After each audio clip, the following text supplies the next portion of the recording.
Everybody just burst in here like crazy. Willie, I'll get you up here, and I'll get you up, Mike.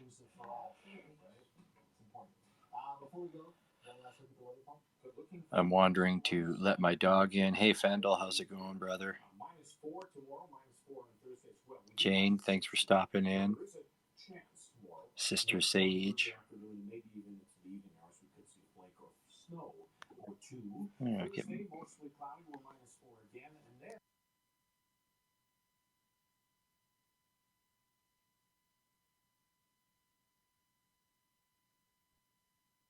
Just going to wander around and let my dog in, get everybody up here, figure it out. Willie's up. I think I sent an invite to Mike.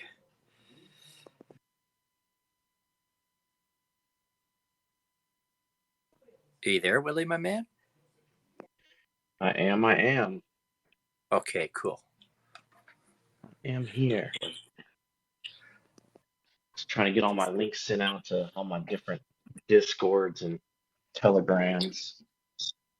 Trying to get some people in this space here. I'm just out. I'm not quite paying attention at the second. I'm just trying to yell at my dog and get him back in the house. He picked a fucking great time. He's like, "Nah, I want to go take a piss now." You're like, no. What's that? Yeah. No. Time to get this show started, Rolo. Yeah, and then he's gonna be all like, "Okay, Dad, well, I'll show you what happens when you tell me no. When I gotta go outside and take a whiz." All right, to get the piss. Gonna have a good night tonight. Gonna be a good night. Just let people roll in. I'm excited. Those who are in, make sure you retreat the space for us. Thanks for that, Willie. I do forget that quite often. Please do, folks. I'm still trying to mess with some things, so I don't know who's in the space yet, but I'll get there. You got some opening music for us tonight? I do so, man. I'm just gonna get that up and running here. I'm running back to get that up and running. Yes, I do. Gonna happen tonight. We're not fucking missing out on that. I've dropped 2 fucks already, I think, in the last 40 seconds. Might be that kind of a night. I've been meaning to talk to you about that. We need to be careful about that within the first 15, 20 minutes. Because when it goes up on YouTube, it messes with the algo. If you got curse words in there, you get. Oh, I thought they changed. I thought they changed that now. I thought they changed that now because a lot of musicians were getting choked with it, but I don't know. Okay, here's our opening. That's what I heard the other day. That might be a topic for tonight then. All right, I got some tunes here. I think I'm gonna go yell at my dog. Hopefully, I'm back in just a moment.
All aboard!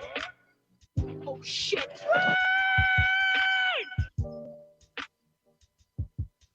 If I were you, I would think about climbing on board. Good evening, everybody. Welcome to the Night Train. I am your co-host Bits with One Wheel Willie and Mr. Mike Nash, our third Mike down there. What up, what up, what up? Train's about to leave the station. Don't worry about your tickets. We got this ride as usual. We're going to have a great night tonight. We have an amazing guest artist that we're going to get to tonight. Mr. Paper Buddha is in the house with us, and it's going to be enlightening. I can feel it. Hello, fellas. Been a good week. How you been? Hello, sir. Willie, how you been the last week? Busy, just busy, man. Just haven't been Yeah. online much. Haven't been in the space. Just busy. I'm just glad we're all booked out. I don't have to worry about trying to find artists. You know, just line them up and show up on Tuesdays at this point. Yeah, we are blessed with that. We are so blessed with that. 100%.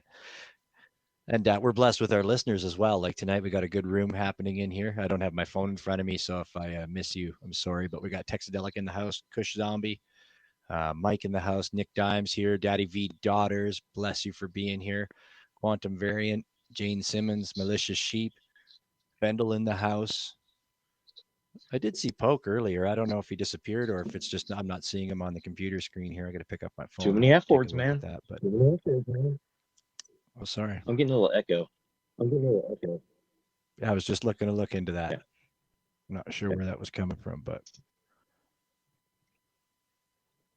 there we go. We had some big Tez news this Okay, week, yeah. though. What was that? The state of California Department of Motor Vehicle registrations on the Tesla's blockchain.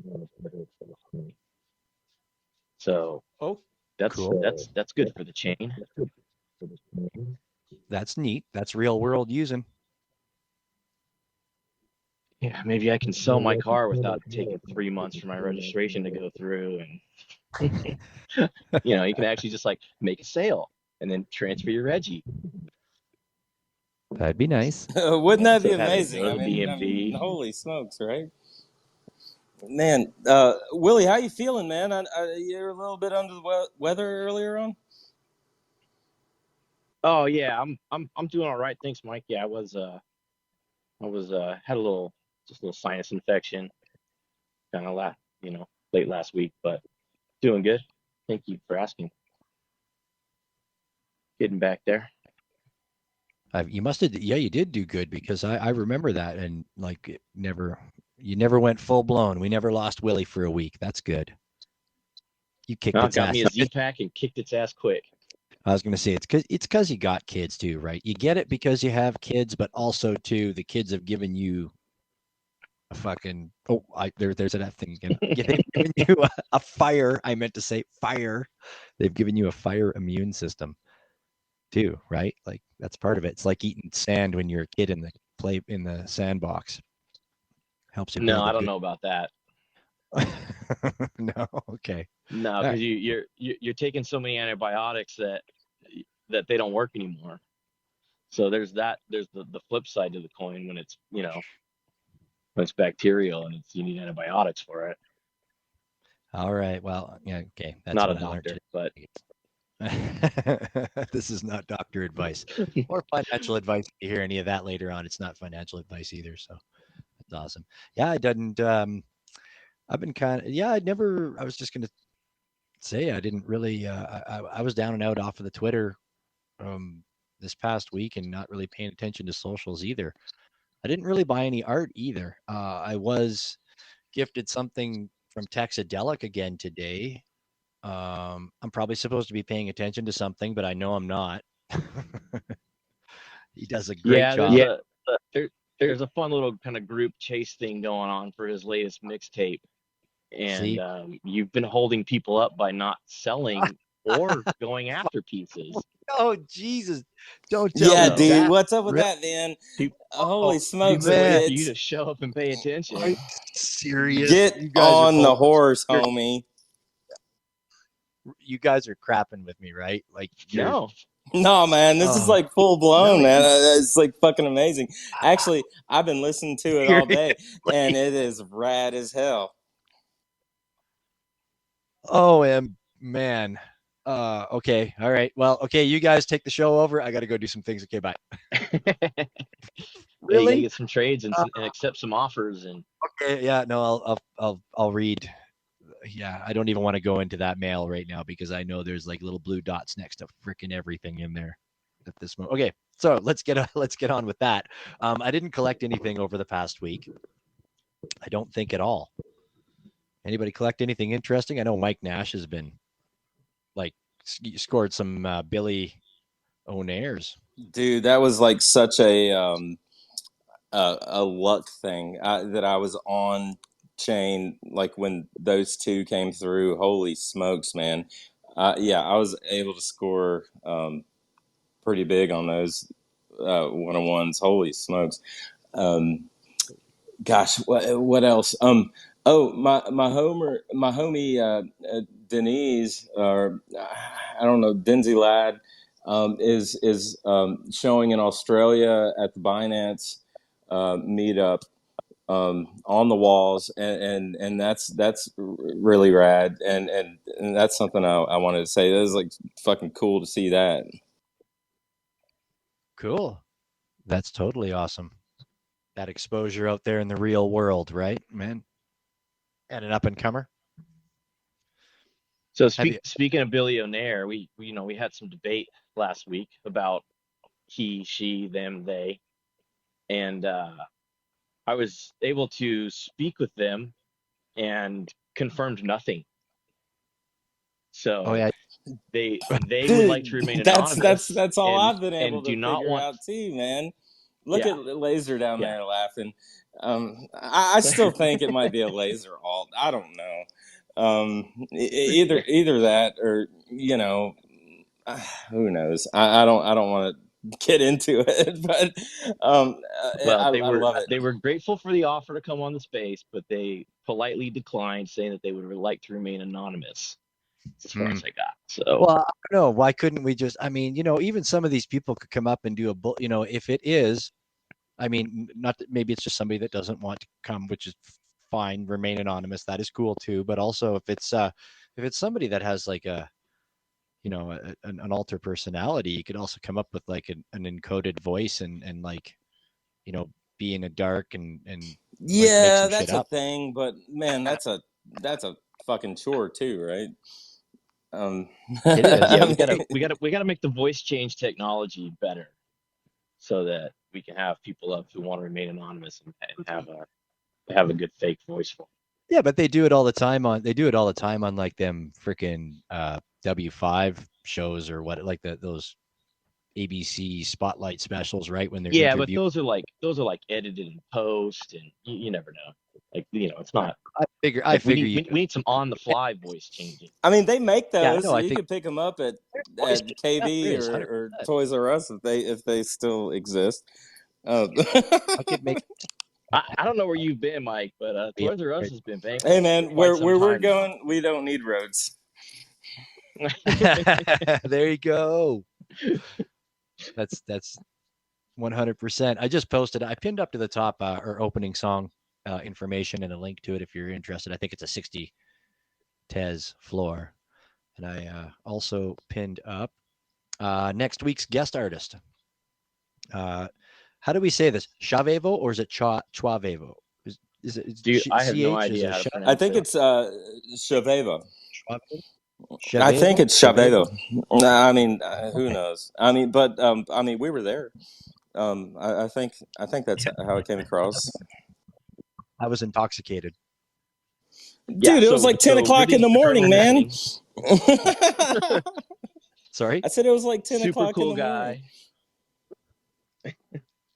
Yeah, so for everybody wondering who he is, he's a super cool guy who was our golf cart driver for our Wynwood Walls tour. He's an artist himself. I don't think he's on chain at all, but that's something we'll have to talk to him about. Um, he does and some traditional art kind of stuff. Really cool. So we'll get into it with him. It'd be fun. He was really fun when we were on that golf cart tour. So I think he'll be a fun guest.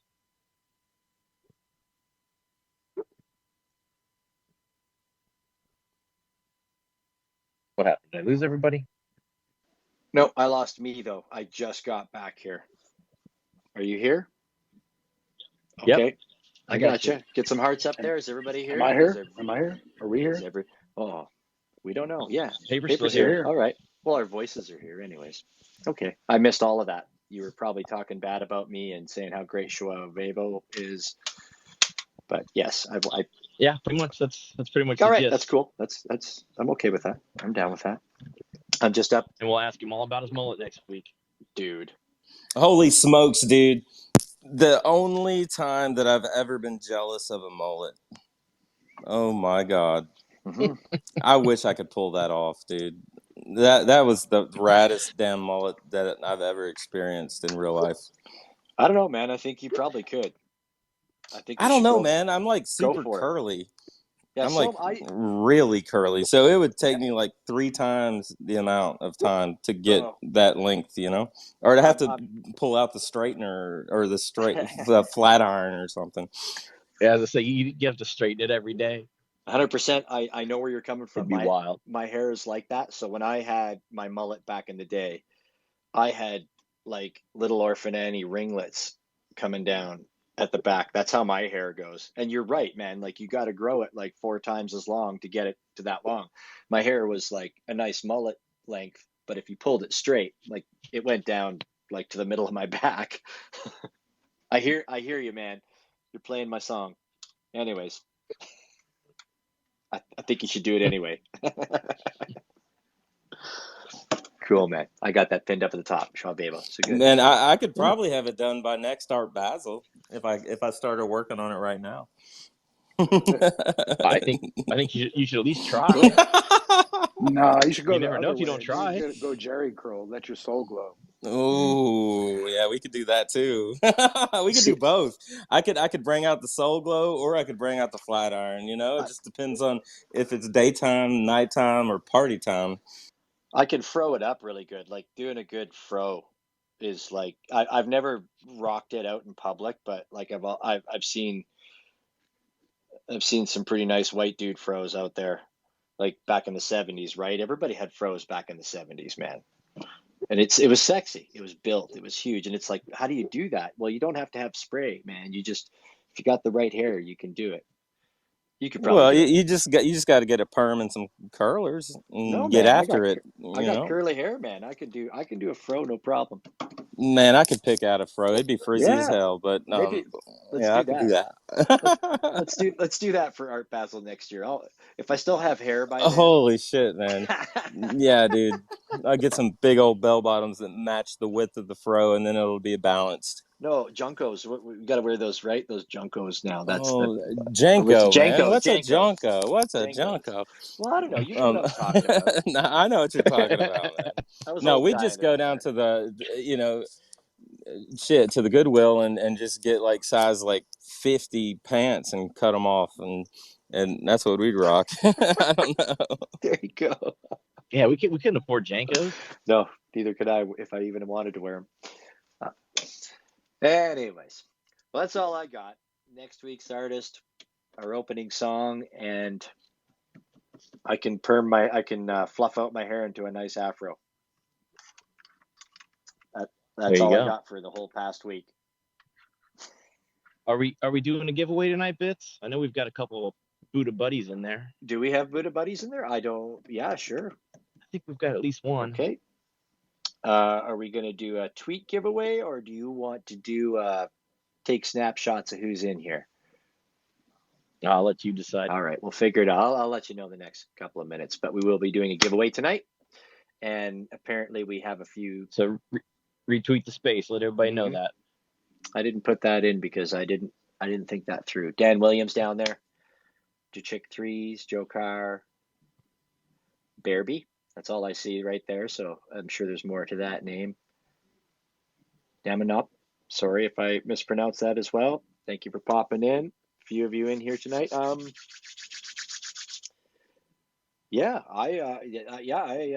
talked about all of my housekeeping that I needed to talk about. You got any more? Mike Nash, you have anything you need to bring up? Big amazing news over the past week? Not too much, man. Just hanging out in Nashville still. Been taking care of the rents after winter camp. And that's Bear Biggs down in there, and Nicholas Dimes. Hell, we got Daddy V. We got a lot of homies here. This is going to be awesome, man. One thing I wanted to say that was really cool that happened today was that the United States Postal Service vehicle that delivered the mail to my parents' place was bumping, dude. It had a system, and homie was just rolling through the hood, man, just making all kinds of ruckus, and I thought that was cool as hell. I saw that post, dude. That was so dope. That's good. That's one of those little things in a day, right? That could change a person's day. Hearing that rolling down the street, getting your mail. I dig that. I saw that post from you, Julio. Yeah, we got a full room in here. Empress Trash was great last week too. For those of you that missed it, if you don't know who Empress Trash is, I'm shocked if you're in this space. But hey, there's a lot to see in this space, so maybe you missed her. But definitely, if you'd like to look back in the archives, I would check her out. Check out the recording from last week. It was a great space. It was a killer space. It was an informative space. It was a down to earth, sitting on the couch, good old WX8BK night train space. It was beautiful. So I highly recommend you check out our back catalog. You can also check our link tree out at the top there. We do have links to our very old stuff that's on YouTube, including if you want to check out the exclusive Mike Nash interview. You can check that out on your own as well. It's up there in the link tree. All right. What do you say, kids? Should we talk to our guest? This is where my soundboard went out. We should be hearing, yay! Yeehaw! Give There we them hell, go. man. Let's do it. Give them hell and tip them well. Thanks, Paper. Thanks for taking the soundboard bites there. Yeah. So Paper Buddha, I don't. I for as much as I do know about Paper Buddha, I don't know a lot about Paper Buddha. I'm excited to have him tonight.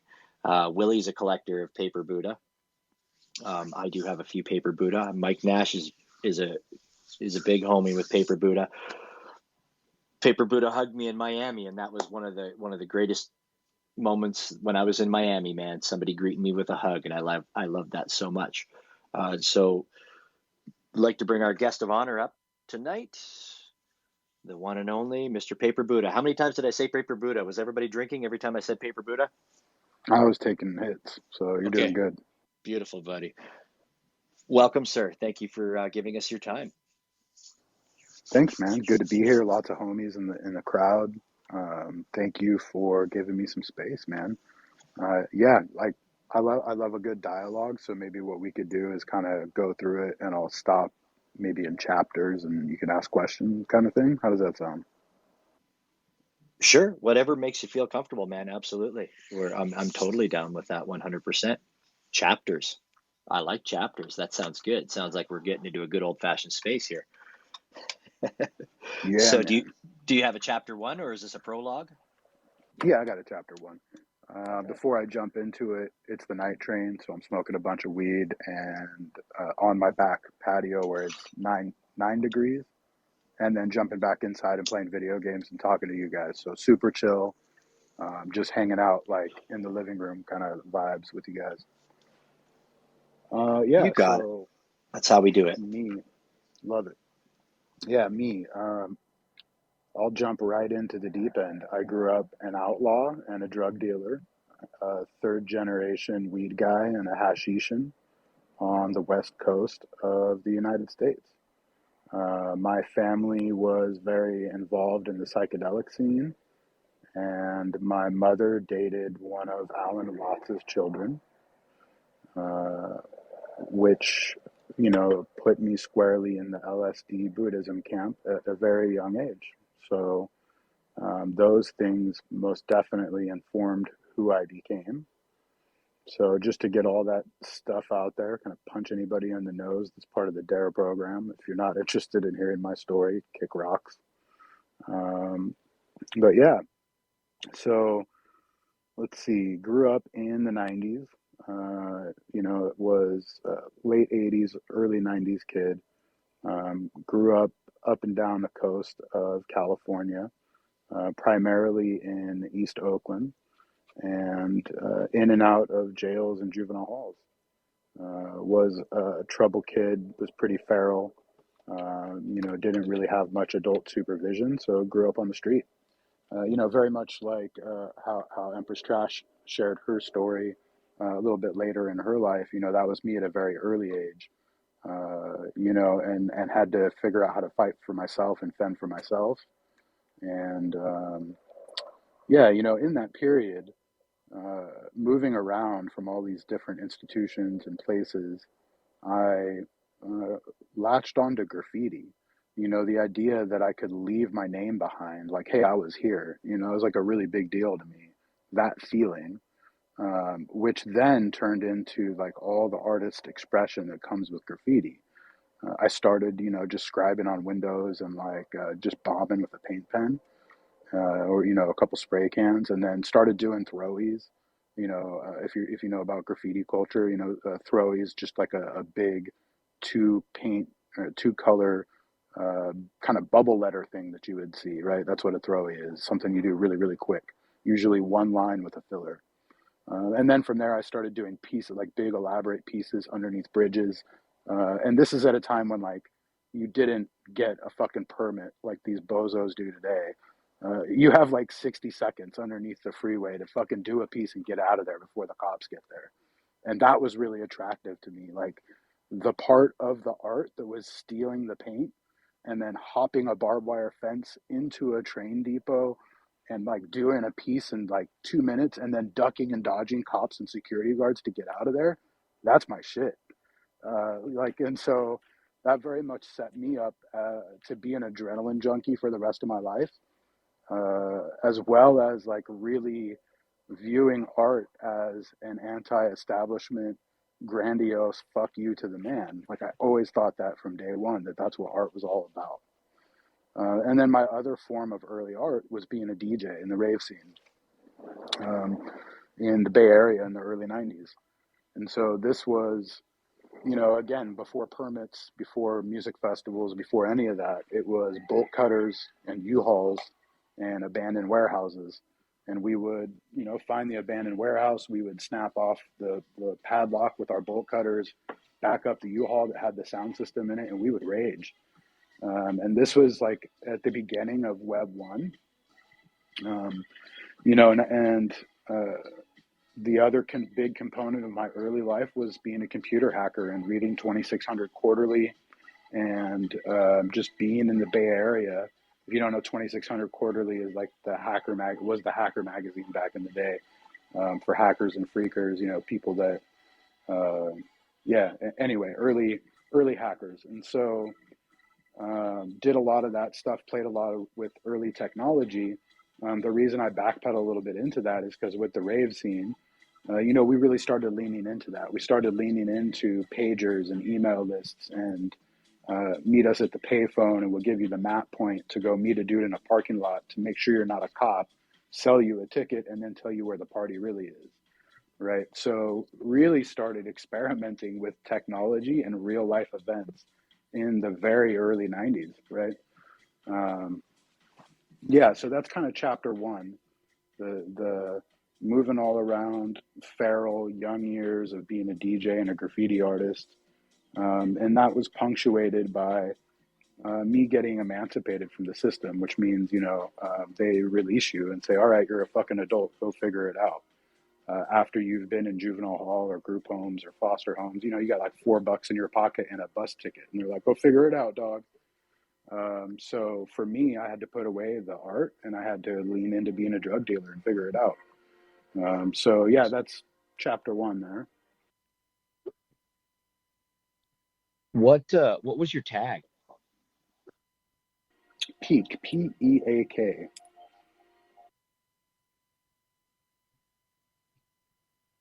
Yeah, I think I would have been Cool. too young to have seen any of that up there. Or you did and you don't I know. ran with a crew. We were primarily in like Oakland, Marin, San Francisco area. Me, this other dude, OJ, and a couple other homies. But yeah, we used to hit bomb pretty hard. We would get all over the freeway signs. That's very cool. And the adrenaline, like that comes with all of the stuff that we did when we were younger, right? It always boiled down to the adrenaline, I think. I think it was you that said it last That week. Like if there were cameras, or if I was a kid nowadays, bro, I'd be fucked. I'd be shot. yes. No, true that, because like the rave scene, like I know what you're talking about. I was a DJ, but I didn't DJ the rave scene back in the early 90s and through the 90s. Um, but I had buddies that did it, and I remember those times. It went from doing like that kind of, busting the locks off and getting in there and throwing crazy parties in abandoned warehouses or whatever interesting spot you could find. And then my buddies, we didn't use the pagers and stuff as much, which was kind of interesting. But then I do remember that we had a buddy whose dad was rich, and he just started throwing it around. That he's like, "Oh, I'm just gonna have this party here in this crazy place, just to celebrate like graduation or something like that." And like he had raves in places that nobody in this time would ever have a rave again. Like it was so crazy, like City Hall and stuff like that. Like it was nuts. But anyway, sorry, that made me think of that. That sounds like my kind of But you guy. were That's like, the shit we would do. Like oh, we threw parties at the Thrasher magazine headquarters in the middle of their giant half pipe with the DJs up on the top and people skating and shit. Like it was a blast, dude. What a time to be alive. right. And we could never do that. That shit will never happen again. No way, dude. Never. Somebody's mom Not would be in that way. there, like helicopter momming, talking about you don't have insurance or permits. Yeah, no, exactly. It was kind of like Empress touched on last week when she was saying in her space about how the fire marshal came and said, "Okay, look, whatever, we'll let this happen, but here's how you make it safe. Don't put a whole bunch of people in the basement with only one way out," right? Like Literally the that would be same cool, fire marshals that we used to deal with, because we were partying in right? Oakland and she was in Oakland. Like it's the same fire marshals, and that's exactly how they move in the Bay Area. They're like, bro, don't show me shit I'm not here to look at. Like, what the fuck are you doing? No, totally. We have a tower here in our city, like a big restaurant, like in a big high tower, and it has a revolving restaurant up there. And this dude got a rave to happen up in this tower in the revolving restaurant, and it was surreal, man. Like I remember going up there going, how is this even happening? Even to this day I tell people about it and they don't believe me, not even at all. But there's no pictures or anything, so maybe I should get some AI going. Anyways, cool. The rave scene. So yeah, that was chapter 1. Yeah. So, Were you outside? Were you outside for this one, or were you in? Are you inside right now? now I'm back inside, de-thawing, All right. packable, and then go out till I'm a popsicle, and then I come back in. So is that's not 9 degrees Yeah. Fahrenheit, right? Yeah, 9 Fahrenheit. Oh yeah. I think, yeah.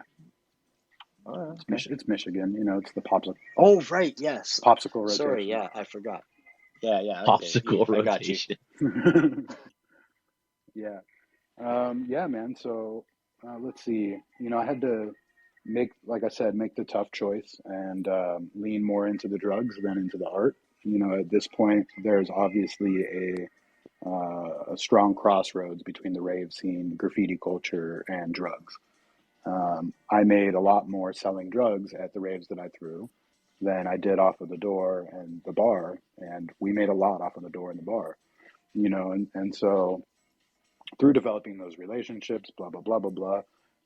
Young entrepreneurial PB says, "Well, shit, I already have a supply chain and all this shit figured out. So, time to hit it, time to hit the streets." And so I started in nickel and dime my way up from the bottom, man. I lived in a part of East Oakland at a time when I was the only white guy for 10 blocks. And listening to hip hop was not something that I was allowed to do. It was very much frowned upon in that community to be a white dude listening to hip hop in '93. And so, anyways, I had it pretty rough, but eventually earned the respect of the people in the neighborhood through tough guy stuff. And then was able to kind of carve out a little corner for myself and start working. And at this time in the '90s in San Francisco, the medical cannabis push started to happen. I believe it was '94 is when that started to happen in San Francisco. And the first couple dispensaries popped up, and it was like, Uncle Rashad had glaucoma, so he had to go to the cannabis club. You know what I mean? And so I'm over here talking to Uncle Rashad. I'm like, yo, what's up, dog? Like, what's going on with these things? Who's selling this shit to them? And anyway, I figure it all out and saw a way for me to slowly start legitimizing what I was doing. And I was like, okay, cool. Like, I'd rather deal with, the family biz, the things that don't kill you, weed and psychedelics. In my earlier years, I was doing all of the hards, all of the scary shit. Um, you know, to the point where like never want to do that shit again. The motto is don't do drugs that are harder than you. Plenty of drugs out there are harder than I am. So I have a healthy respect for those things because I've lost friends. I've been through just kind of crazy shit with hard drugs early on. So, anyways, I saw the medical thing as a way for me to get away from that really hard side, the hard format of drugs, and get into, at the time, like I'm just gonna be honest, I didn't give a fuck about helping people. I was like, whatever, like sure, it's medicine, homie, and actually had that mentality for a good decade. Like, sure, it's medicine, dude. Until more scientific research came out, until I Whatever ended up helps you sleep going. at night, right? Yeah, until I started going to college and like actually getting more educated, that's exactly what my motto was. Like, whatever you got to tell yourself, fam, who gives a shit if it's legal or if it helps you, whatever. But I started to get in there and develop a client list with these dispensaries, and slowly started to figure out the game. Fast forward a little while, uh, got sick of the scene in the Bay, and wanted to figure out who I was as a man. And part of my younger years was surfing, and kind of a weird thing in California, uh, finding a street homie that surfs is not too unusual. Especially someone like me who was up and down the coast in all these different spots, these group homes, these foster homes. So surfing was kind of always there. And so I didn't really know. I had no direction in life, and I was like, I'm just gonna go surf the planet, dude, and fucking figure out who I am. I'm gonna go on a walkabout like the Aborigines did. And I sold all my shit. I sold literally everything I had, except for an army bag of clothes, two surfboards, a skateboard, and like $40.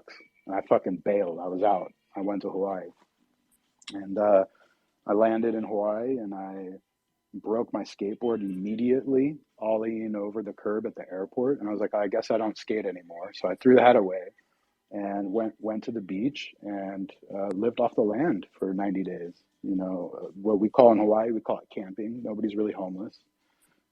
So I went to Long's Drugs and I got my slippers for $3.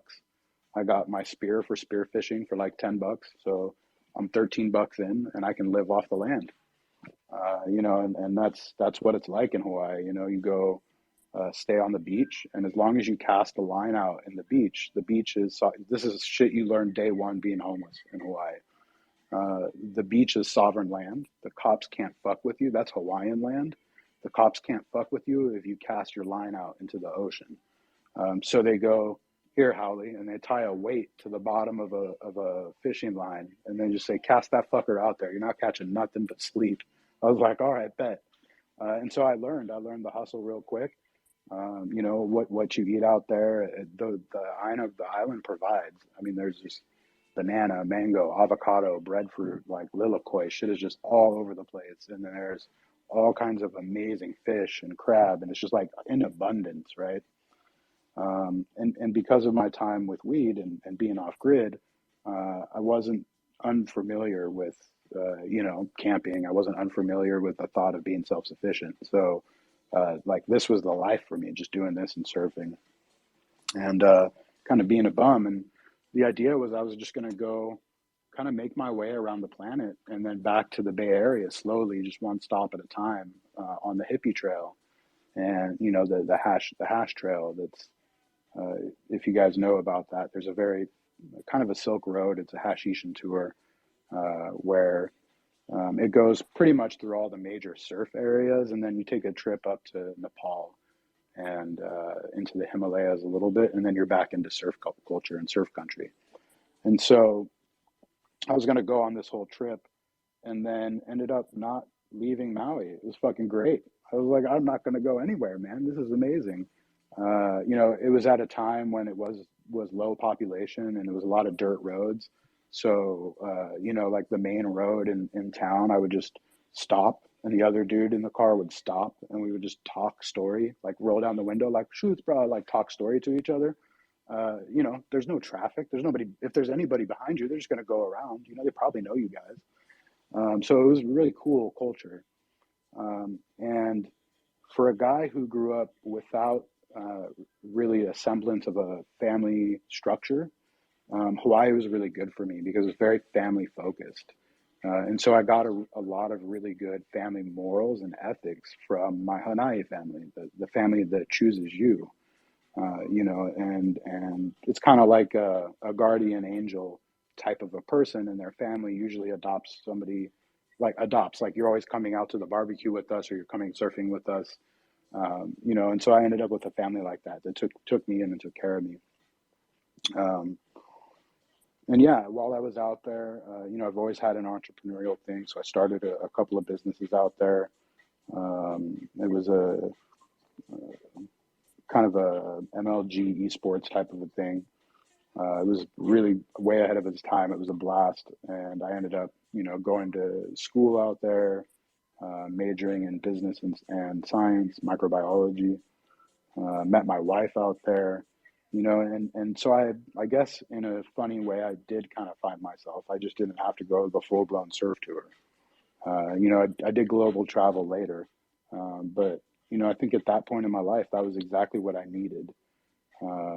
I think the other big thing I'll add there is when I got to the island, transitioning from camping, I got a opportunity from a family friend to breed cannabis on the backside of the island, and did that for almost a decade. It was a master class in genetics and breeding, from an old school taro farmer, and that's a thing that actually got me interested enough to go to college and to study microbiology and the soul of the soil. Yeah, so that, you know, I think that's probably a good wrap on the next chapter. You know, from there, from the island life, decided to move up to Washington. No, Did holy, you holy did smokes, man.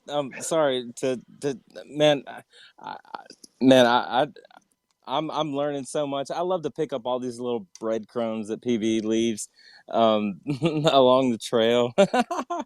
um, I mean, you know, I mean, for a minute there, I was thinking that PB was at Berkeley, or I mean, what are we doing with that, with the East Bay punk scene, and then going to Hawaii, and and I think you got in with the Wolfpack a little bit there, right?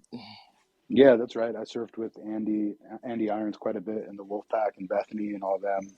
Every time we went over to Kauai, I surfed a pretty famous break over on Maui called Ho'okipa, which is right next to Piahi Jaws, which is like the fucking hugest waves in the world.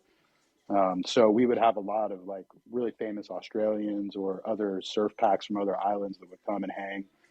You know, green bottle culture. You go surf and drink a Steinlager and have a barbecue.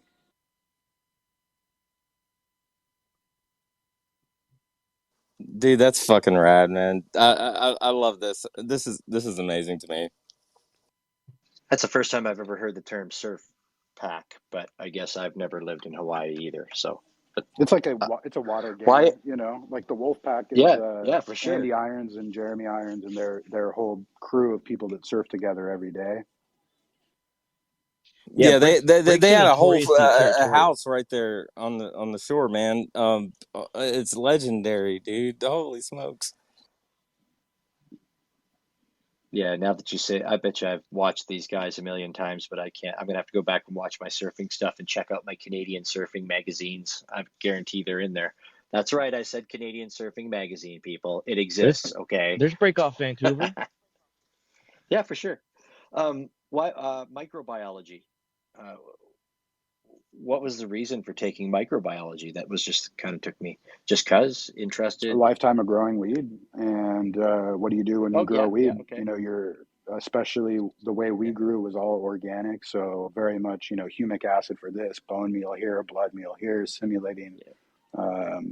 the nutrient makeup of the Nile River. And probably year 5, I'm out in the field with a paintbrush and pollen, like, hey, fuckhead, there's something called a microscope. Can we speed this shit up? Why am I out here in 5 years into this thing? And so that spawned a whole, like, let's go learn about it. Let's go learn about transgenics and learn about nutrients and learn about the soil. Yeah, I figured that's what it was, but you mentioned the breeding cannabis after the microbiology bit, and I wasn't sure if it tied in, but yeah, no, it makes total sense. Absolutely. You need some lime for your soil, go get the lime from that mountain over there, right? Like, why does it do what it does? Cool. Awesome. So with microbiology, are you studying a lot about yeast and natural yeast and things like that, or is that something else? That was more in on the LSD side with ergot. So they don't teach that in school. No, I was studying the soil. So think more protozoa, a nematode. How are you making soil? How does it grow? How does it regen? How do you prevent dust bowl? So kind of more in that side of microbiology rather than Okay. the bacteria side. But fast forward to Washington, I did do quite a bit of mentorship with a lab called BioHive, where we taught biotech stuff to young kids. And one of the things we did was a lot of work with bacteria and phosphorescent jellyfish genes. Okay. Like we do Sorry, if you on the weekend. if you just take that soundbite out of context, was phosphorescent jellyfish genes.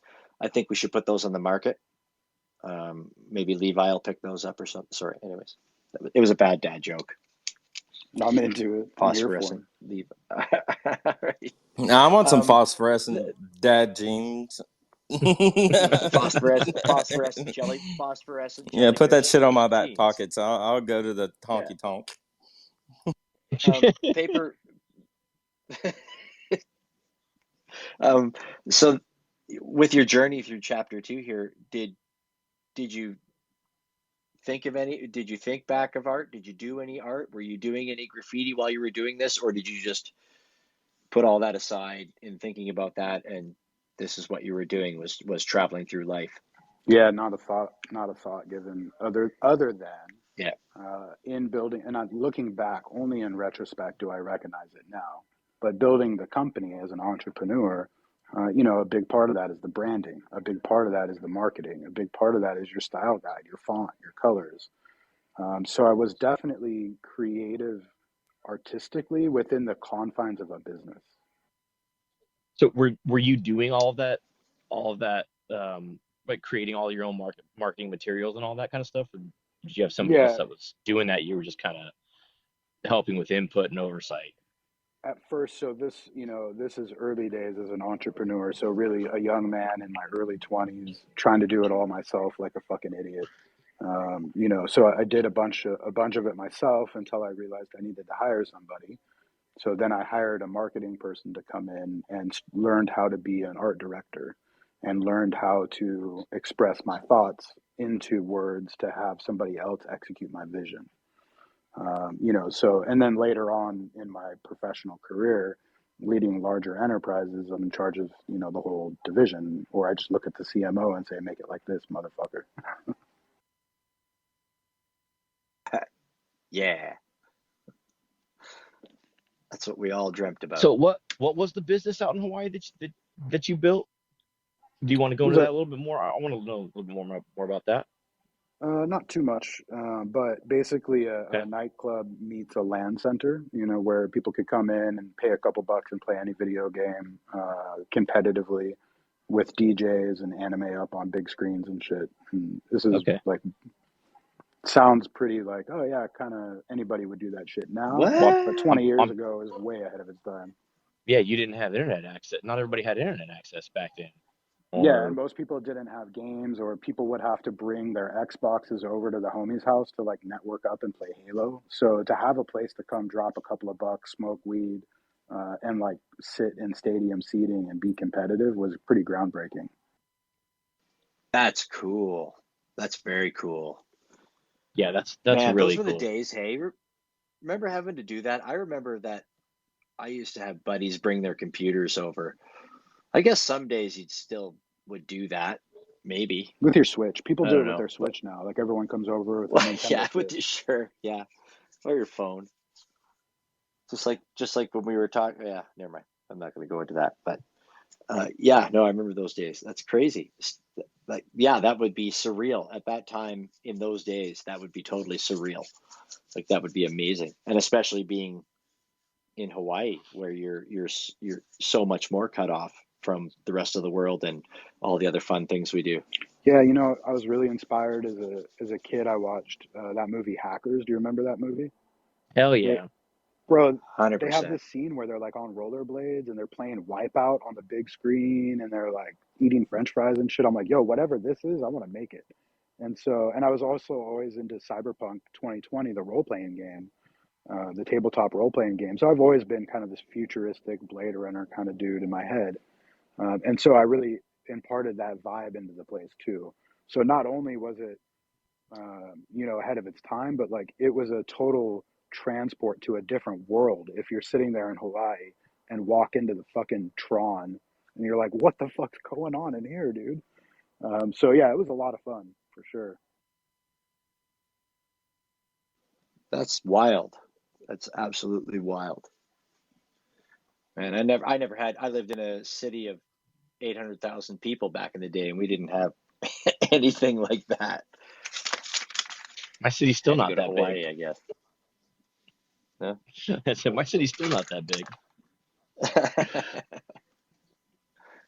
Sweet deal. Cool, man. All right, I just gonna have to have a head off. Dude, I'm worn I off. know, right? Like, sorry, I was in Texas for 3 years.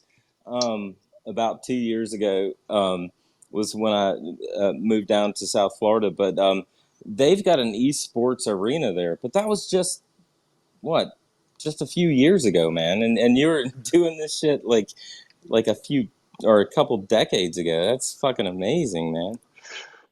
When we were young, he was doing it when we were young. It's always been my curse, man. I'm way early to shit and then never really capitalize on the big bubble of it. You know, like the rave scene, I was too early. All this shit, I was too early. Even now, open Dude, editions, I was too early. I was doing that shit 2 years ago. No one gives a fuck about my open edition anymore. I'm gonna nominate you for the GameStop board. We there need, you we need somebody who go. was already there to do what the fuck they're trying to do now. I'll take it. That's damn Well, faux real, man. That's faux man, real. I know that when I was DJing, that's why I tell people that all the time, man. I should have been shifted 15 to 20 years DJing, and I would have been doing a lot better off. I may not have been sitting here chatting with y'all right now, but I'm sure I would be okay without it. Maybe. Maybe not. I don't know. Or who knows? Maybe PB I'd be playing at his like esports dome. Maybe. I don't know. Never know. Never know. Never know, man. Never I'd know. I'd I probably gotta be what sitting do at the bar, you know, just you betting on the players. that's good. There you go. Um what are we smoking tonight? Indicas or sativas? Oh Anybody? man, I got some. What do I got? I got what is this? Creamsicle pancake and some chocolate truffle raspberry shortcake. That's what I'm smoking. Ooh, that sounds very No, holy hoity-toity. A smokes, chocolate man. truffle Yeah, All raspberry right. dude. shortcake. Well, Get now we got to go it. to the Get it. question: Are those blends you created? No, those are actually from the homie. He created them, but yeah, you know. Cool. I'm smoking red Congolese. Whatever So the fuck that red is. Congolese is actually one of my favorite. Congolese? Yeah, one of my Oh, all-time favorite. It's a great African strain. A couple of homies in East Oakland cultivate that. well, dude.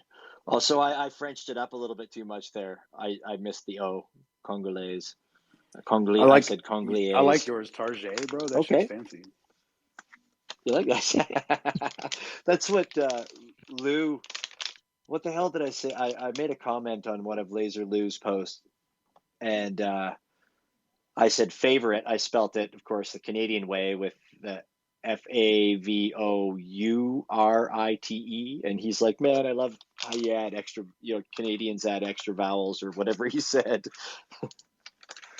because of course color and color are different, and anyways, we don't need to educate y'all on No, that we stuff, get it. but Yeah, we make fun of you guys. We But make fun of that's you guys all the time. yeah, So fuck we get it. it. We make we make fun of you guys too, because we're like, well, we're refined. That's true. That's true. That's true. It's Okay, well, It's that's what I'm America smoking without the tonight. violence. Yeah, it's different kind of violence, right? It all involves maple syrup and beating each other with pine trees and stuff Yeah, like that. It's just different. human on moose action and Yeah, lawn darts and shit. I'm with it. It's just confined to the hockey rink. Yeah, that's right. hacky rink. And really heavy beer, really high alcohol content beer. That's cool. Right on. Okay. Well, now that we do, Willie, did you have an edible? No, I did that last week and kind of screwed up. So I figured I'd try to stay mostly clear for tonight.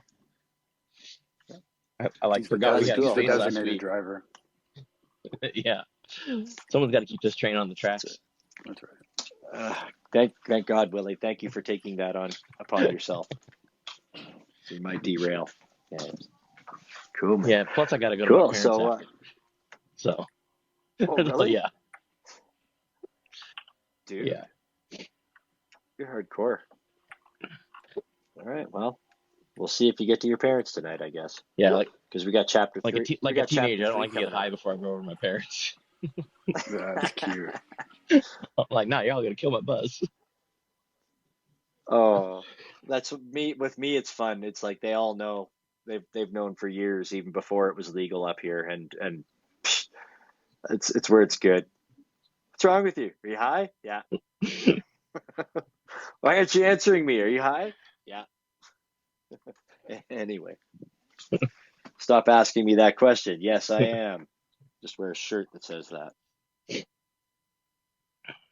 Yeah, we need more shirts around here. I got you. I'm working on it. Dude, we need more hats around here, man. Holy smokes. I need a PB snapback so bad. You want a snapback or a Stetson? What do you want? Man, I want them both, dude. Or what? A Stetson? I want the new era. I want the I want the fucking Sinatra tilt. I want it all. I want it all. He wants the space fedora. He wants the zoot suit with the big old feather. All of it.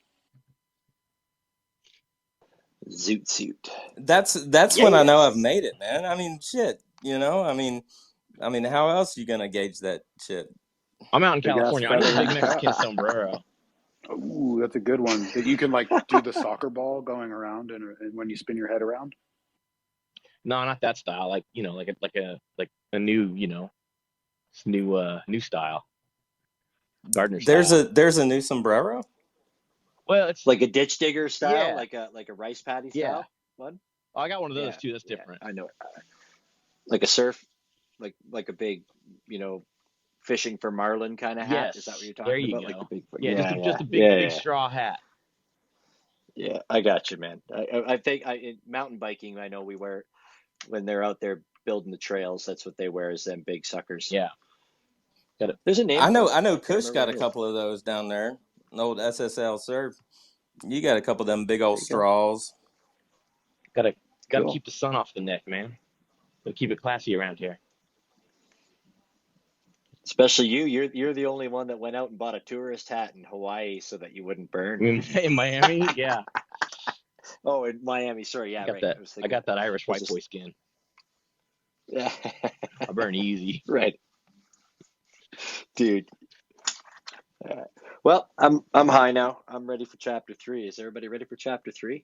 I'm ready for chapter 3. Just a 10-chapter book? 12? Yeah, something like that, bro. I'm gonna try to keep the chapters kind of limited here and go fast. Never-ending story, though. Dude, definitely. I could story, talk about my story for 10 hours for sure. Dude, or more. But 10-hour chip coming. Yeah, no shit. Okay. I unfortunately woke up too early, so. But yeah, chapter 3. Chapter 3 is Washington.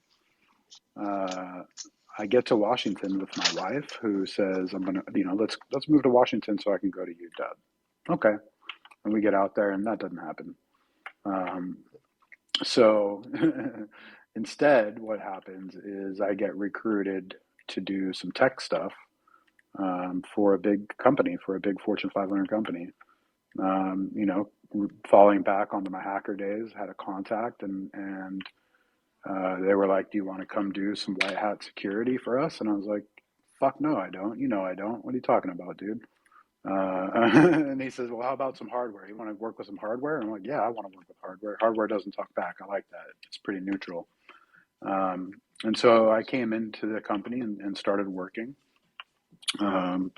And got identified as hypo in a high potential program. So most Fortune 100 or Fortune 500 companies have an internal program called a high potential program, something similar to that, where they identify diamonds in the rough, basically, people that show a lot of potential, but maybe didn't have the proper schooling or the proper upbringing or opportunity that other people did.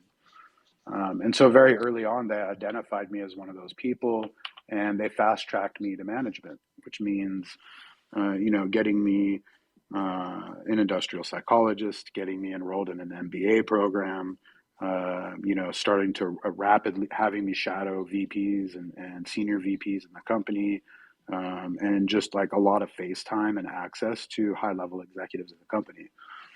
I was always at conflict with how well they were treating me, with how fucking corpo it was, and how anti-establishment I am.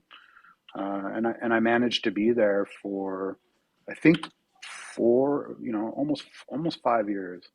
So a significant amount of time, and I'm very grateful that I did. I learned a lot. I learned a lot about enterprise level executive things, right? Which I immediately pivoted back into the weed world with and fucking crushed. So everything I learned there was immediately applied later, which is great. Like immediately applied into something I was very passionate about. Very interesting kind of point in my life. Just again figuring out who I am, and really at the end of the thing realizing, I'm not here for making money for somebody else. That's just not my shit. I'm here to go back to the weed world. I saw the opportunity of legalization in Washington. I actually started an organization out there with probably 2,000 to 2,500 black market growers. Free market is what we like to say, free market growers that, we wanted to carry the group conscious down to the state capitol and start talking to representatives down there and pushing for legalization. So we wrote a big economic white paper, which became folded into the Washington state law to legalize. And in doing that, I got the blessing of the leadership of the place that I was at to go down and do this. And I said, thanks, guys. Much love for everything you've done for me. It's time for the next part of my career. I see this opportunity to really leverage the family business and what I've done my whole life with what you've taught me and really pivot into something new. And so continued a mentor relationship with the CEO of the company at the time, and he's a big weed guy, and so he would, yeah. It was a big coffee company, so a lot of the things that we talked about with weed was very similar to coffee. It was like it's grown in an equatorial region. We source it from farmers. We centralize it. We wash it, and we sell it by the pound and a half a pound in a fucking store. How is that any different than weed? And so I immediately got talking points from him as a mentor, how to talk to Republicans, how to talk to Democrats, right? Conservatives and liberals, talking about school and social justice and freedom over here, talking about economics, feeding kids, teachers get paste and scissors, fucking new roads to the conservatives over here, right? Learned how to play both sides of the aisle, was completely fearless talking to anybody, looked great in a suit and shiny shoes, and I did the jam. I had a couple of medical companies that I was able to convert to rec companies, to recreational companies, had a bunch of successful exits, became a poster child for how to run a legal weed company. And I found myself moving from running statewide stuff to running stuff that was half of the country, to running stuff that was completely international, spanning multi countries, multi state.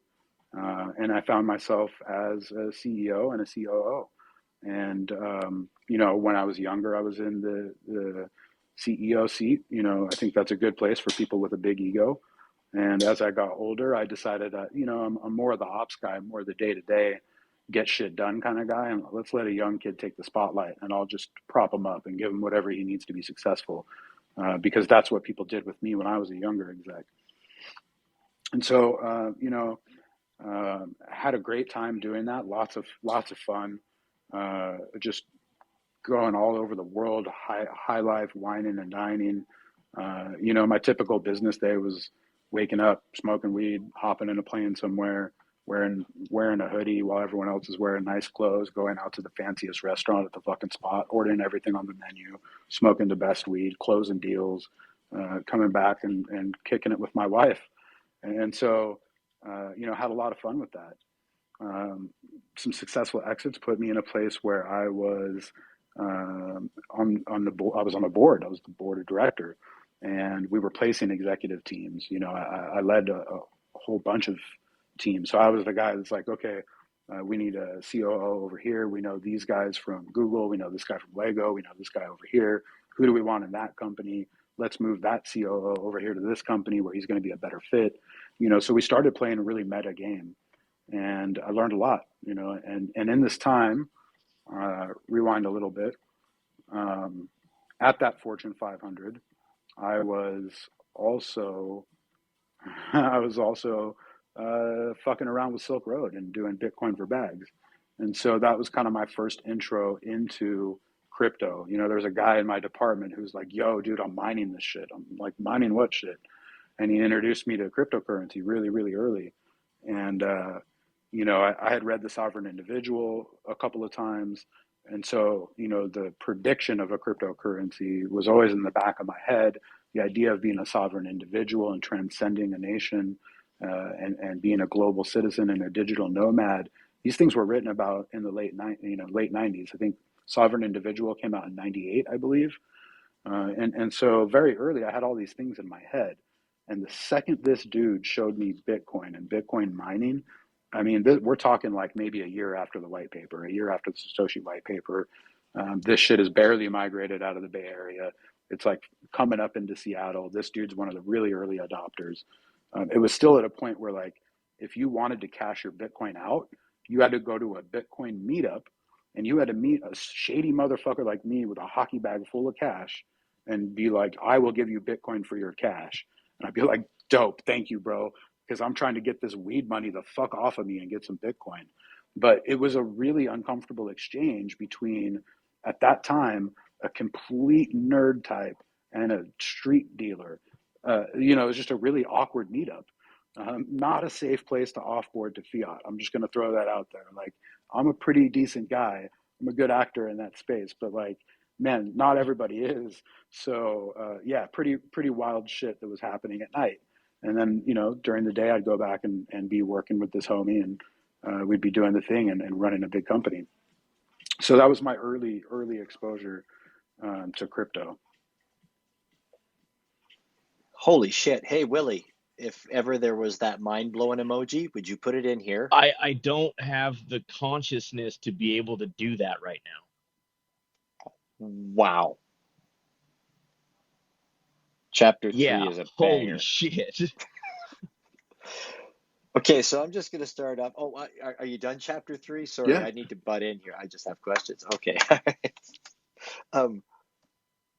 Like last week when I was talking with Empress Trash, sorry to go back to Empress Trash a You couple don't times, have to but it's be still sorry. fresh in She my is mind. one of But my favorite people okay. and my homie. So yeah, dude, it was so exciting to have her on for me because I didn't know enough, and now I do. Like I kind of, when I was talking to her, like the universe had a way. Like she was talking about how at the University of Iowa that they had people that were running programs where they recognized people that were basically diamonds in the rough, like you said, right? So it was the Fortune 500 company that you were working at that had kind of that program where they, right? Was that what you said? Yeah. Like where The they hypo program. Yep. Yeah. Like you just once again, like you seem like a person, obviously from where you started and where you've been to where you are now. Well, we haven't even got there. We're only on chapter 3, man. But like, it's like the universe has a path for you. You're one of those folks that, like, there's a path. You've paid some dues and you've experienced some shit, but like there's a path for you. Like, sorry, getting all spiritual. No, I love it, man. But yeah. And sometimes it's against our better judgment, right? Like I didn't want to be there. It's not like I wanted to be working for somebody else, but they just treated me so fucking good I couldn't leave. You know what I mean? So yeah, the universe provided in that way, but if left to my own devices, I'd have split. Right. Okay, fair enough. And then also the quote that I like to pick up from chapter 3 here is, you look great in a shiny suit and shiny shoes. Yeah, for sure, man. Like the man looks great in a flat billed snapback and some Air Force Ones too, though. Don't get him twisted. That's how I know Paper Buddha. That's how I prefer it. Yeah, for sure. I mean, I definitely had a closet full of Brooks Brothers and Xenia shirts and Thomas Pink shit, but was very bougie about my suits. But I prefer to be bougie about my pajamas today. Respect that. Silk Road Bitcoin for bags. Bro, I think it was like 2 Bitcoin for an eighth. Wow. Fuck. Yeah. Yeah. Wow. Where's that mind blown emoji? Can I put that? No, there isn't one. Okay. Mind blown emoji coming up right now. Wow. Yeah, I wish I still had that shit. I think I have a hardware wallet laying around. Louis knows, but we're waiting, statute of limitations, whatever, to crack that fucker open. But yeah, most of that was blown on getting bigger bags. Obviously, I was running a business. Sure. Yeah. I mean, it's the way it was. Wow. Cool. Whether you're selling $5 joints in the high school at the locker or nice. Anyways. Silver buckle slippers and some tight shiny pants, man. I love that shit, dude. Man, let's talk about the emoji, or no, the GIFs. Let's talk about the GIF culture and where that came from and how you're like a fucking king in that arena. We can get there. Let me get to becoming Paper that's Buddha chapter first. like 10 chapters. I know. Dude. Okay, so just like last week, who was it that was talking about thinking that we were doing a pregame show to our actual Space with Empress Trash? I think that was HP Lovebucks. But yeah, no, this is just the pregame. Paper will be back here tomorrow night at 7 Eastern. He would also be back here at Thursday at 7 p.m. Eastern, because there's going to be a lot of chapters here, people. So, dig in. Yeah, this is just the abbreviated teaser. Like, this is the teaser trailer for the whole movie, which starts at the next show. Wait until we get to the director's cut. It's going to be off the hook. Yeah, right, because I'm skipping stuff like the big wave riding. I'm skipping stuff like, the adrenaline junkie. Well, you're skipping stuff like the East Bay punk scene. You're skipping definitely stuff. Skipping that. Like the fights with the shit, straight edge guys trapping in front of the Phoenix Theater. This is definitely a 2-movie double feature grindhouse. Oh, dude, I'm gonna buy the DVDs for sure. Or do we buy DVDs anymore? Is that such a thing? No, we just steal them, man. Yeah, that's right. Oh, right. We steal like an artist. And speaking of things that were missed out, you got married in Hawaii, or when you came back to Washington? No. So actually, for being as far out and wild as I am, I'm actually pretty traditional with my love life. Like, I think I've had 4 or 5 girlfriends, and they've all been long-term relationships. My wife and I courted her for 5 or 6 years before we got married. So all of the courting happened out in Hawaii, and then we ended up getting married in Washington. Dude, see, that's okay. Like, courting for like that many years, that makes sense. There's nothing wrong with that if it's well intentioned. Yeah, I mean, Fuck shit, dude. yeah. We've been married for fucking 16 years now, something like that. So, it's, it's Bonnie and Clyde shit, dude. She's my support for sure. Like, ride or die. High fives all around, fist bumps, hugs. That's fucking dope. I just wanted to give a shout out that made me think, because I was going to say maybe my ex is listening right now and our shadow band listeners, but I just wanted to give a shout out to our 1 million shadow band listeners that are always listening to us every week. They're there, people. You just can't see them because they're shadow band. So I just had to give them out a shout out like we do every week. 1 million shadow band listeners. We gotta every turn week. some lights on in this motherfucker. Take those shadows away. We do. Well, we got the light shining right tonight with Paper Buddha. That's what I'd say. Yeah, this is exactly why I didn't want to like ask you a whole lot when I met you in Miami. Like I didn't want to like get too deep into it because I wanted to be blown away by all of it. And Is it working? yeah, Cool. you never cease to fail me. Is that what I'm looking for? All right. The trick here is to tell the story, but leave out enough so that if I go on a road trip with you, I can talk your ear off for 20 hours and just tell you all fucking kinds of stories that you haven't heard before. What? Yeah, dude, ask Lou. Lou knows. Lou I can sit in the car and fucking talk until he falls asleep while he's driving. While he's driving. Yeah, we know you've done several 20-hour road trips with Lou, so there's a lot of story there, obviously.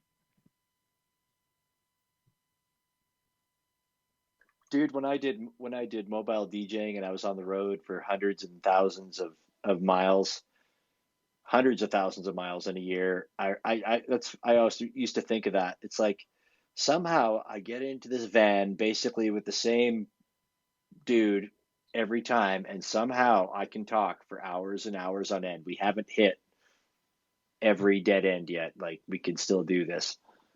Yep, road trip. I want to go on a road trip with Paper Buddha. That Let's all is get why married. I want to interview you guys on like your 1 year anniversary, because I know Bits and Willie have some hidden little secrets in the shadows, man.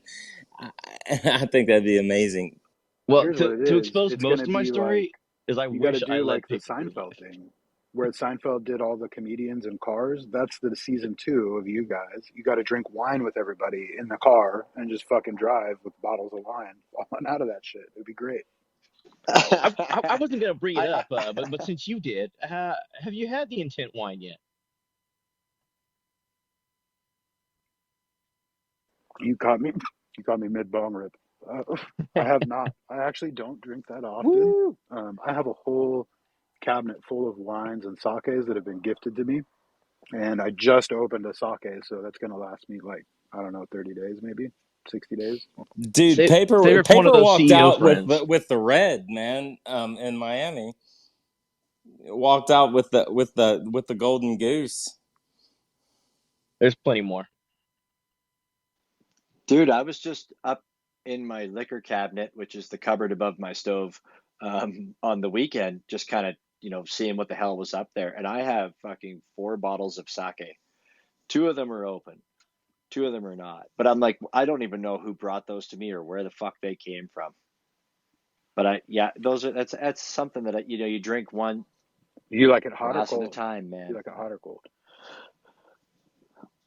I would have to say honestly, man, it's like room temperature, because I've never known any better that you're supposed to serve it any other different way. Check So, it out. Pop one of those unopened ones in the fridge oh, and just let it chill. that makes sense. And then what you're gonna In the do, fridge? yeah, and then pour off the head, just like moonshine, like where you have like head, body, tail. Sake is like that too. So slow pour off the top part and enjoy, my friend. Okay, I'll try that. So in the fridge, not in the freezer, in the fridge. The Yeah, fridge. I pull mine from the pantry.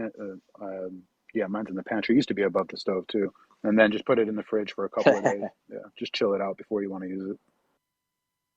All right, I'll do that. Yeah, no, that's why I was up there in the cupboard digging deep. It's like you got to take tally that shit sometimes because, over the couple of years, people gift you things here and there. And it's like, well, what the fuck's up here? And I'm like, sake. I got sake and rice wine. You love that shit. Found like a bunch of bottles of. Yeah, it's You're like, like but me though. I got the shit up there. I'm never gonna touch. I got fucking brandy. Why do I have brandy, bro? Who gave me brandy? What am I, a fucking 80-year-old woman? What the To fuck? cook with. No. You cook with it. Can it be done in a microwave? Can I like put it on a fucking pizza pop and make it like? Because otherwise, I'm not A cooking. Sure, why not? pizza pop? What the fuck's a pizza pop? Oh Jesus, y'all don't have pizza pops down there? Is that a Oh hot man, pocket? we probably call it something else, man. Is it like a Is that a Canadian what is hot it pocket? like a No, Totino's we've got pizza hot. roll or something? I don't Yeah, know. We've All right, we've got hot pockets up here too. branding. Totino's. brandy So and before we move on to Totino's. chapter 4, what are your thoughts on hot sake? I love it. Hot sake on a warm day, cold sake on a cold day. Cold sake on a cold day, hot sake on a hot day? That seems backwards. It seems backwards, but it's not. Okay.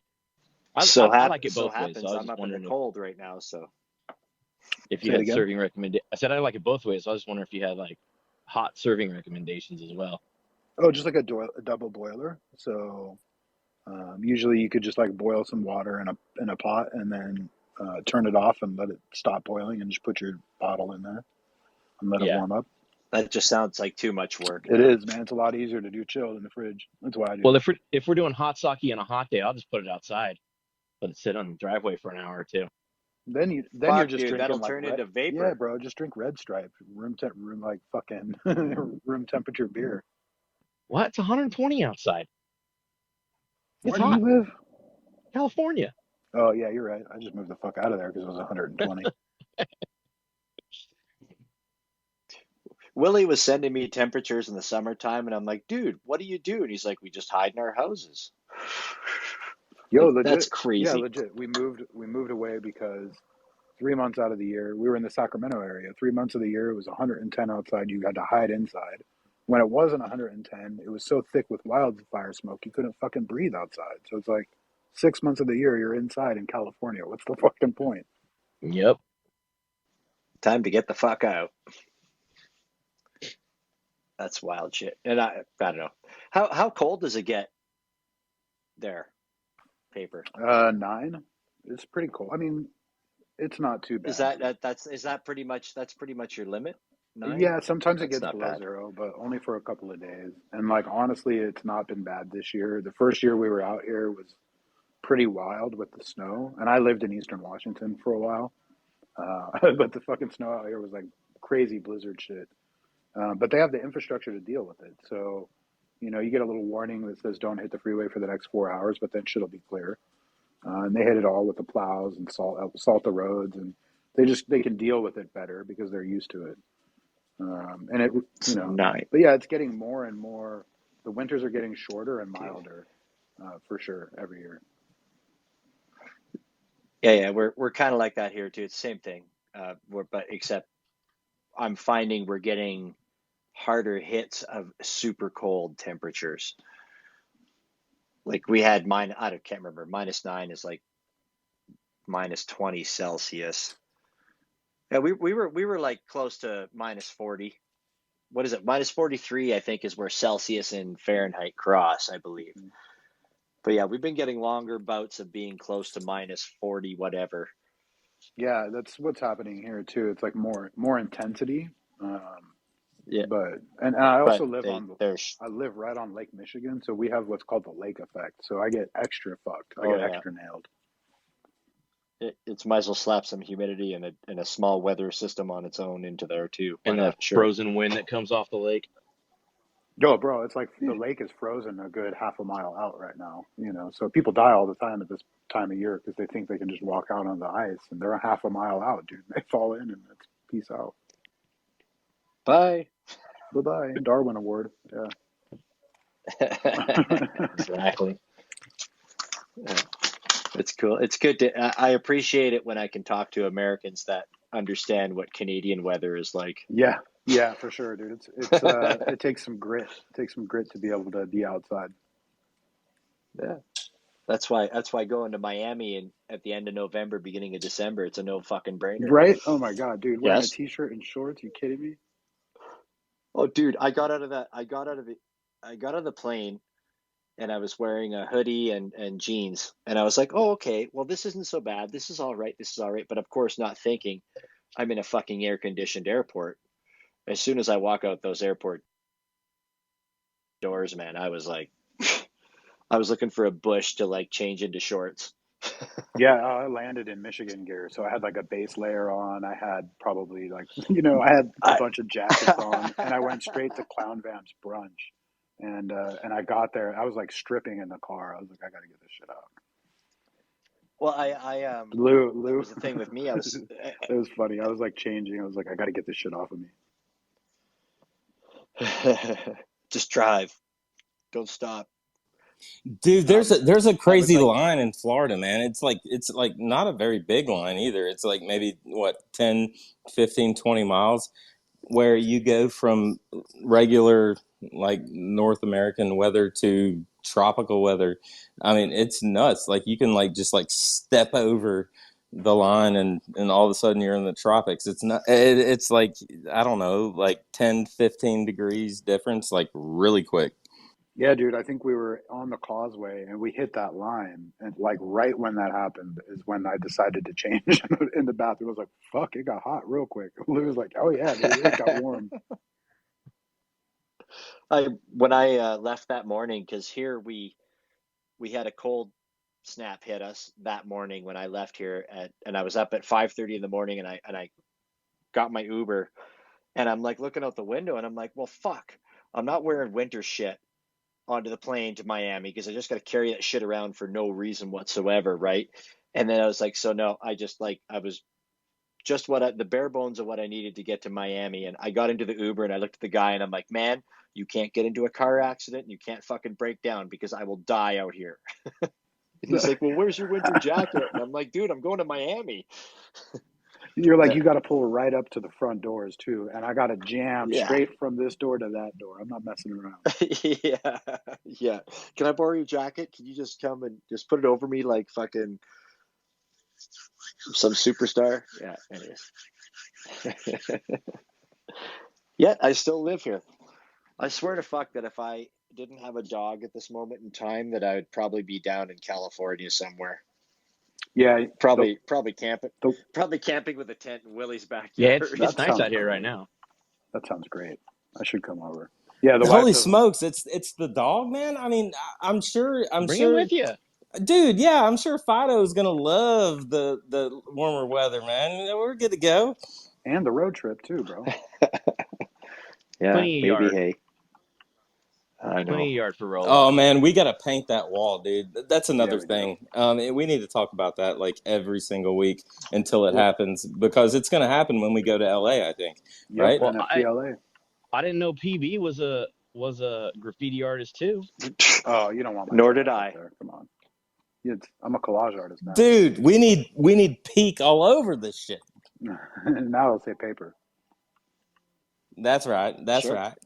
dude. It doesn't matter what it looks like now. You could just do a red blotch on the wall in the middle, and fucking that's a goddamn PB. I Yeah, mean, that's the next step. How do I get you there can with my wheat art paste a career? bunch of shit too if if you want to collage it up. That's Get actually a pretty dope idea. get the wheat paste out. Mm-hmm. Oh, that's a very It's a good very idea, good actually. idea. We could send out some stencils too. I'd love to do that kind of shit, Oh, I man. Do love a some good stencil stencil. work. That'd be Oh, amazing. if you want to send out stencils, I'll get them up pretty quickly. Love a good stencil. It's still got to be done with the love of the artist, man. Yeah, the artist makes the stencil. Willie, I would look at but the artist makes a stencil, but then Willie'd like spray paint it up there. I'd be like, no. No, we gotta No, we no, gotta no. be there, but we're just gonna send it out so we don't have to check it in our luggage. You know, um, For sure. we'll be there Just with the cans. Yeah. Mike gets it. we got a FedEx. You can have it printed at the FedEx or whatever. Yeah, we got email. We could probably send a digital file somewhere. I don't know. Yeah, I get it printed. I don't know. It's kind It of sounds like crazy. we got to send a passenger why, pigeon out, is what why I'm do you think I've been figuring going here. back into the office lately? It's just so I can get access to that large format printer. So I start printing some stencils out. So Large that format when I printer. come in Dude, on a am I? Saturday, they're not like, "What are you doing in the office? You don't ever come in the office. You come in on Saturday." I'm like, "No, I had to come in. I gotta print some shit." At the last place I worked at, I got the engineers to print me off all kinds of crazy shit on that big printer. Hey man, can you print this for me? And then they'd be like, because it'd be like some whatever, like band poster for my niece or something like that. They'd be like, dude, you can't, like, once I start that, it just keeps printing. Like, you can't fucking give me shit like that to print out on that printer. It's out in the middle of everywhere where everybody could see it. And I printed out big giant BTS poster. Did homies just say Eh, BTS poster? Wow. All yeah, right. Get some smash. it was All for my right. it was for my niece. It was for my niece. I also said that as well, not for me. Sure. Whatever, those guys knew how to do it. They made their money. All right, moving along. Okay. So, but before we get along, if you haven't retweeted space, go ahead and do that. And if there's anybody in here you're not following, a lot of cool people in here, so make sure you hit that follow button on everybody in here. Dude, there's a bunch of great people in here tonight. I'm loving it. A lot of my favorite people, actually. So where do we go after being fucking CEO of a multinational Yes. corporation? Anti-establishment PB comes out again and starts looking around the room and goes, "Fuck, man, there's a lot of shiny shoes in here, and this feels awful sellouty." Doing this big lifestyle brands and knowing that this shit is kind of B grade and just not the real deal, man. Um, and so I decided to leave that and start my own, just by myself, kind of an experiment in really high end luxury brand. So the idea was, I'm gonna go fucking balls out, and I'm gonna make THCA crystals, the purest anyone's ever seen, big fucking honking diamonds, and the most pure terp sauce that you can find anywhere. And the consumer dips the THCA diamond into the terp sauce for like this bespoke experience. You can take your THCA diamond, which is naked in flavor and is a very generic high. When you pair that with terp sauce, you get the entourage effect of a specific strain. So you could say dip your diamonds in a haze in the morning for a really awesome sativa, and then as night starts to hit, dip the same diamonds into a Kush, into a Kush terp sauce, and get more of an indica effect. And so very bespoke dabs, right? And we marketed the lifestyle brand accordingly. I built a whole team around it and burned a fucking ton of money doing shit like, I think the best analogy I could use is probably Dave Krugman's All Ship Matches. His matchbook, if you ever saw that he has from All Ships, they're like really high end printed rocket ships that the strike looks like a runway, the matchstick looks like a rocket. When you light it, it looks like it's going away. There's probably a billion die cuts in it. It's embossed. It's just like tons of trick printing, right? Um, and so I developed, in all my previous exec positions and chairman positions, I developed relationships with all these printers globally and knew the ins and outs of what I could and couldn't do with embossing, with soft touch, with UV coating on a box. Boxes go in cases, go in pallets. A lot of things that I learned on the manufacturing floor, coupled with the CPG knowledge and the vendors. And so I went for it, man. It was way high end bougie. We're talking like this shit was $120 a gram to start. And, at a time when most extracts were $40 for some good shit. So, and we killed it. We sold out all the time. And it's because we built a lifestyle brand. We gave people a reason to buy the hoodie. We didn't just try to sell them a fucking hoodie. They wanted to own that hoodie because it meant something. It meant that they knew and smoked the best of the best in California. And so, I grew that to a pretty sizable operation with about 35 employees. We were banging it out, dude, doing basically parties where it was like all the bud tenders. We would invite all the bud tenders in the city over to some super bougie tasting event and fill them up with our weed and give them all of our fucking hats and our gear. And we were just going around being tastemakers and smoke like, oh yeah, dude, Pepsi challenge, whatever you got, bro, bring it out, let's smoke it, and having a blast, right? And so, um, did all of the cool branding and all of the cool merch that comes with that. I was able to try my hand at a fashion project that I'd always wanted to do while I was there. So if you've ever seen the flight jacket that I wear with the orange insert, it's a MA1 flight jacket. I got a chance to do a deconstruct, reconstruct there, which if you know about fashion, you completely deconstruct all the way down to the seams and then reconstruct in a way that you would rather see it. And so what we did was a small run of 200, and I got together with a homie that was a fashion designer, and we made PTFE inlined pockets so you could put your Puffco in there and not get oil all over your jacket. The inside was like a reflective white so that you could turn your jacket inside out. And if somebody tried to take a picture with a flash or a CCTV camera, tried to get you, it would wash it out. The zipper went stealth. So just all kinds of like really interesting stuff about fashion, really high detail, all the way down to like how it's cut, what materials we're using, making the tag really specialized and say it's super cool shit. So had a blast with that, and got a chance to spend amounts of money on marketing things that nobody in their right mind would let somebody spend their money on, right? Like I use that deconstruct, reconstruct as a great example. Nobody in the corporate world ever, or having any kind of a partner, would let you do that. They'd be like, no, dude, you're out of your fucking mind. That's a money pit. And yeah, I knew it was a money pit going in, and that's why I did it, because I wanted to So is this experiment. it? Was this all self-financed, or did you have a Yeah, partner? Or no, this is all self-financed from the bags that I had earned, up to this point. okay, And so, I knew that there's no way that I could execute on the luxury brand with a partner. Like I knew that a partner would keep me in check in a way that I wouldn't be able to do it. So I just skipped it. Said, all right, well, healthy or not, I said, I don't want another adult in the room. Like I'm going to go for it the way I want to do it. Um, and I don't really, to be honest, don't know how the experiment would have ended. We had a lot of great momentum. We had an amazing team. We were the talk of the town, and then COVID happened. And so COVID completely torpedoed the company. In California at the time, everything shut down, including weed, except for essential workers. And weed was not at first considered essential, so everything had to shut down. So supply chains were shut down. People that had shit curing, that shit went and expired. People that had inventory on their floor started to accumulate tax. So it was a really bad scene for the industry as a whole. And I continued to pay my guys out of my pocket.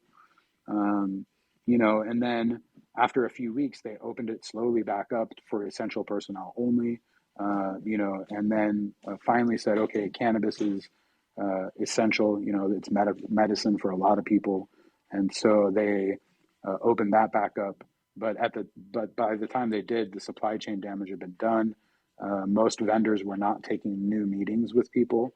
And so, it was an uphill battle, and I kept it going as long as I could, probably about 6 months, kept everybody there, and then started running out of the war chest. And I was just like, all right, guys, we got to call it, and circled up the team, and we jumped into LinkedIn, and I helped everybody fix up their shit and got everyone's resume looking good and sent out letters of recommendation and helped place as many of the team members as I could. And then I shut it down. And, yeah, so I think that that's a good place to kind of earmark that chapter. The lifestyle brand and really experimenting with marketing and having a blast before COVID. another sad death to COVID. That's really cool that you placed your team member. You helped place your team members. That was really good. It's something that I had read in a business That's dope. book, maybe I don't know who. Maybe a Tim Maxwell book. I don't know. No, not Tim Maxwell. That's the homie. Yeah, I don't know. A Zig Ziglar book, maybe, where they did something and they had to lay everybody off, and they were like, "Listen, this is what a real leader does." This person knew they had to lay everybody off. The first thing they did was give everybody the option to go part time instead of laying off half of everybody of a full time staff. Give everyone the option to go to part time. So like your homie can say, "I don't want my homie to leave. I'll go down to 20 hours a week so he can get 20, or she can get 20." And so that like really framed my mind mentally going into being an executive, right? I was always kind of the weirdo. Like I had read all these books and let me tell you about the entrepreneurial operating system and like let's get you to read traction and let's get you to blah blah blah. I was always that guy that's like, let's shake shit up a little bit. Um, so, anyways, reading that case study, and then eventually that guy did have to lay off everybody, and that's what he did. And still, the author, I'm just going to say it was Zig Ziglar, used that as an example of this is how a leader moves, right? This is an example of what to do. And so when the time came, I had a good model. I was like, this is what you're supposed to do, man, because that's what a good human does. I know it's not my It's a responsibility, but it's just like we ended up developing friendships, you know? it's a not burning bridges kind of tactic too, right? Like Oh, you 100%. never know when you'll, right? Yeah. Well, and even if it's not that, even if it's never that, and I never see Hmm. those Hmm. people again, if one of them takes that lesson Good. and applies it, and they're in a position of leadership later, and they can save a couple of people from the guillotine, and if they got to shut it down, do it with grace, then it's a win. Yeah, Yeah, it's absolutely. more than that. It's more of just being human and recognizing other y- people, even though they are your employees, as humans and not numbers. Yeah, and I'll say, I'll be very frank about it. It took a while to get there, guys. Like, I'm not, um, that was 20 years of being an executive and doing shit the wrong way and doing like laying off an entire division in a very cold, tactless way and not being able to sleep for 6 months. That's the kind of shit that leads you to make those decisions later in your like executive life. So I don't want to like come across as completely benevolent, right? When you're out on the fundraising trail and you raise $100 million, you're responsible to certain stakeholders, and they don't give a fuck about any of that shit. And so there's a certain amount of being a sociopath that's required to be an excellent executive, which was part of the reason I left that whole scene and went off and did this trip on my own, self-funded, and eventually just left that whole shit altogether and became an artist. Because that's not the way I want to move in the world. I don't want to be a sociopath.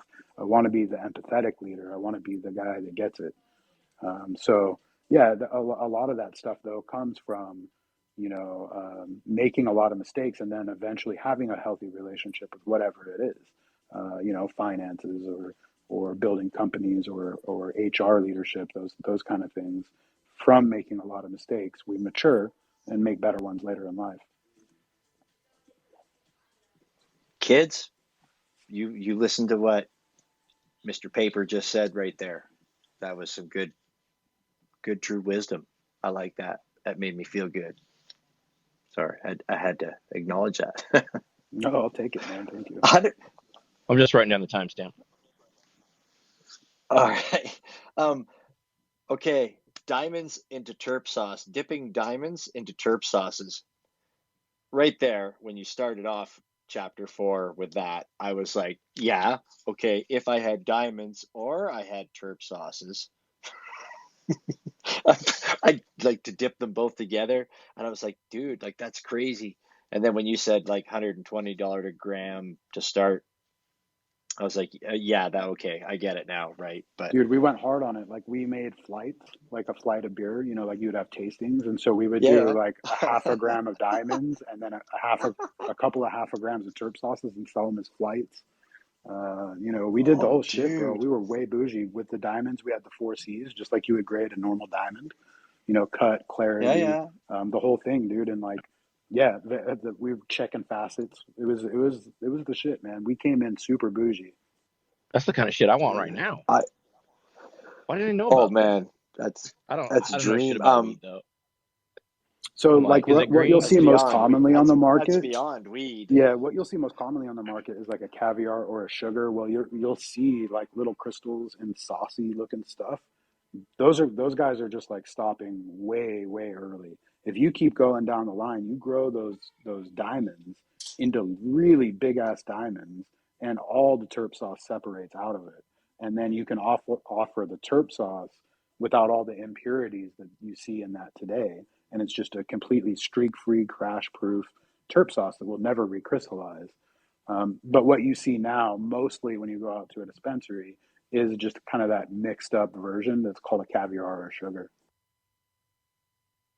Hell yeah. I'm sorry, I was drilling. Did anybody notice I drooled a little bit on my while you were talking about that? I need some Oh. in-person demonstration for this to fully Um, understand it. I got I pictures. was I got gonna some cool say, pictures. I'll shoot you in the DM. like that stuff really excites me. Honestly and truly, I haven't. Back in the early days, I had diamonds and a lot of the terp sauces that were being created up here in my neck of the woods, and but then it just became something that I would never purchase because it came like as far as I was concerned, I was like, no, I'm not paying for that. But did you ever find it was hard to convince people? Well, I guess probably not if the product was really good, but like as soon as it became legal to grow in Canada, I started growing my 4 meager plants that I was allowed to grow.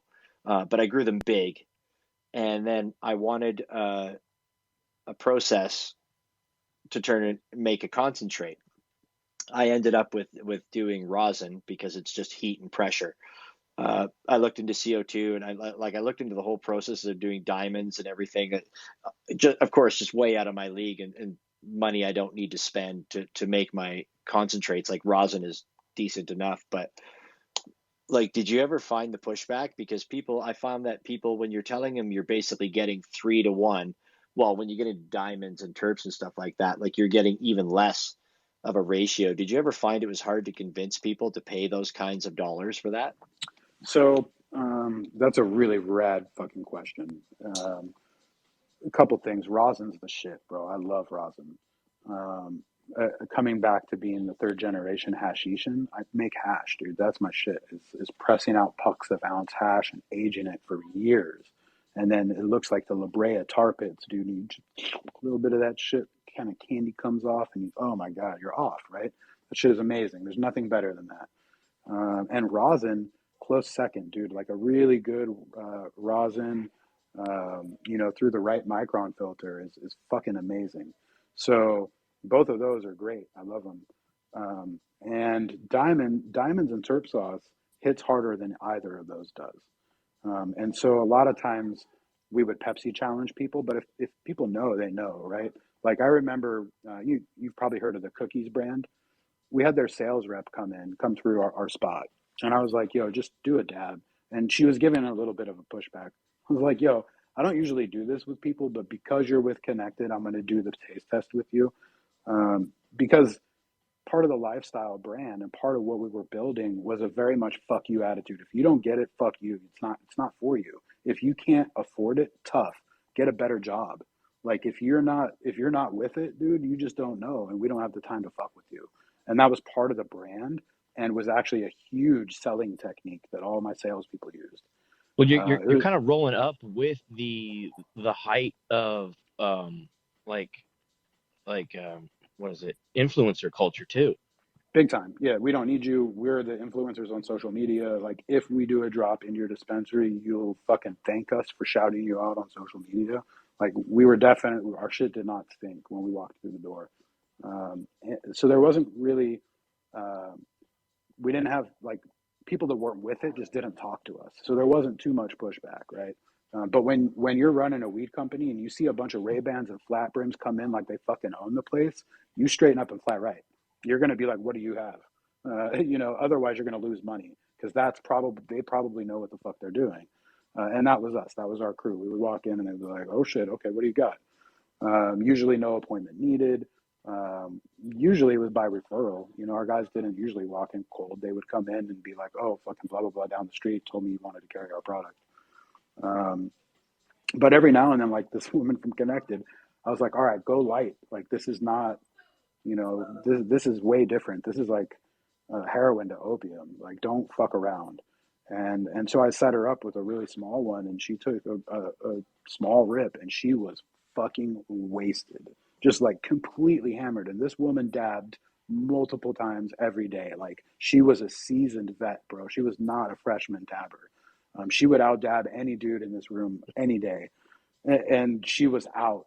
And I was like, yeah, see, it's a different experience altogether. You know, because you're looking at a 99.7% pure THCA diamond. Yeah, that's crazy stuff, And then you're man. just adding flavor and entourage. Like, it's fucking incredible stuff. Yeah. I can't help but think about Breaking Bad, like when you explain it that way, as far as like purity. Yeah, it's very much like that. I mean, like a lot of what we applied in the lab, I learned from, you know, the psychedelic chemistry side of things. And so at the end of it, there, we were growing crystals in the CO2 extraction chambers themselves. So where you're supposed to put the weed for the extract, we had completely rewired the whole CO2 machine, and we're growing crystals like under heat and pressure. So yeah, super like synthetic diamonds. So super Breaking Bad stuff. That's exciting. Yeah, it's fun. That's exciting nerd. That's exciting nerd shit for me because I in Miami I remember you kind of we back and forth about a couple different extraction processes and on different things and like I was like, oh my god, like I could totally fanboy out and just stand here and we could just chat back and forth about this. Like I love hearing about that stuff. I mean, Yeah, I mean, I did to that. take something natural and Yeah, I did that super. refine it even more. We did that super hardcore. You know, each of those machines are the CO2 machines start at like $250,000. And so it's like I'm a big F1 fan, and it's a lot like Formula One. You know, you get this really high performance machine, and then you get a kind of a stock starter model, and then you've got to upgrade the shit for your team. So, you know, we would rip out these bullshit CO2 pumps and add Liwa electric pumps. You know, we would so that we could get faster cycle times. You know, just all kinds of like rewiring, adding thermocouplers so that we could get digital readouts. You know, just all kinds of crazy shit. So, yeah, for 10, 15 years, something like that. We were straight running F1 cars in the extraction circuit. Yeah, that's awesome. I remember when I looked at the most bare bones CO2 extraction unit that I wanted that would do what I figured I wanted to have. Like it was like $16,000 and a lot of labor on my part. And I was like, no, I'm gonna just do some rosin. I'm gonna go to fucking Harbor Freight and buy a fucking 16-ton fucking bottle jack and weld some steel together and get some heat plates. And That's it, baby. Just a 20-ton hydraulic press from Harbor Freight, and you're off to the yeah, races. yeah, Yeah, I mean, those machines that 100%. we were doing, they were like 500-liter machines. Yeah. They were fucking retarded Oh how yeah. big they were. They, you know, 2 stories high and taking up the whole side of a building. That's science, kids. Holy shit! That's You why you're that's talking about like whiskey stills Yeah, size. bro. Like I used to run like multi-million square feet of greenhouse, and our extraction labs were 250,000 square feet, 22-foot ceilings. You know, completely engineered so that the whole building was basically an extract system. I mean, I could design those buildings for you if you need to do it again. Just saying. We'll see. We'll see how big the PB brand gets. Maybe we make an extract Yeah. PB extract company. by the way, I don't think anybody said it tonight, but I'm gonna say it right now. PB, you're a pretty cool guy. I'm not gonna lie. Just getting that vibe. You're a pretty cool guy. Thanks, dude. I think you guys are pretty cool too. I could come up with something Man, more epic, but I don't want to like really like float into the next chapter, but maybe I do. Um, I want to hear about collage. I want to hear about digital collage. I want to hear about the brand and where it's come today. Yeah, I'm with you, Mike. I feel like we could do another 2 hours on weed extracts alone, but I'm with you. Yeah, Let's we get could do the into. drug. We could do the drug AMA on a different show where it's just like ask me anything about weed or psychedelics. Um, Yeah, that's a Thursday show. yeah, yeah, yeah. We only have two more chapters. We have the how the fuck did I get here, and then how did I become PB. So the first one here I think is how did I get here. Um, so I told you the whole thing got torpedoed. The whole company got torpedoed. I had to shut it down, and this is in the middle of the lockdowns. So I go home full time and like go from being a jet set and working 100 hours a week to completely stopped at home, and just realized like, wow, this is really an opportunity to change what I'm doing. You know, um, Coming back to the sovereign individual, which I had given a reread probably. Um, so one of my employees read it and then brought it up to me and like started talking about it. I'm like, bro, that's like my favorite book. And so I started reading it again, and finished it maybe 2 months before I had to shut down my company. And so I saw this opportunity to reinvent myself and to become this digital nomad. I looked at my wife, who was working completely remote as an engineer. I looked at my son, who were homeschooling, and I said, well, I'm the fucking asshole that requires being somewhere. Like, why don't I figure out how to be a digital nomad? Um, and, at the time, I was listening and consuming a lot of audiobooks and podcasts that were business related, just like out of habit, right? Just trying to better myself as an exec. And, and so the content switched, right? Like I got really sick about hearing the fucking news. I didn't want to hear about business anymore. So I started looking around at other stuff. I was a Reddit user at the time. And, I'm a hardcore gamer. And so I've used a lot of, I use a lot of Discord. I've been hardcore Discord user since about 2016. And so using Reddit, came across the CryptoKitties subreddit and jumped into their Discord and was like, what the fuck is going on here? What's this CryptoKitty shit? And, something about blockchain, blah, blah, blah, and like breeding cats to make other cats, like Pokemon shit. And I didn't quite understand it, but I was like, okay, well, this is weird. Maybe I jump on board with this thing. I had heard a podcast a little bit earlier, and the guy was talking about garbage pail kids on the Wax blockchain. And I was like, yeah, okay, that kind of makes sense. Like I played Magic the Gathering when I was a kid. I collected baseball cards. I remember checking the Wizard magazine to see how much my cards were worth. I was like, all right, how much is my shit worth this month? And I'd wait to get the next issue every month where they would like do the price adjustments, right? It was like looking at stock market shit. I don't know if you guys remember that magazine, but No, but I had Beckett's for baseball cards as a kid every yeah, month. Beckett for Every baseball month to cards was check very you similar. Yeah. you run down to the thrift store down the street, go How check much out is my your Ken Griffey Jr. worth?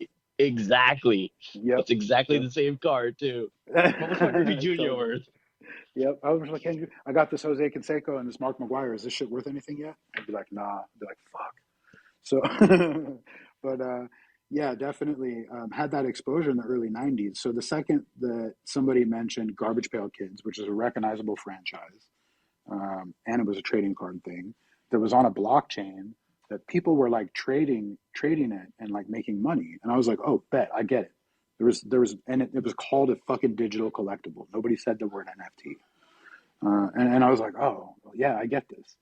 And then I saw NFT, NBA Top Shots, which was very similar. I was like, okay, I get it. I see what we're doing here. We're attaching a piece of art to a token on the blockchain, and then we're speculating on it, and we're making money. Fucking duh, I'm in. Brilliant. It didn't take, it wasn't rocket science, right? And so I jumped in. I said no to the CryptoKitties because they wanted like $2,000 in gas. And I was like, that's more than I put gas in my car. No thanks. And like I totally did not understand what gas was. Dude, I'd be filthy fucking rich with 10 CryptoKitties. But anyways, we would all be rich on the things we miss. So I said, nah, the safer bet is like all these franchises I see on the Wax blockchain. Which if you don't know, dude, Wax is like 10 cents a fucking coin right now. So that was definitely not the right move. As far as the finances, definitely the right move as far as becoming PB. So I got over to Wax. What it ended up being was a low cost blockchain for me to experiment first as a collector and then as an artist. So I started collecting stuff and I started trading these cards And the mechanic on the blockchain, if you've never used it, was you buy a pack of cards and then you open the cards, and then they have different rarities assigned to them, and you can list them for sale on the market. And on what was it, atomic form maybe was what it was called, I don't remember. But anyway, um, and it was cool. There's like a little animation. They would turn around, and then the different rarities would have like shines on them or different borders.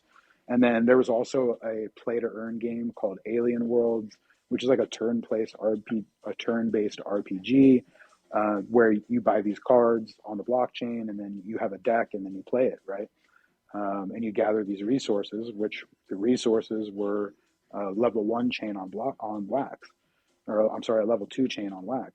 And so I got to learn the mechanics of a blockchain really quick. The cool shit that you can do on a blockchain, that's what I was exposed to first. All these really dope, like I remember the Godzilla drop. You could merge 5 cards to make a widescreen poster that was signed with different holographic features. I'm like, this is fucking cool. Um, so really like engaged with really early. Atari was early over there. Robotech came over there. So there was some decent franchises that came through. MLB had a drop. And I just saw the way that the collectors were moving in Discord, the way the communities formed around these things, the way that the blockchain, allowed the mechanics to happen. And then I saw a couple of like, I don't know, shitty projects, like air quote shitty. And AMC. I was like, yeah, dude, they were bad.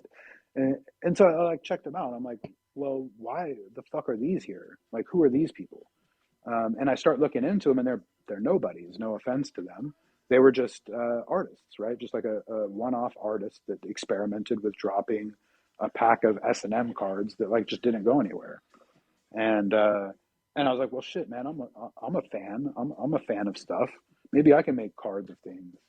And so I tried my hand at making cards, and I made Wait, so there's some. there's some early PB work out there on Wax?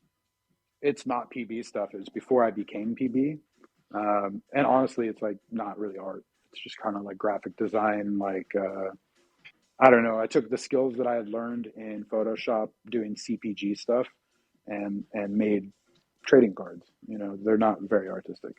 So, anyways, um, but yeah, if you're a treasure digger, there's stuff out there, but I don't know how the hell you would find that. Pretty unconnected to me now, like through the blockchain, not connected to my account. So anyway, yeah, like I learned how to drop. I learned how to edit my own smart contract. I learned how to drop in a pack with different rarities, and how people could merge cards to like evolve, right? So people that have been with me for a while through the Paper Buddha Buddies saw me do, Evo events. That's stuff that I learned how to do on the Wax blockchain in 2020, 2019, fucking around over there. And so, um, you know, I got into the thing doing the art and decided like maybe I could try my hand at this Ethereum thing. Like I see people dropping shit over there. Um, the thing that held me up at the time is it cost like $300 to enable all the contracts to be able to mint and sell your stuff. And so, and I just wasn't about it. I was like in conservation mode. I'm like not trying to spend anything. I just spent all my money keeping 35 people employed for 6 months. You know what I mean? I'm not trying to even Yeah. buy fucking fancy cheese. So, I took a pass until I made enough with Wax to hit the exchange and mint some stuff on ETH. And it was like photo collage. Um, some of it had Buddhas in it, not all of it. And, it was like a shill culture. I didn't really understand Twitter. It was a cesspool, a political cesspool I'd never used before. I wanted nothing to do with it. But I like reading on Reddit and on Discord. It was clear the place to be was Twitter if I was going to sell my shit. And so, it was like somebody would say, Paris NFT gallery would be like, I got 900 million ETH. Show me your work. We're buying and displaying it. And so I would totally shill. I'd be like, yeah, they're going to display my stuff in Paris. Just like not knowing. I just had no clue, man, that it was a total like engagement farm. But I managed to sell 3 pieces pretty quick. at point 1 ETH at the time. And to be fair, this is when like everybody was just ETH was coming out of their pockets. They were buying whatever the fuck. They did not care. And so the thing that it did for me as an artist, and I try to be this for artists now, is it gave me an immediate dopamine hit of like, oh my God, like I just made money selling my art digitally. Holy shit. And then the next day, whoever bought my art, and it was anonymous, whoever bought my art was clever enough to 5x it and sell it again the next day. So the next day I get a notification for that secondary sale. So I got like back to back dopamine hits. The first day was like this fat dopamine hit of holy shit, I can make it as an artist. I can actually figure out the economics here and I can make a go of it. Like it's possible. And then the very next day was like, holy shit, this technology is so badass that if I do the thing I said yesterday, if I do that right, I can set up my kids and their kids and their kids for future success through these royalties, through the smart contracts, and when I'm too old to make art, which will happen sooner rather than later, I'll be able to live off of that mailbox money from building up inventory in my early years. And I say that I have a hand that shakes pretty bad. And as a digital collage artist, there's going to come a day when I'm not able to cut a straight line, and I don't know when that is. So that's hopefully not for another 20 years, but I very much came into this recognizing that I have an issue with my hand and that I'm on a limited time frame. So that's why I was so prolific in the early years. That's why, I'm such a believer in royalties because, that's exactly the thing that I recognized on the second day as part of the magic of the blockchain for an artist. So I sold a couple and then I hit a plateau with that, and it was just like, shilling wasn't working anymore.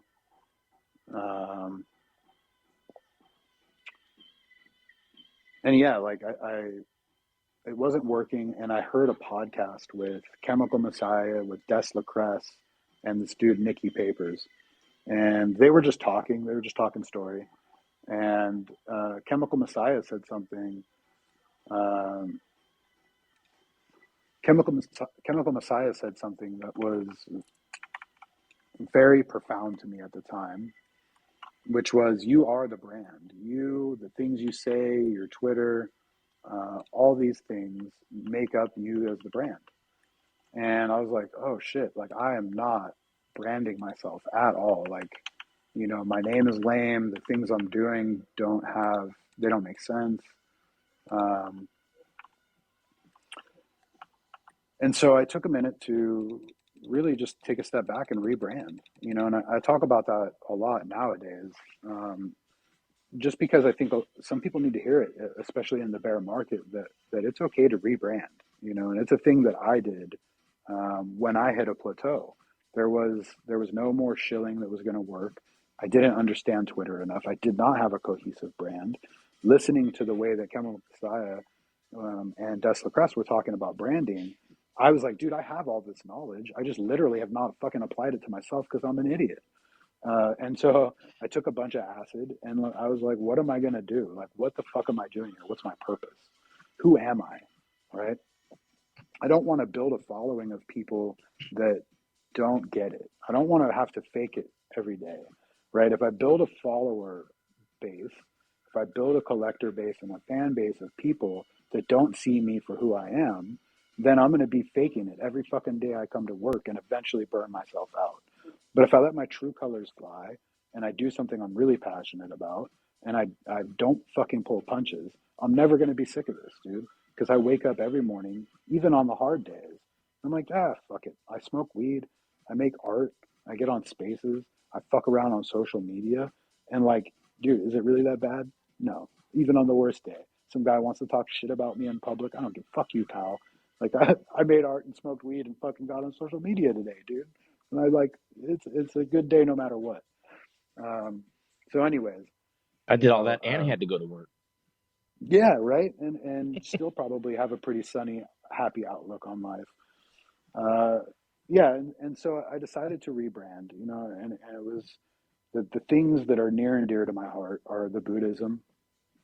I've been a Zen practitioner for coming up on 30 years now.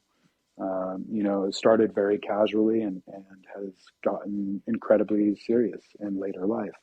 I meditate for 30 minutes to an hour every day. I do around 2 hours of reading of scripture, of fucking deep Buddhist scripture every day. And I am putting myself through Buddhist art school, which doesn't exist. Probably an hour or 2 hours every day of just hardcore Buddhist art learning, the iconography of a tanka, the history of a mandala. How did the Shakyamuni image, migrate from Tibet to China to Japan? When did it change? How are the mudra positions different? What's a mudra? Like all of these things, I've had to teach myself. So you I don't have, you're just yeah, saying go ahead. you're deep diving the research on all that On all of that every day. every And so day. I live and breathe the Buddhist thing every day. And so that's why the Buddhist art, that's why the Buddha is part of the brand. And the other thing that I live and breathe every day is psychedelic culture and LSD. And I take LSD medicinally. I use LSD probably 3 or 4 times a week.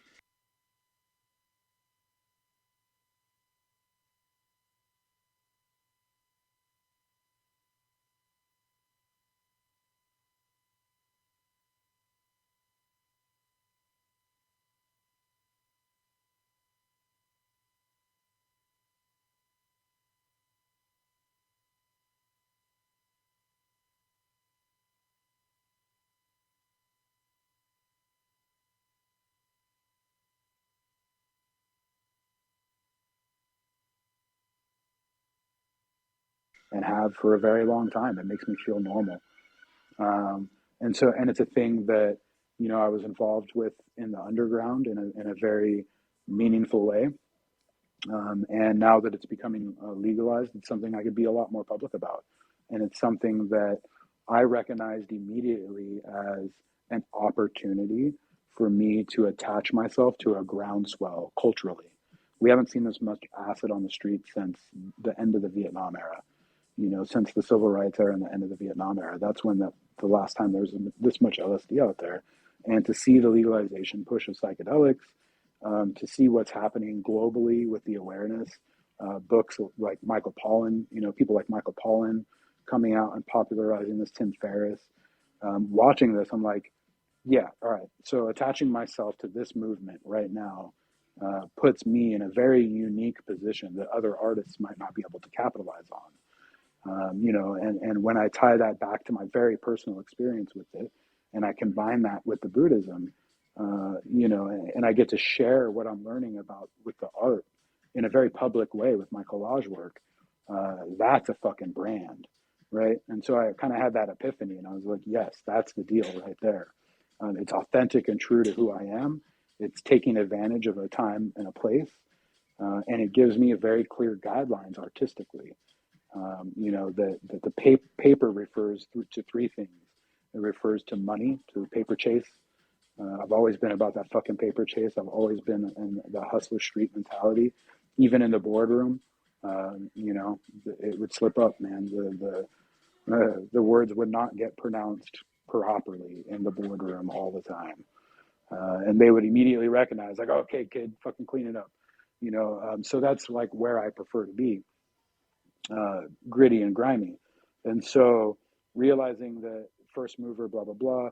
And then, as far as the art itself, um, DJ culture, music in general, the world that we live in is all collaged. We live in a remix culture. Everything is a fucking remix of a remix of a remix. A movie, a remix of a movie is a collage. Code, the way we write code, we take a snippet from here and a snippet from there and we call it our own. That's a collage. When I'm DJing, I'm taking this guy's record, that guy's record, and a sample from there. That's a collage. And so the strongest tool in my creative arsenal is Photoshop.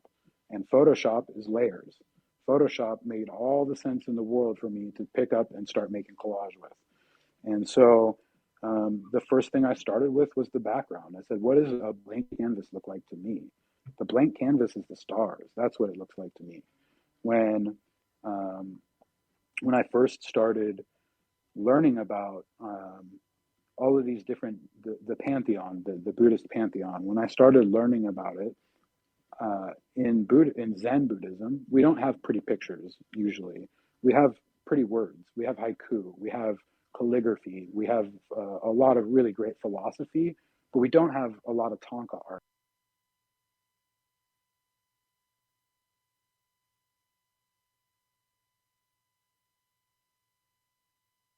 We don't have a lot of visual representation of the pantheon.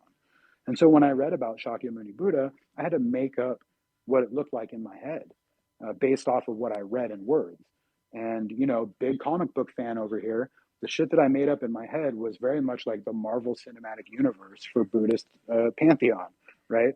You see all these crazy dudes up there in the sky with all these powers and saving the universe from everything.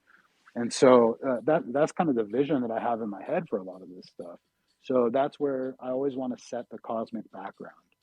And I have I made a collage of a paper space background and made it kind of scratched up and dusty and look like an old album record, like an old album cover. And that became kind of the signature background. And it always changes. So if you look at my work, you'll notice that the stars are always in a different position. It's zoomed in or zoomed out or tilted this way, or you're looking at a different part of it. You're always looking at a different star backdrop. And then, so listening to Chemical Messiah is really the one, who got the idea of the branding and creating kind of some structure for your art to define who you are. You want people to look at your shit and say, that's a PV.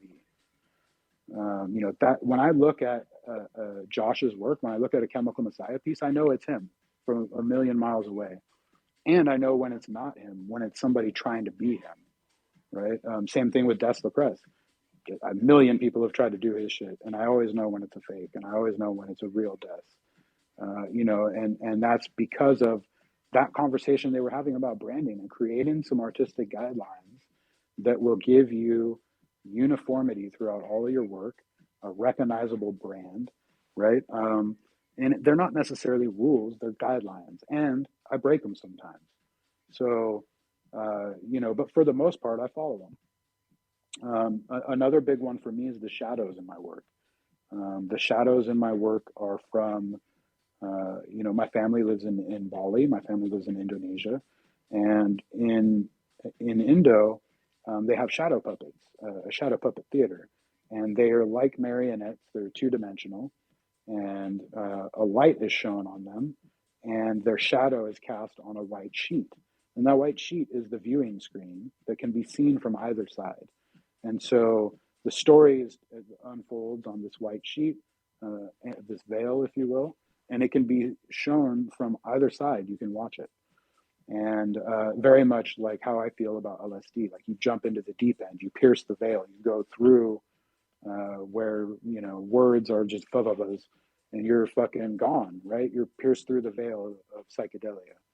And so I wanted to be able to bring back that feeling that I get and to people who maybe don't feel comfortable taking psychedelics or who are interested in psychedelic culture, but maybe just don't have the opportunity to take fucking 80 million hits a week, and so, not only is there a story unfolding in the shadows, but it also represents the shimmying. If you're on psychedelics a lot, there's a lot of shimmying and shadows and stuff that happen in the corners. And I find them fascinating, staring at a corner right now with some shadows, that there is this overlap. It's not one hard line. There's 6 different hard lines that are all overlapped, so shadows are like very, very trippy to me anyways. It adds an entire psychedelic component to the work, and it really allows me to accentuate certain things that I've cut out to pop out a certain character or a big technique that I do is layer weaving, where I will take 2 images, duplicate them 10 times each, and then weave them into each other, on top of each other, layer one, layer two, layer one, layer two, layer one, layer two, and then start cutting them out, popping them out with shadows and kind of fanning it out. And it gives it a really wild psychedelic effect. So I found that style very early. If you go back into my early work, the Genesis doesn't have it. The second piece on Tez does. And by the third or fourth piece, I really catch stride with it, and it becomes very much a signature thing. And then, you know, so paper, chasing paper, pulp. So the pulp is a big component. Growing up the way that I did, a lot of times the only entertainment was books that were donated, and they were like cheesy ass books your grandma would donate. So in 1990, you know, in the early 90s, that was like Hardy Boys or old cheesy B-rated sci-fi books. And so that became my go-to, was these cheesy, you know, B-rated books that had one picture on the cover, and it was like total cheesecake art. And so fascinated with it, love pulp art. I've always had a lifelong fascination with it. So it was an opportunity, and there's so much rich history there. A lot of it is public domain now because it's so old, you know. And so I found it as the perfect complement to the Buddhist art as far as retelling a story. I could put cool dinosaurs or robots or astronauts in there because that's the shit I was seeing in my head anyway. Um, so yeah, and then so paper, chasing paper, the blotter paper, the LSD culture, and then the pulp, right? And then Buddha means the awakened one. So I'm awakened to those things. Those things have enlightened me. And that's, in a nutshell, how the paper Buddha style came to be. Yeah, questions? So I always got paper doll from that because of the collage part. I thought it had something to do with like paper dolling. Very much in the same aesthetic. Yes, that's So what I I always don't thought fault the you for paper that. kind of had something to do with. I Um, don't, you're saying I play with dolls? I mean, I don't fault you for that, but no, no, maybe I no, do. G.I. Joe action figures, man. Action. no paper dolling. You know, as in cutting things out and pasting them together, kind of thing. Like, yeah, You actually Yeah, collaging. don't yeah. want me anywhere near a knife, so none of it is analog. It's all digital. Um, so like there's a lot of retrofuturism Hmm. in your stuff, right? And Yep. are you saying that comes from the pulp art books? Yeah.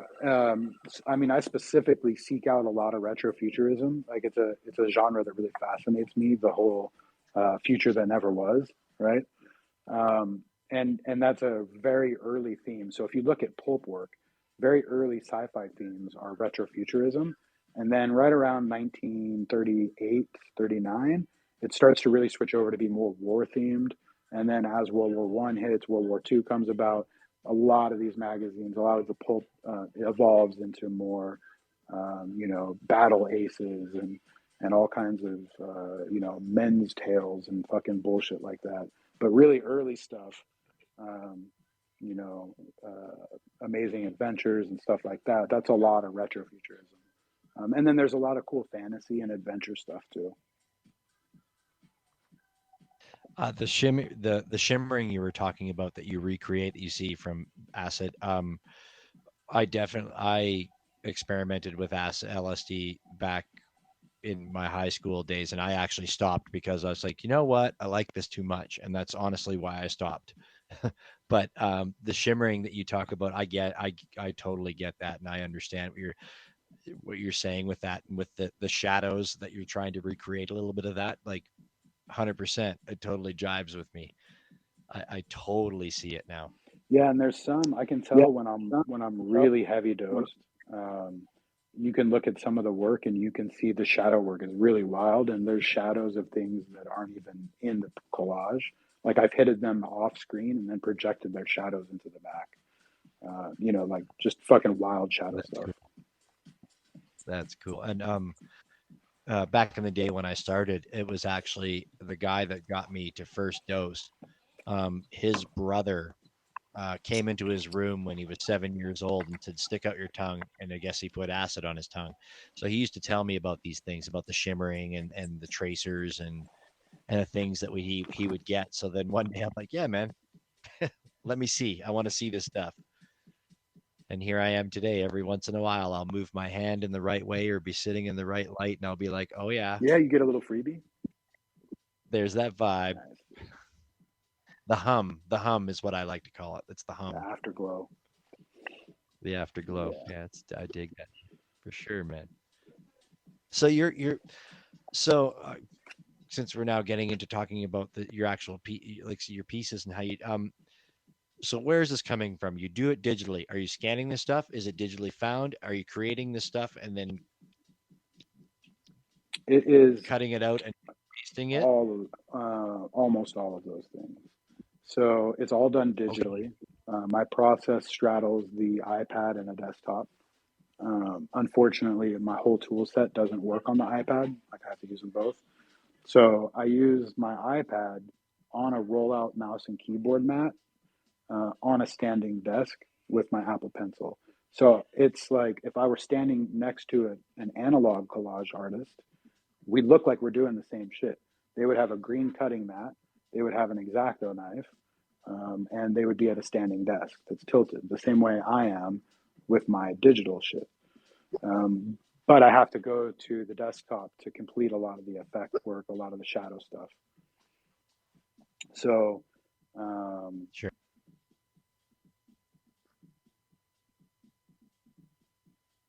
yeah. And what was your specific question? I need to smoke more weed. No, no, I was just asking like whether you actually like I wanted to Oh, know if that's right. you answered it Yeah. So whether you were actually the putting out source. magazines or doing and yeah, yeah. Yeah, the source, some of it is digital, some of it is public domain. And then some of it, a lot of it, like I love going to antique stores and digging in crates, like an old record store. And you can find a lot of really killer pulp material there, which I digitally scan. And then I have partnerships with schools in Nepal. This year, I'm actually doing a big drop with one of them. It's a Tonka school where they have a whole bunch of artists that are in residency and masters that are teaching them and producing these traditional Buddhist Tonkas and selling them in Asia, in Nepal. And that's how they fund the school. And so now with NFTs and with Web3, there's an opportunity for me to work with them to share in the royalties on the smart contract and help fund the actual Tonka school where these homies are learning how to do this shit with pigment on stretched cotton and actually making it and then digitally scanning it and sending it to me where I digitally cut it up and make the collage. So Oh, it's fucking yeah, I've been doing that's that dope. for a couple of years, and this year we're actually. I've been working with a couple of the world's most foremost Tonka artists last year and the year before, and this year with the school, we're really going to highlight them and get their website up. And when I finally get mine together, I'm going to be adding a huge section about what they do and a lot of cool behind the scenes photos to really give context to my work because like I try to be cool about people listing my shit at two tes, but like a fucking monk made this shit in the hills in Nepal and digitally scanned it and sent it to me to cut up. And like motherfuckers are selling it for $2. Feel me? Like, and then somebody sells a sketchy looking JPEG for 100 ETH. Like, you know what I could do with 100 ETH? You know how many fucking schools we can build? But anyways, my time will come, and so will the time for these schools. And luckily, we're in a position that we can really utilize Web3 to help build them out and to help keep a tradition that's been around for thousands of years alive. And for them to, you know, dude, for these traditional schools and traditional Buddhist artists and monks that are living a monastic life to be hip to NFTs and Web3 is fucking mind boggling. And they're full blown into it. So yeah, a lot of the material comes from partnerships like that. Where they've got a huge web store and they're selling the tapestries and they say, have your pick. And then we've got partnerships on the back end for royalties and things like that. And then a lot of the purpose of a lot of the Tonka art is the monk remain nameless. And so there is not actually copyright with a lot of this stuff. So what I do is respect the living. If they're living, then I don't use their shit without permission. And if they're dead, I try to make sure that the Tonka itself is usually over 50 to 80 years old. So I have a decent public domain argument. But it's a piece of spiritual art. And so I could take something and I have, stuff that's 18th century, 19th century and restore it and collage it. And I'm totally fine with that. Like, oh yeah, Christie's did an auction on the 17th century or 17th century Tonka. Look at those beautiful digital scans. Let me go grab those real quick. There's no copyright. No copyright in Tibet, motherfucker. Can you does that define answer? Tonka and Tonka art a little Yeah. more layman-y for me? Because I'm a dummy. No problem, man. It's like a big tapestry so when you look at my art, you see the Buddhas. They're usually in a big cotton tapestry that is like hung up in the kitchen to ward off evil spirits from the bananas. You know what I mean? Like it's the Buddhist Okay. equivalent of a Hail Mary of a Mother Mary candle or a Jesus candle, right? It's kind of like a religious tchotchke. Okay. But the history of the Tonka itself is very fascinating and has been in high prestige in temples. And it's just a huge tapestry or stretched cotton canvas that has these images of different Buddhist deities. They're used to tell Buddhist fables or stories, as well as like the life of Buddha and various teachings, right? They were used almost like scripture in a time when people couldn't read words. They would show them the picture and they would say, this is what was up with your dear Buddha. Here he is under the tree. Here he is cutting his hair, having enlightenment, realizing cutting his hair is a symbol of giving up, the wealthy status and coming out here and being a lay person, and so they would use these pictures to tell the stories. And so the tradition of Tonka art is the primary artistic expression in Buddhist religion or spirituality. And this followed by the mandala, which is a whole other fucking trip. But the Tonka specifically, the reason I latched onto it is because of the first thing I said, is it's dying in the kitchen. It's dying over Auntie's mantle. Like it's become a thing that's not as important as it used to be. And I wanted to elevate that form of art, and I wanted to make it relevant in a new way. So it was a very intentional choice on my part. So I really should Some have of picked that them, one up at that estate sale that I sent you. that was cool. Yeah, that one was brocaded, right? It was like laid into something that looked like curtains, And it was just framed. framed. Yeah, Yeah. just Those are framed. fucking great. Some of them are as big as the side of a mountain, dude. Like the big Tibetan festivals, they bring out the huge ones, and they're literally the size of a fucking mountain, dude. They're huge. Take 80 people to unroll it and hold it up at the top, and 160 people down and 80 across, and they're holding this huge giant tapestry of a Buddha for the whole world to see. I imagine that's something like how we treat an American flag, where they don't want it to touch the ground. Yeah, it's with reverence. Yeah. Everything in like monastic life has huge rule sets. So I read the big text in Zen is called the Shobogenzo, and the robe that we wear is called a Kesa robe. It's the orange and yellow robe that you see. And fuck, dude, the amount of rules around your Kesa robe and how to fold it and how to clean it and like what to don't wipe your eye with it, like just all kinds of weird shit is written in scripture. Literally written is don't wipe your eye with your Kesa. Like, bro, what? How does that make sense? Who cares? But anyways, yeah, so a lot of rules. I'm not a Sounds rule like the guy. American legal system, though, where you have to tell people that coffee is hot, or else they'll burn themselves and sue you. Yeah, well, I mean, if we want to get way into the weeds here, a lot of the reason that the monastic life is so strict, right? Like, if you read the Shobogenzo, there's 3 or 4 discourse on cleanliness, on how to bathe, on how to use a toilet spatula, on literally like don't talk to each other. This is how you dig out a latrine. And what people don't realize is at this point of history, the Black Plague is happening in Europe, and these fucking idiots are dying because they're eating rats in the gutter. Meanwhile, over here, on the other side of the globe, these people have realized hygiene is the most critical thing to keeping them alive. So they've created monasteries and very strict rules around bathing and hygiene that keeps them all healthy and alive. And it reinforces the reverence and the enlightenment status of these people that are telling you to do this thing and keeping you alive. So it's this very interesting psychological, reinforcement of an idea that could happen in a spiritual or in any setting, really. But yeah, fascinating stuff. Huh, imagine that. Staying clean and washing your hands fucking can help you out. Who would have known?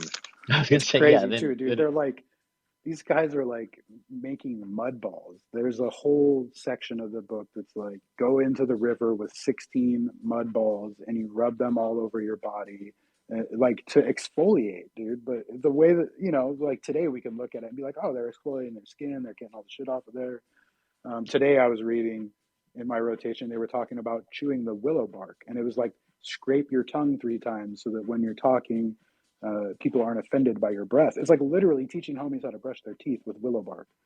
And I'm just like, man, yeah, brush your teeth. I get it. Do we need a whole chapter on it? It's just hygiene they figured out 5,000 years ago, or longer. Yeah, around 1250 AD is when the Zen stuff migrated from China to Japan.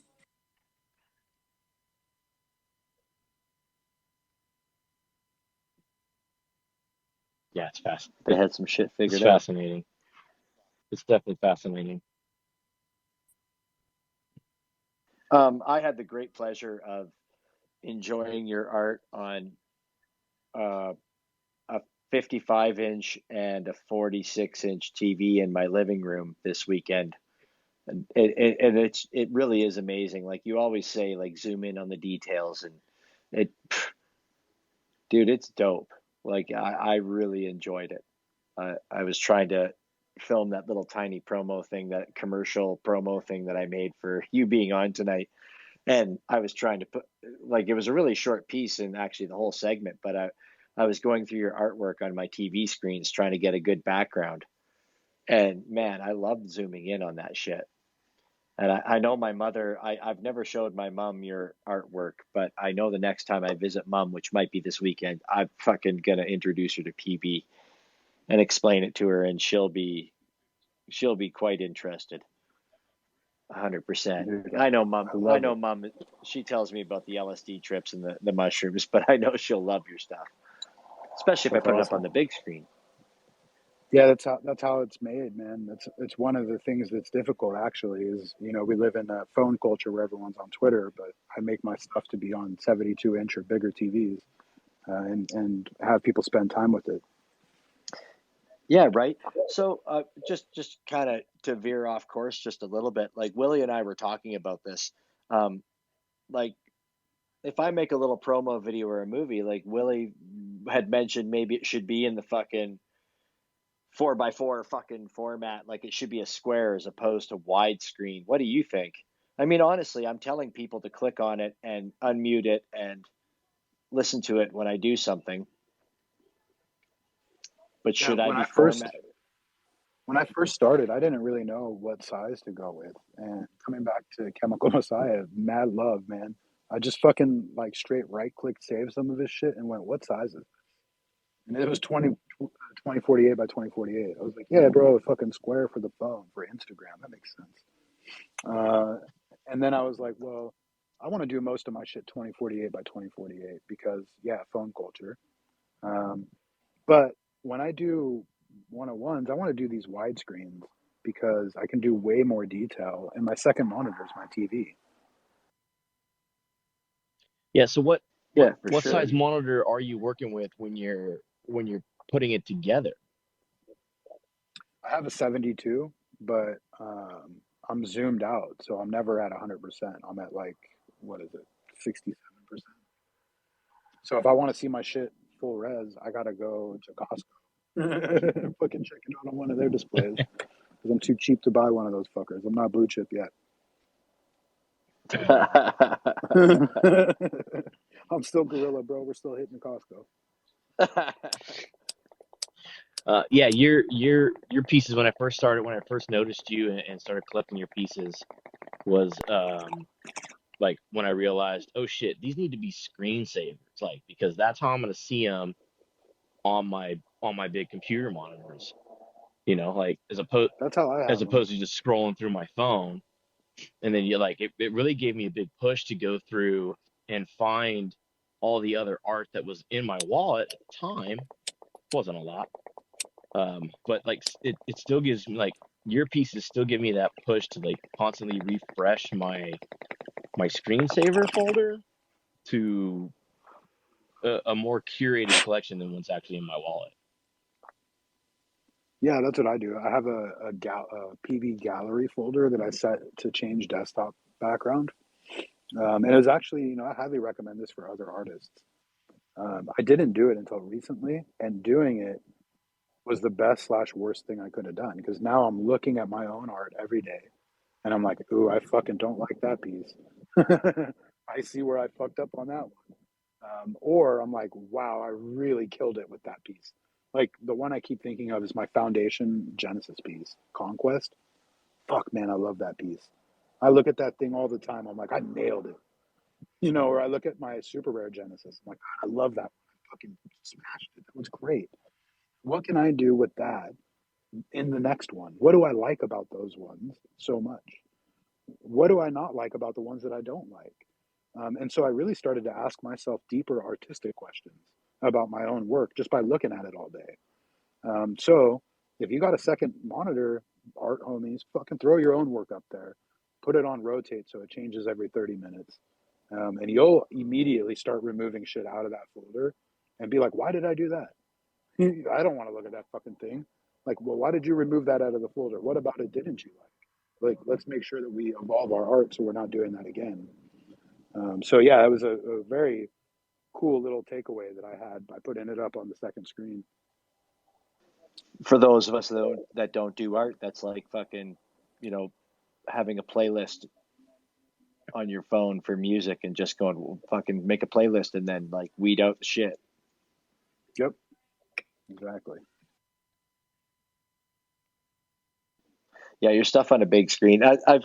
It's really interesting because the last month and a half, 2 months, I've been utilizing my bigger screens that I have, and man, it's amazing how people's art looks, right? Like yours, everybody is so used to looking at it on their phone, but to put it up, like, have you ever put it up on a 50-inch screen? Like you really should, like, or a 70-inch screen, you really should. Like I have a vertical screen that I put as soon as I got into NFTs. I ended up putting a vertical screen in my computer room. So I've got a horizontal and a vertical. And it's because people do create in vertical. I bring it back to the beginning of this space when we were blabbering on about shit and we talked about billionaire. Like right there, like those are vertical pieces. You need a vertical long screen to look at that. Just like with your pieces, paper, like, having a wide screen to look at these pieces that are meant to be looked at that way. It's so worth it. Even if you don't have it, on there every day of the week, all the time, man, it's so worth it to every once in a while just put it up there and look at it and go, man, this is dope. Dude, even in VR, man. I'll tell you, like, I don't know. It was the day after or 2 days after I met Paper.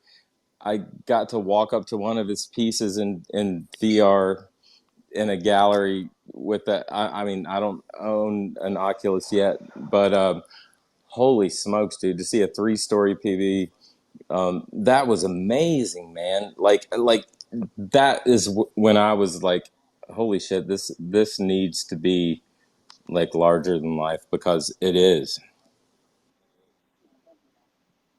Mm-hmm. Yeah, I need to get my headset out. Um, how Mike, how are you viewing that in VR? Were you just I was I put on the headset at a really rad place in Miami. It was like I don't even was it know. basically like just through the object web page or something like that though? It was Only through the Fort Gallery, I believe, at the time. Yeah, Art Wolf, V. Coleman, she did the Fort NFT gallery, and she made a big on cyber. Yeah, it was an on cyber gallery, okay. and then invited a bunch of us artists to put our stuff up, and then did a virtual exhibition. She was wild, bro. I loved it. We were like in the alley at a party, and she was like, "Yo, yo, yo," putting VR on people's heads, like, "Yo, I'm gonna sell you some art." I was like, "My homie." But yeah, she was pretty wild with it. Because you don't have any specific pieces that are like VR oriented like Lou does, right? No, not like that. I can drop a little bit of, let me see who's in the room. Yeah, a little bit of alpha. I'm working on an AR project that would anchor my work to buildings on the city skyline. So as you come into Art Basel, Miami, you would look up with your AR enabled goggles or your glasses or whatever, and you would see at nighttime a huge PB piece over the skyline. And that's what would be for auction during that art week. So that's a thing I've been fucking with. That's That's dope. a holy shit. That's dope. That's a 10-4 holy shit. Yeah, that's awesome. Got to innovate, right? Yeah, I mean, a big part of the work, a big part of what I try to do artistically is give people the overview effect. And that overview effect is something that astronauts talk about. When they're up high enough, they look back down and there's no borders, there's no politics, there's no none of that shit, dude. We're just on this pale blue dot suspended in space, right? It's like this thin atmosphere is saving us from the fucking wildness that is space. So yeah, I want to give people that feeling of it's a feeling of being small yet hopeful all at the same time. It's a oneness with the universe through realizing you're just a small part of it. And so I always wanted to give people that effect with my work, which is why I've always designed wide form, high def collage that's really made to be wide format or large format. And then the other things that I'm working on are actual projections, um, large projections on buildings. So I'm working on a piece right now that is 2-story by 4-story. And then, yeah, we just did a big show at the Dancing Seahorse in LA, where we were like, it looked like a huge stage setup. It was pretty badass. So the DJ looked like a tiny little leaf, like a little tiny.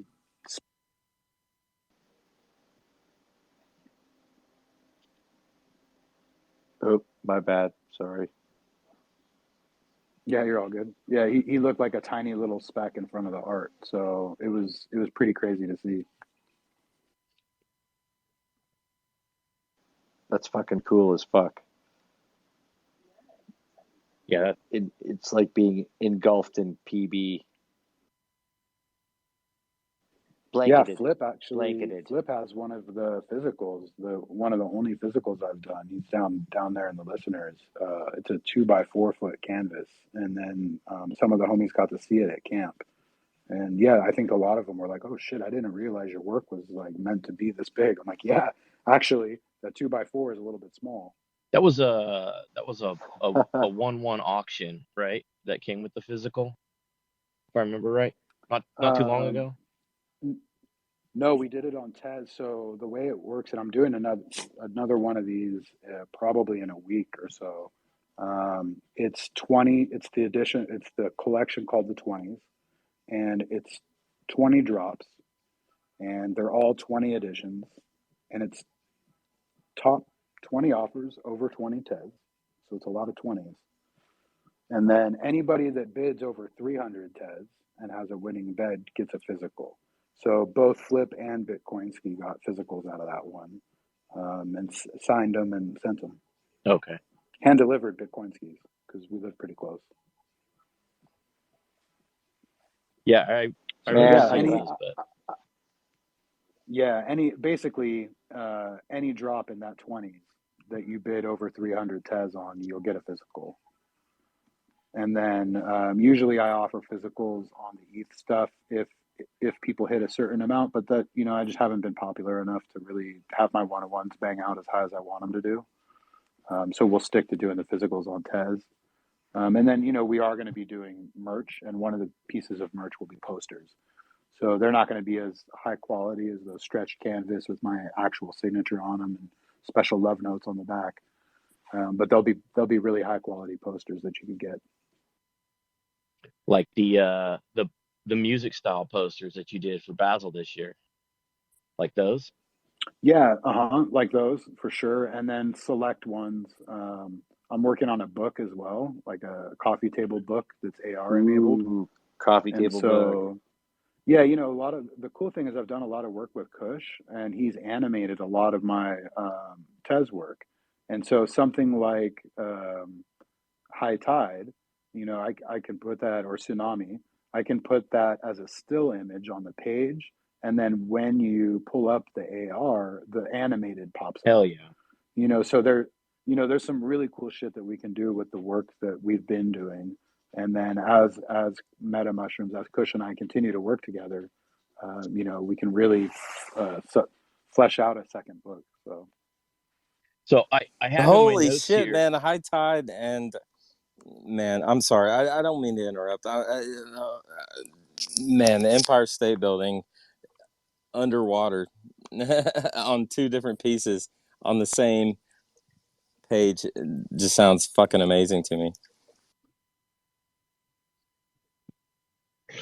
I love it, Mike. No, so I was just gonna say I have in my notes here. These are the words I wrote down. Books are big in NFTs right now. Let's just transcribe this and print it out. So it's funny that you mentioned a book. I love that shit, dude. Chat GPT is like the thing that's been holding, this sounds so silly. The thing that's been holding me up from writing a book is words. And so now with OpenAI, I'm just like, give me a fucking report on the history of mudra positions in Thailand. And it gives me a full blown detailed report. I'm like, done. Fucking beautiful. Now I can collage a book. Like, give me the words to collage. That's what I needed. Hell yeah. Yeah, man. This Beautiful. Use the So Twitter's tools. yeah, closed captioned already. So we just get the transcription. You can put that into a book. yeah. I mean, it's basically what I'm doing with like OpenAI, which is it spits out a bunch of shit that's like not super cohesive, and I'm like, all right, man, let me touch this up for you so that a human can read it. And then it's like, but it's a really good starting point. Yeah, absolutely. Okay, Mike, what were you saying about underwater Empire State Building? All right, man. No, dude. My very first PB piece was High Tide. It was the first piece that I actually like got in when there was like a drop notification. There's 20 pieces. I think it was like 20 tes at the time. I wanted as much as I could get. I could only get one. Um, I ended up selling it for double, but then ended up buying it back because I just loved it so much. Um, and I, yeah, dude.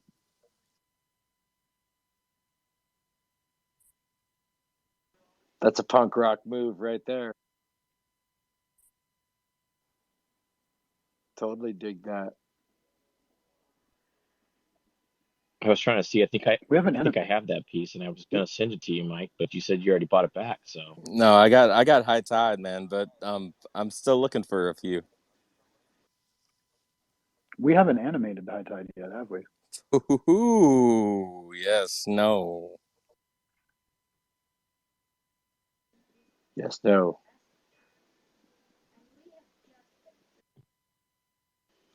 I'm actually ashamed because I should have looked. I know I do own a couple PB pieces. I don't know what I have though, honestly. I know I like them. Yeah, it's kind It's hard. It's the hard thing. It's the hard thing with like I mean, it's Tezos. I don't think I own anything ETH by you. I may or may not. Maybe I do, but Well, that's tonight's the your thing night, with dude. We got an open edition going. you get through that. I think no, never mind. That was maybe it was a Pong piece. I don't. Anyway, um, it's so hard. That's the thing I find about like with my Tez wallet. It's the thing with Object, like not being able to organize my shit and put it. You put your pieces into file folders. It really sucks, right? Like to look through my wallet and find out what I own of any given artist is a pain in the ass. I take no offense, dude. I collect heavy. I mean, I got Yeah, seven or 10,000 NFTs I've collected, and like dude, I have no idea. I love Empress Trash. I see you.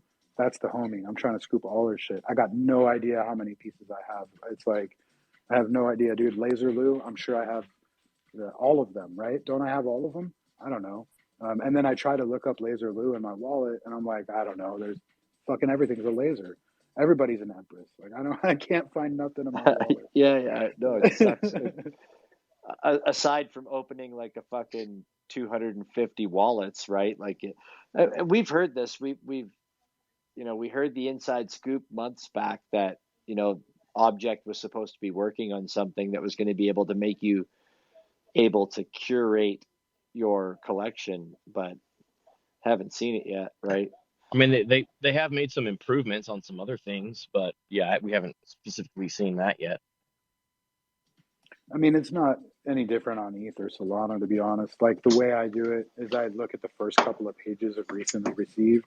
So it's like I can see like, oh look, dude, I'm getting airdropped from Mike or Emp just airdropped me again. Like I should say thank you kind of shit. Or I can see like I'm getting a bunch of sussy bullshit on ETH. But then it disappears into the ether, and that's it. It's like you got to go searching for it. Yeah, after the first couple of days, I'm like, peace, dude, that just went into the warehouse, and one day we'll figure it out. Well, one day it'll pop up where somebody's giving me some absurd offer. Right. I'll exactly. I go, shit, I own one of those?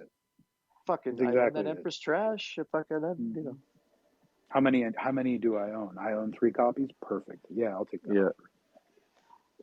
For me, it's like I had a big fallout with ETH, and I don't do ETH, but Pong has forced me to purchase with ETH. So has Laser Lou. Actually, Laser Lou and Pong combined together have made me purchase with ETH. It's like fuck, but I hate it. Like I'm not a fan of it. I like my Tezos. My Tezos is warm and fuzzy. Yeah, for sure, bro. Tez is home, but I will say ETH is getting better, and Tezos is getting better too. But yeah, definitely way more comfortable on Tez. Always has been. For real. Do you what blockchains do you mint on? Just Tez and ETH, or do you do Tez, Sol? ETH, Tez, ETH, Solana, Avalanche, and I'm dropping on Bitcoin next month. I feel being It's so so early fun. to the Bitcoin game. It seems weird that it took you so long to get to Bitcoin. The Bitcoin NFT scene wasn't really fleshed out enough until maybe 3 months, 6 months I ago. say I feel like it still kind of isn't. Oh, there's a there there. You just have to be making Pepe shit. It's Pepe or die. Um, and yeah, I mean, it's a pretty banging culture. Like I got exposed to it at the fake Basil party, and a couple of people I know are in the community, and yeah, it's fucking cool. Um, Definitely going to be experimenting and checking it out, but it's way punk rock and not politically correct or for the faint of heart at all. Like you got to be thick skinned as fuck. Like it can get real toxic in some of those groups. It's Bitcoiners, dude. Bitcoiners are not necessarily the most loving folk. A lot of them are maxis, and everything is a fake. So it's super, super punk rock. Well, I remember I was like, oh, who do I talk to about getting like, can I just use a Pepe face or what? Like, they're like, bro, I got 40 of them. Just take one, rip it off. Like, just fucking steal shit. There's no copyright Just here. steal I was shit. like, oh wow. Yeah, like they straight say it. They're like, fucking steal shit. We don't give a fuck, dude. Everything's fake. It's all fake. I'm like, oh damn, this is the rabbit hole I found myself in. Okay. I feel So like I say all that, to warn other artists, like you're not gonna go sell one-on-one lasers unless there's a Pepe laser. You're not gonna sell, like, it's a very niche culture thing. Give it a year or two, and people will be collecting with their counterparty wallets, but way, way early over there, and maybe Wait, not a super healthy place. are there even really wait. marketplaces over there? There's no Pepe. There's no Pepe laser. Really? Not yet. And yeah, Okay. there's two different marketplaces over there, three different marketplaces, but there's like dispensers, so it's almost like a faucet, kind of a different setup. Okay. Yeah, the what I know about early ETH art, or sorry, Bitcoin art, if you will, is they were attaching child porn to certain blocks on the Bitcoin chain so that they were like basically targeting people who those blocks were going to so that they'd be caught with child pornography. So Damn, that's be nefarious. careful with the Bitcoin you buy out there. There could be child porn on it. Just not Yeah, I'm not just saying. financial advice, just saying. These are facts. Make sure you get reputable Bitcoin. Yeah. Holy guacamole! Am I in the right space? Holy smokes! You betcha, brother. We're talking Tezos. We're talking good, clean Tezos. Good Tennessee Tezos. Tennessee Tezos. Dude, Tennessee did you Tezos. guys see? I saw you said something about Tezos and DMV, but you see Apple Pay and FX Hash? You see that shit? No. No. You can buy on secondary on FX Hash using Apple Pay or a credit card now. Boom. It's of course. See, this is Visa started this like a few weeks back, like a month or so ago. Like this, as soon as Visa fucking started going, yeah, okay, we're gonna start dealing with this shit. It's like a domino Well, effect. and Apple Pay just links you to MoonPay from what I've used of it on other platforms. So I'm guessing they just plugged in the MoonPay app and then it kind of Apple Pay kind of comes with it. But Apple gets their 30% still that way. I like that. 10%, 2%. I don't know. Apple Pay gets something of it. They get 30. All of these things are like two docs for me, right? But I look at them as big onboarding events. I'm like, that's fucking sweet. A whole bunch of squares that care, are going to come in and buy that way. And then I'll be sitting back here with my, my ethos waiting for them and being like, hey, man, can I show you the real goods?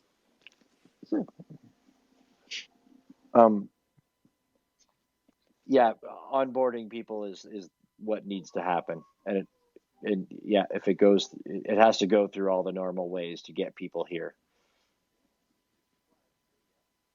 That made any sense. Might have switched that No, I around. mean, that was my journey, right? Was through digital collectibles, maybe a little bit cheesy, and it took me a minute to figure out what was going on here and to jump into the art part of it. Well, and like you said, bags of cash in an alleyway is not good onboarding. Apple Pay No, it's a bad is look. pretty good Yeah. onboarding. Yeah, you can pay for your Starbucks or for your generative art the same way. So that feels pretty okay. You need to make it easy, streamlined.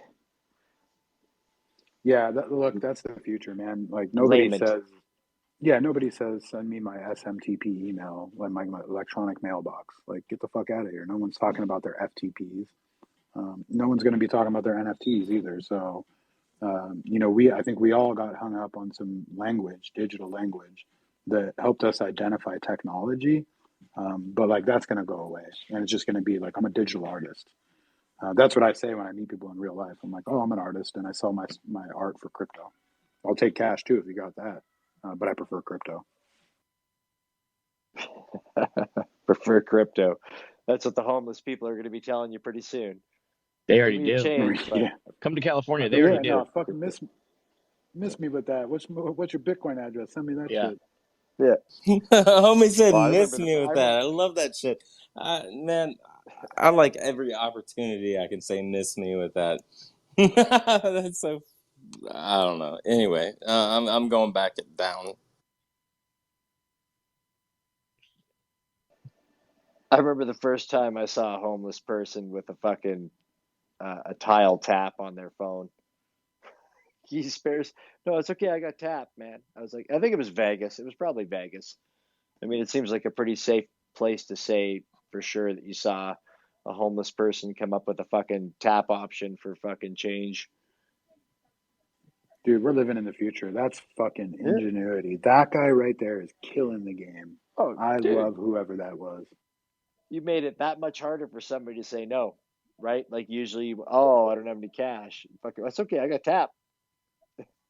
Hit me Yo, up. like I spent a minute roughing it, right? And so oftentimes I think of things from that angle, and we'll just be walking around, and the thought has crossed my mind over the last couple of years of how difficult it must be to like panhandle now to ask for change.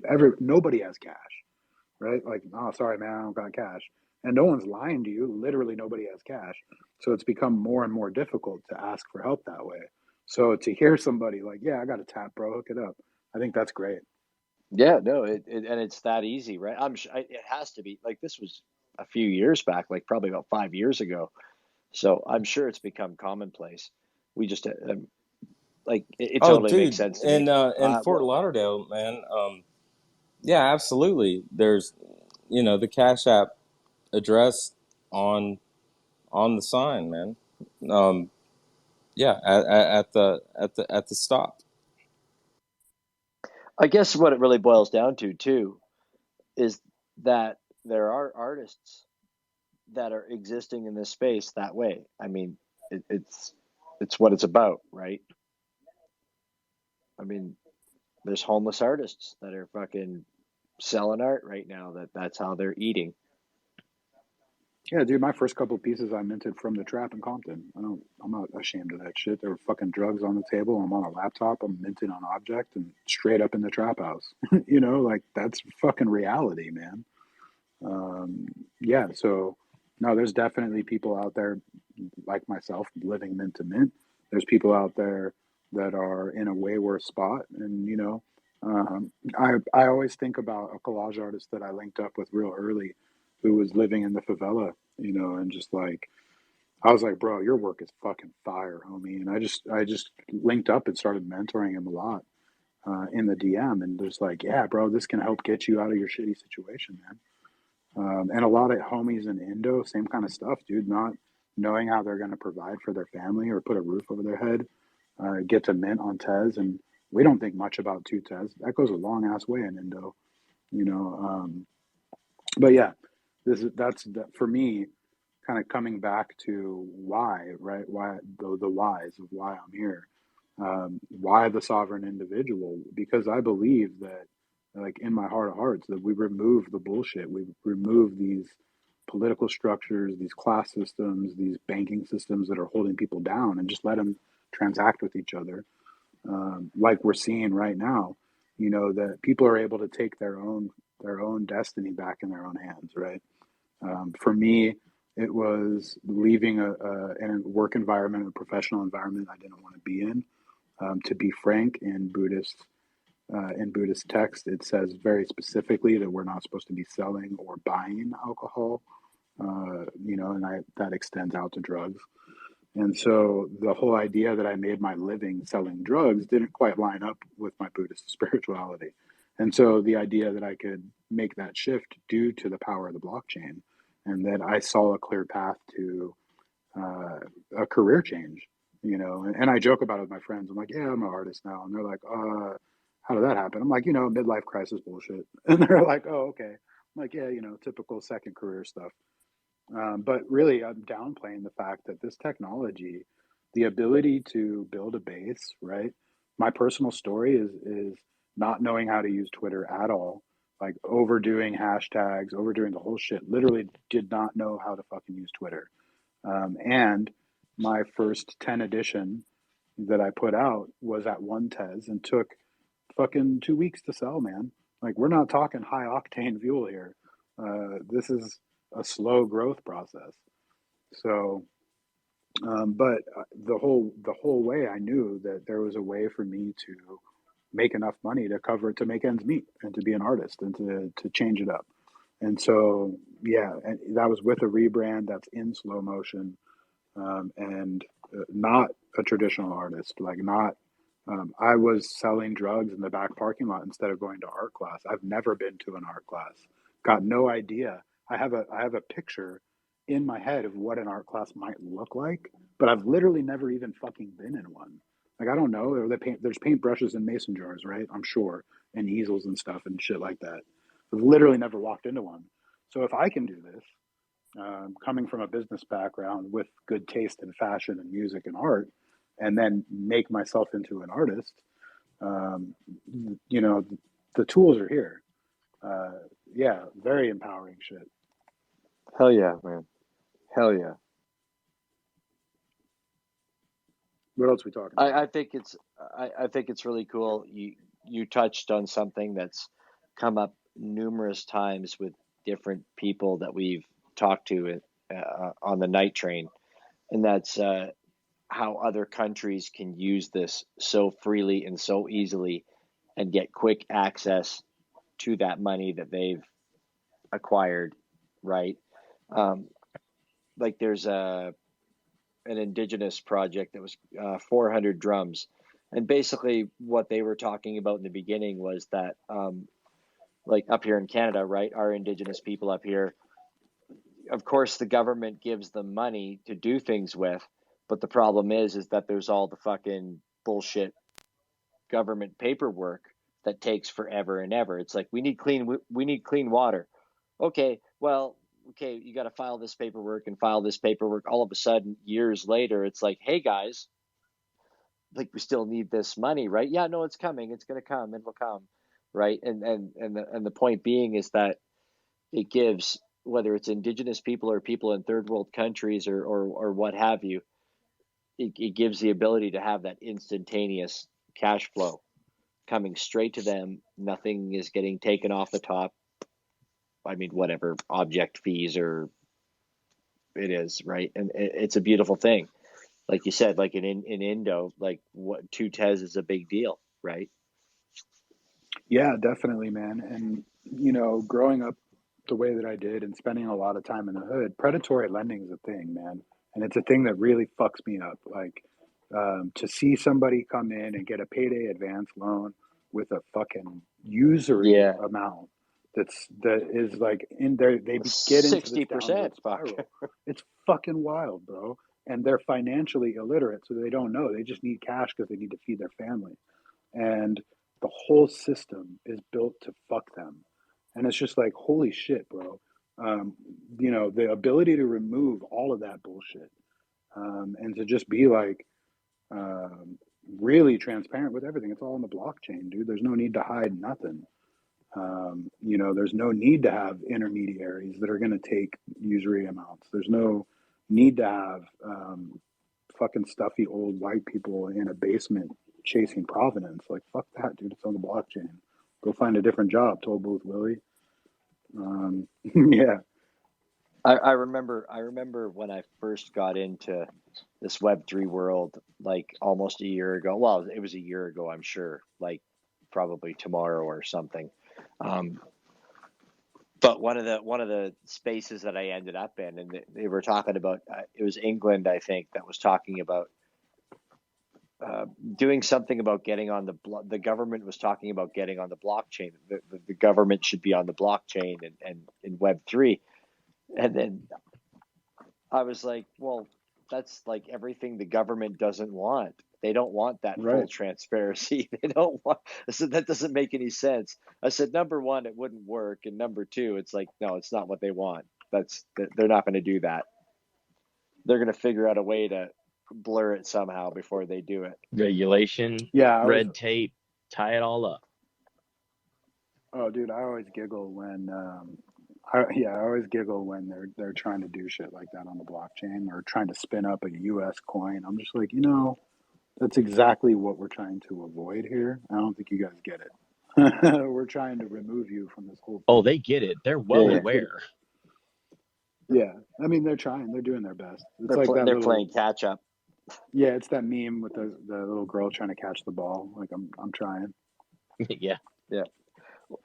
Well, they're gonna hire. They're gonna want to hire all of us right now because you were there. You were there at ground zero. You know how this works. Can we hire you to?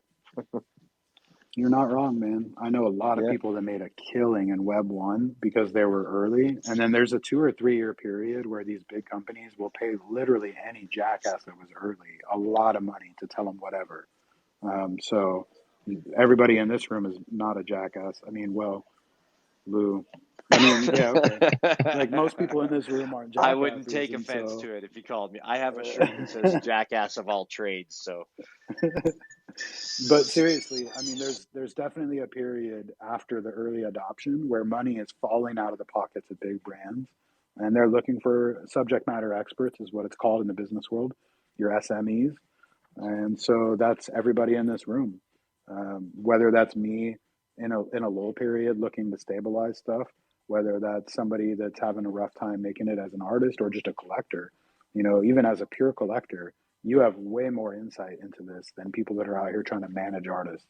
It's fucking crazy. That's the boost I needed. so and what I've heard about this kind of a situation before is that these companies will always ask numbers and nobody will have the numbers. So right now, just write a whole bunch of numbers on a piece of paper somewhere so that when these companies hire you, you can just fucking start blurting out numbers to them when they say, hey, what's the percentage of this and what's the percentage of that? Oh, you're this. 1 million shadow band listeners is what I'm going to tell them. Yeah, You don't even have absolutely. to. You don't even have to fucking write it down, man. Just like 67.8% of all Blurt, yeah, statistics are made up on the spot. There you go. See? fair Just enough. like that Fair one. enough. Fair enough. There he is. It's picking up what I'm laying down. 100% of the time. 100% of the 100% of time. the time. Oh, I just went outside for a second there, boy. Whew. What you It's got up not there? it's not 9 degrees, but it's chilly outside.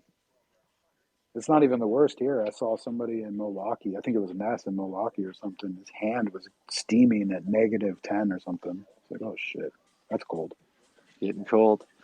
Well, we always do when we hit the minus 40s, minus 30s here, which is close to your minus 40s, or 40s. Is it 40 degrees? What the hell is freezing? 32 degrees is freezing. Yeah, dude.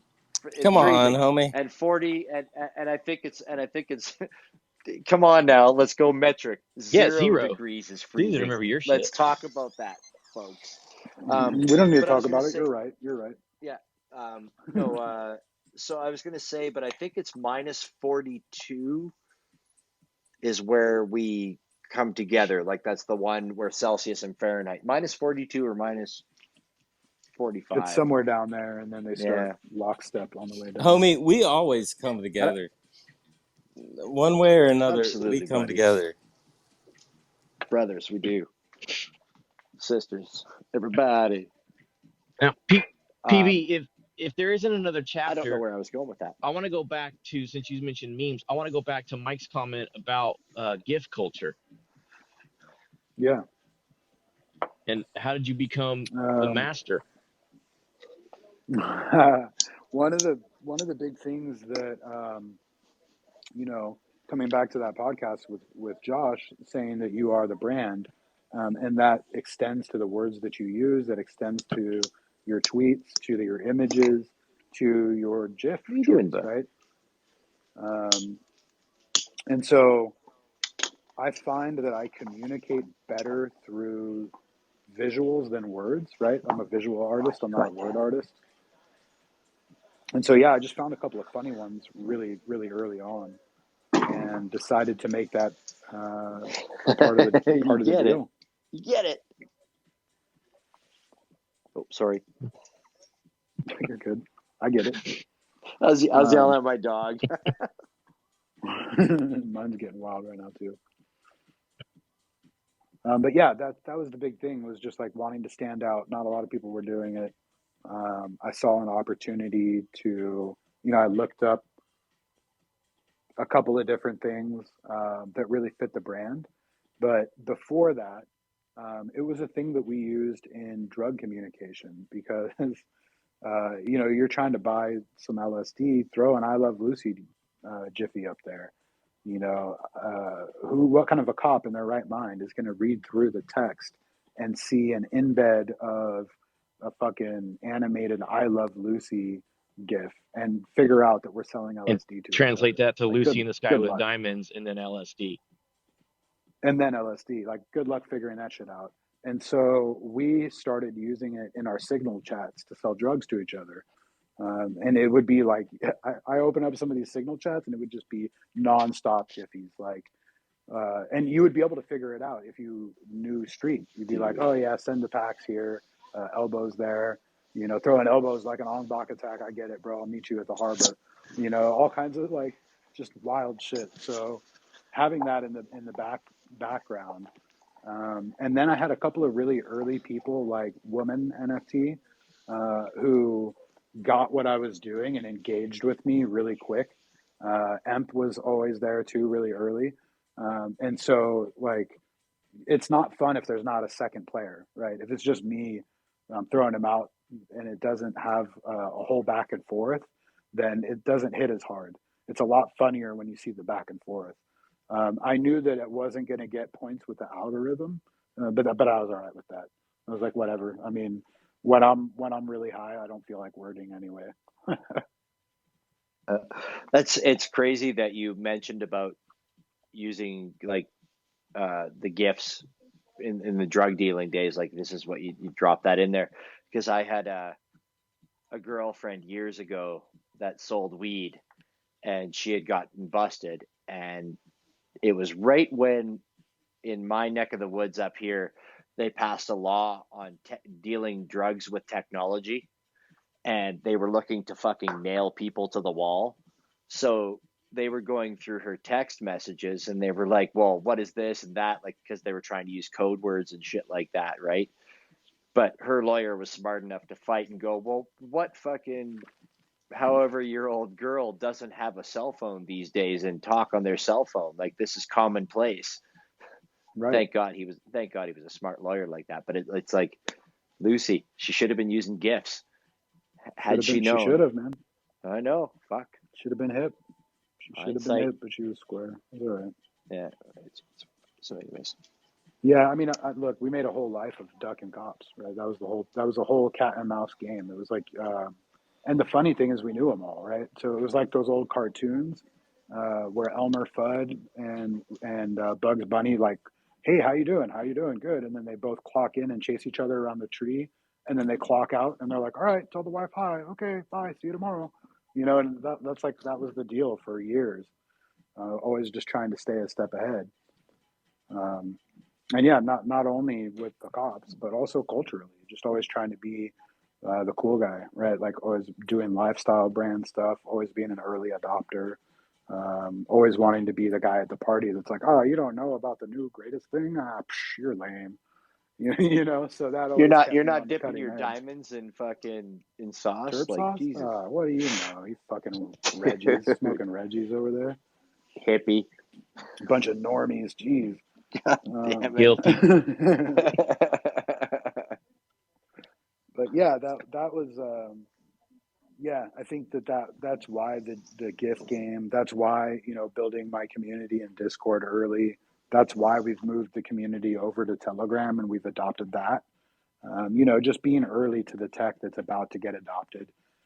In 6 months, everyone that's active in my Telegram right now is going to be very thankful that they got their training wheels, because every asshole is going to have a Telegram.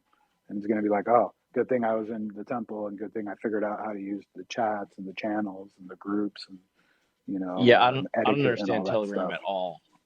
I need some training wheels Yeah, on and that I'm shit. bringing people kicking and screaming, man. Come over. Well, I'm in there. I just don't get it, and it's I too think fast, and there's too much going on, and I need some training wheels. I think Emp was the first one that got us got me into a Telegram, and then I was like, what? Dude, her Telegram chat's banging always. Well, plus, Yeah, is there yeah, go ahead. Can I use it like on a web browser? Yeah. Oh, dude, use it on your desktop. Okay.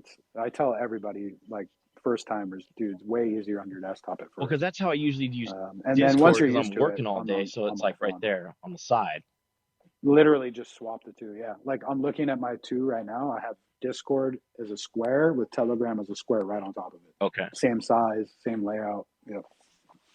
But I actually nowadays I prefer it on my phone. But yeah, at first it's a way easier thing on the desktop. Okay, I got to look at it. But for me, it's got to be through a web base. I can't install any apps. Also, so I think there's a Telegram web app. I'm pretty okay, sure. I don't know. I'll look into I it. don't know the answer to that for sure.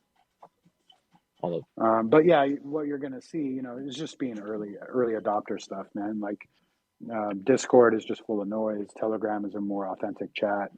Honestly, dip into the chat and like scroll up 10 or 15 messages and then scroll down to present, and you're caught up, dude. You don't necessarily have to dig and read 150 messages every hour. That's crazy. Yeah, I feel like that's like it's overwhelming because every time I go in there, it's like 300 unread messages. I'm like, no, I don't have time for this shit. No, in a fast moving Telegram chat, nobody expects you to read everything either. That's why like I have a chat versus and a channel. The channel is where you can subscribe and just see my drops. No noise, no nothing else. Just there's a notification that PB's got a drop, and there's some information about the drop and a link. That way, I don't clutter up my own chat with shilling. I let the homies shill every now and then if they're respectful and active in chat. But for the most part, dude, it's a group text, and it's sharing like shoes, and a lot of times we're sharing what music we're listening to, or we're just talking story, or like today, I'm like, hey guys, I'm working on merch. What would you guys like to see? And that spawned a whole big conversation about a bunch of cool stuff, So it's just a group chat of a bunch of homies when you've got more than you can handle in an actual text. Okay. And then the bigger they get, there's, some of them are good and some of them are bad. If you're in a chat and it's full of shilling, get the fuck out of there. It's just noise. Empress has a really good chat. We have a good chat. The Animus Lounge has a great chat. Crypto Dick Butt, the Dick Butts crew, they've got a good chat. So there's a few in there. Good to know. Yeah, I think a lot more projects will adopt it. I'm just going to bring Empress just requested. I was going to her pop up here. Empress up. Absolutely.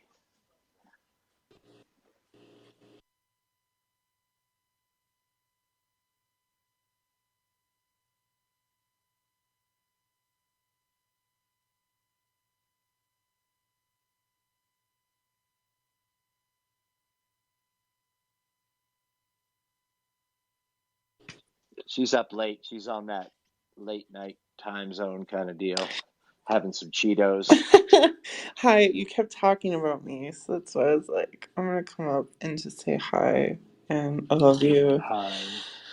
And I'm not eating Cheetos tonight. I had Cocoa Pebbles.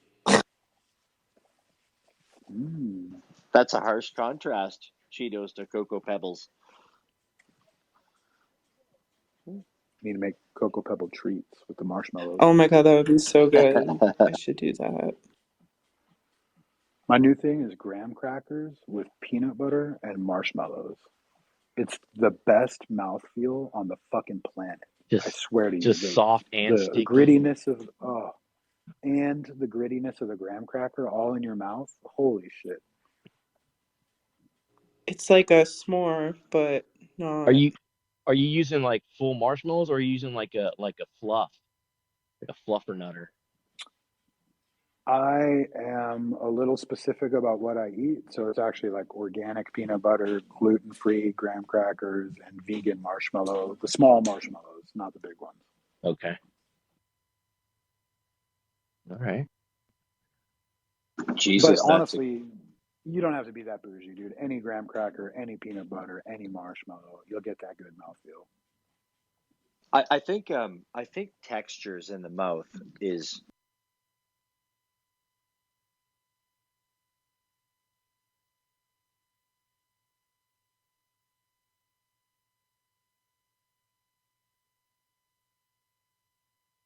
when you're eating is something that is often overlooked, but there's definitely probably people in this world that focus on that because just what everything was that was just talked about, like I could picture how it would be when I bit into it and everything. It was like, oh, wonderful. I eat well. I eat well. It's one of the things I learned as an executive. Like I worked with a bunch of Israelis, and man, Israeli homies can eat. You walk in and they say literally, we'll take one of everything, and if there's anything the chef recommends that's not on the menu, bring that out too. And boy, you sit down for 4 hours and eat everything and critique it and talk about it and really enjoy the food in a way that most Americans don't. And so, yeah, I got a chance to like really get into being a foodie. I love it, man. Eating is wonderful and crunch and taste. And I just kind of actually, side note here, I wanted to say, I bet I'm the only person here that has an Empress Trash and a paper Buddha drink coaster on my coffee table. I just, Considering I think you're the only one that makes them. Yeah, motherfucker, I want one of those. Put that in the mail, man. Holy sorry, smokes. we were talking food, and I just picked up my glass of wine, and I was like, oh, it's a paper Buddha coaster. Fucking pimp. Damn it, dude! Really? Sorry. Oh my gosh. I'm jelly. I'm just gonna say jelly. I'm just gonna say it. Hey, Empress, have you found out where the birds come from yet? No, You I found the chirp? haven't at all. I just, I don't know. I really don't know. They're beautiful though, every morning. That's fantastic to have that there. Beautiful. Yeah, So it's lovely here. And yeah, and PB, thanks for sharing that like DJ thing, because at the end of it they like shouted out a festival they're gonna be at, and I didn't even know there's like a giant festival at the end of February here in Mexico City. And like Galactic. Yeah, the EDM, Yeah, Mexico City EDM, right? yeah, I didn't even know. And so I'm gonna try to go one night to that because Galantis will be there and I'm obsessed with them. But then also like Diplo and a whole bunch of people. But it's a 3 night thing. It's crazy. But yeah. Oh, Galantis. I like them. I like. Yeah, I found that crew Abracadabra through Blondish. You know Blondish? She's at a lot of events, Yeah, NFTs. I know Blondish. Yeah, so during lockdown, when I was making art early on, I was always either watching the Abracadabra stream or the Dirty Bird stream. So yeah, she turned me on to all of them. They've been involved in some off-chain stuff for a while, but most of them are based down there in Mexico, I think. That's awesome. I'm gonna keep watching it, and because it's like it gives me insight where stuff is happening. Because there's so much here, and so it's like, I mean, like the people I know some stuff, but there's so it's. I mean, it's a huge mega city. Mega City. If anybody's touring and anybody's going anywhere, they're going to Mexico City. Probably be like Tuesday night. You go, well, who am I going to go see? The Red Hot Chili Peppers, Ministry, Fifi Dobson. Why did I say Fifi Man, you're Dobson? like Wasn't she hitting like on from my like whole fucking week on 1993? on on on Twitter, man. Ministry and the Red Hot Chili Peppers. Holy smokes, man. Yeah, dude. We had Flea playing the trumpet. We had Al from Ministry hanging out with a nephew. It's crazy. Dude, Al Jorgensen's one of those dudes. He'll be fucking. Well, he's like what's his nuts from the Rolling Stone? Sorry, the marijuana fucking just maybe it's the wine. Keith Richards, right? Like Al Jorgensen, it's like, why are you alive still? You shouldn't be alive still. You've consumed enough drugs and everything that you shouldn't be alive. But no, him and Keith Richards will be fucking riding into the sunset fucking 200 years from now. The drugs preserved them.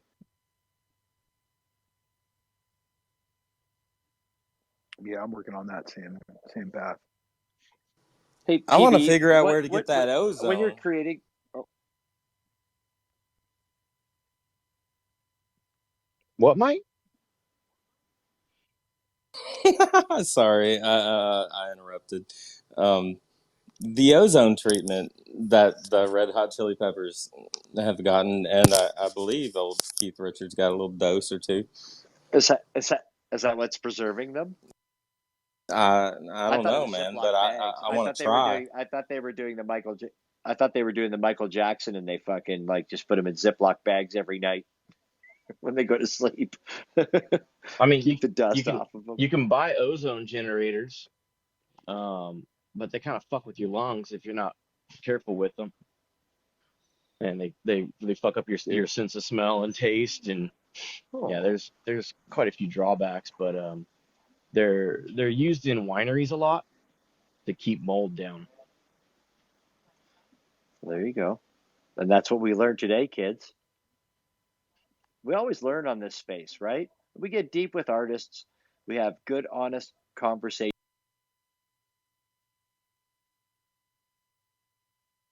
with different artists.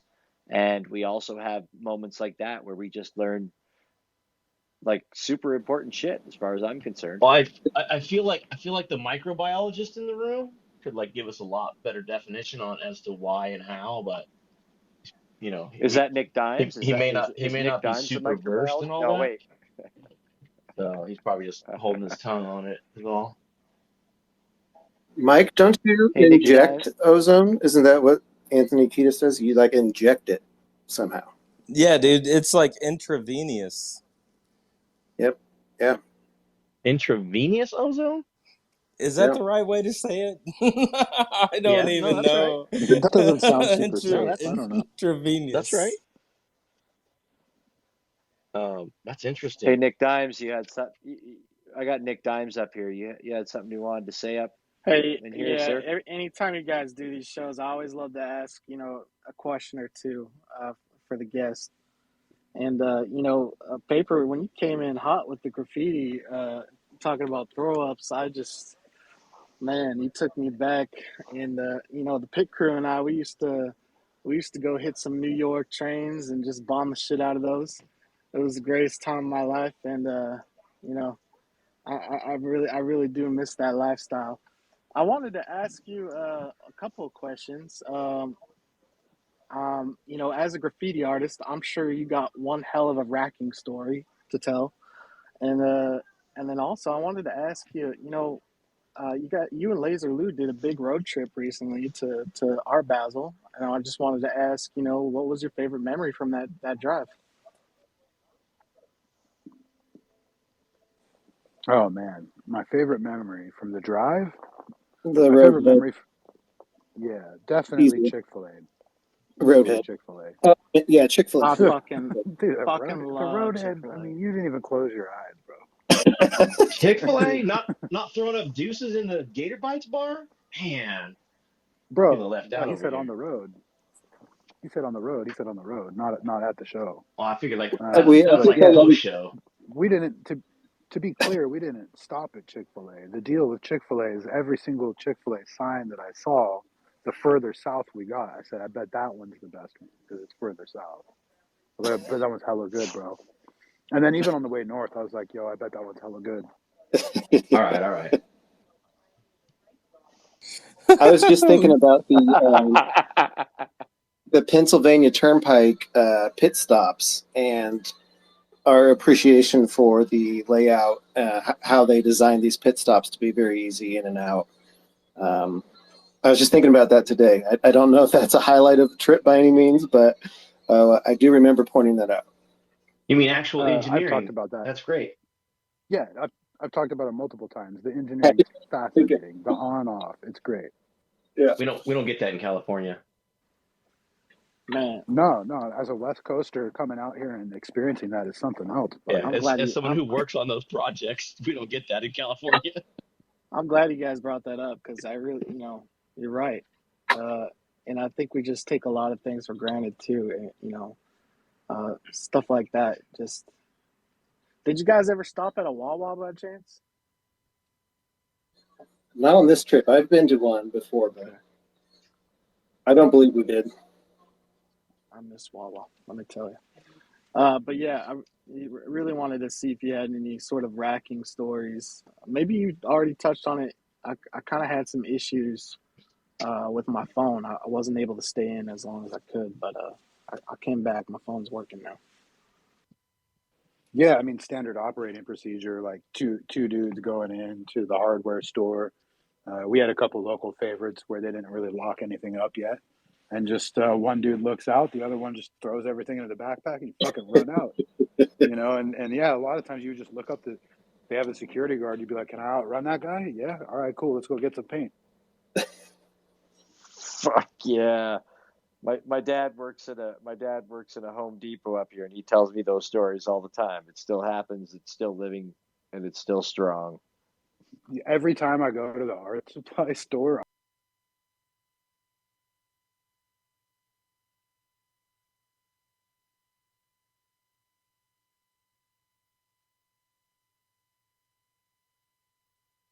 a part of me wants to do it, bro. I see all those really nice Montana cans just lined up. I'm like, bro, those shouldn't cost money. Give me those. even now, dude. Well, that's what they say now, right? Like, don't stop anybody, just let it go.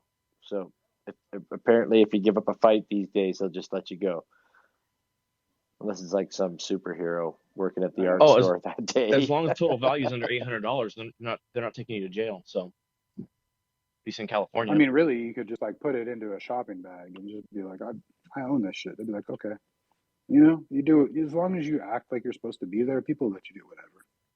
And they go, bye. Yeah, thank you, I Governor Newsom.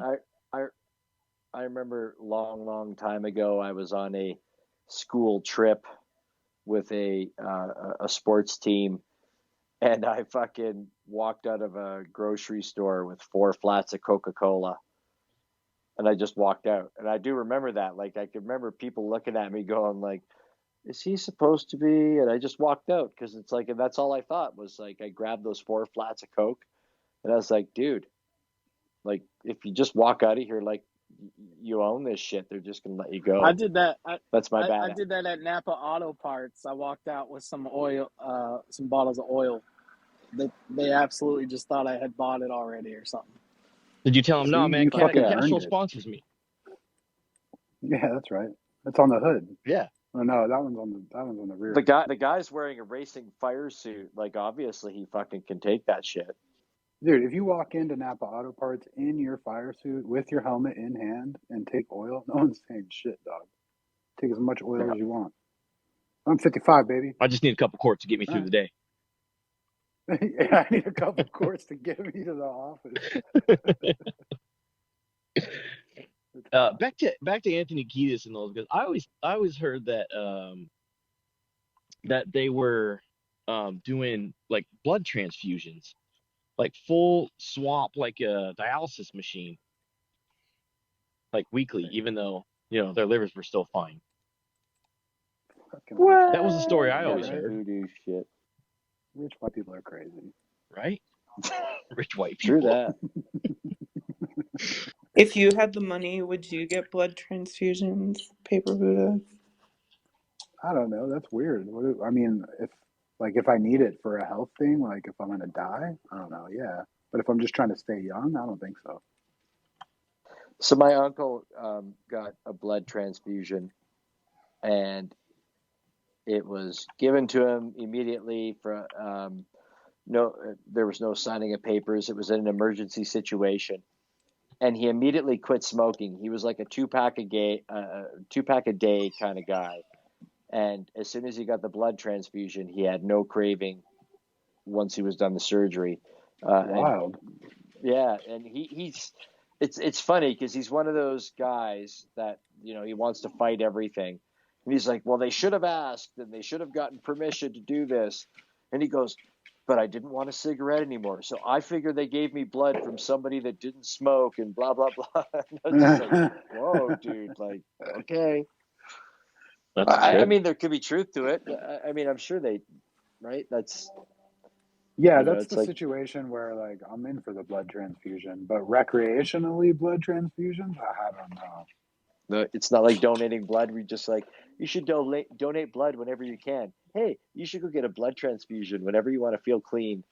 Yeah, right. Feeling down. Life got you down, pal. Go get a blood transfusion. I'm just I'd try dying it. at the recreational blood transfusion idea.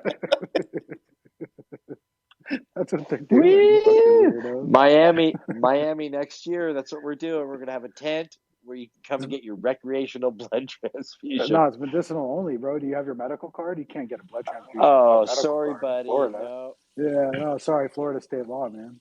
But dude, I need it, man. I fucking need it, man. I'll suck your. That reminds me, they did it on the show Silicon Valley too. One of the rich white guys like had a young 20-year-old like muscle builder, athletic type, and he would like swap blood once a month Oh, or that's something right. like I that. remember that. Yeah. Good That's times. just That was a fucking. great show. That's what. I feel dirty just even thinking about it. Like it wouldn't be your own blood. It would just feel like it wouldn't be right. Like I mean, shit. I don't know. I had to buy the I'll cheap take stuff. shitty I had to buy gas. the cheap stuff this week. Yeah, like I'll take shitty gas if it gets me to the next gas stop, I don't know. But I'm definitely not, again, we're not doing it recreationally. No, there's way more things I'd rather do recreationally. Yeah. So speaking of all that, you mentioned something earlier about you having a shake in your hand and not knowing how long that's going to last. And if you don't want to talk about it, we don't have to. But I know they've been doing a lot of research on like microdosing shrooms and LSD as cures for that. So I feel like you would know a lot about that. Yeah, I mean, that's one of the things it does is steady my hand. Yeah, definitely. But the thing for me is actual like nerve damage, just from getting my hands beat up. Okay. So a lot of what does help with that is the weed, and like CBD salve stuff helps a lot. And then when I started doing art, I had a really difficult time holding my Apple Pencil because I just didn't have the muscles developed yet as an artist. And like, I don't think enough people talk about that there's an actual muscles that are required to hold a pencil all day. It's fine motor skill, right? Yeah, and I had not developed that because, again, coming back to never having been in an art class and having spent most of my time just in the boardroom and doing president business bullshit. I had to actually develop those muscles, and I still have my little stretchy balls and shit that I used to stretch my fingers out. So that all of that stuff really helps with the nerve damage as well. Like building up all the muscles around it has helped. And then, talking to Mendez, he actually sent me. He's a big hand health guy, and so he sent me a bunch of videos and stretches for. You muted. Somebody muted all of us. Yeah, can you hear me now? Yeah. I had a dead. Can you hear him now? Mendez. Did you say you had a dead pod? Yeah, one of my AirPods. But he sent me a bunch of stretches for my hands, and so just taking hand health really seriously has helped quite a bit. So you know that yours is from earlier trauma or something, not an early onset Parkinson or something like that. No. It's actual physical damage. Okay. Yeah, because I know that they've been researching psilocybin for Parkinson's was kind of where I was thinking about on that. Yeah, I've heard that too, but no, I'm not Michael J yet. Well, and with that 2PB, because I know from being a painter and stuff a long time, and also a barista, like I got a lot of repetitive stress and also trauma from like physical shit. But like also make sure to take care of your elbow and your shoulder too, because even though like it seems like you're just using your hand, like actually a lot of tension and stuff gets built up in all those areas, and it can make the hand weird too, because I deal with a lot of that stuff. And so like I make sure to like massage my elbow and like stretch out my arms and my shoulder and all of that stuff, because it's all connected.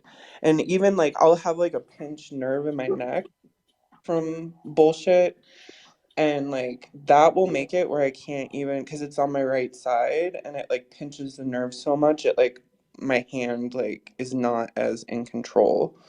So like just thinking about the whole like system, just make sure to do that too.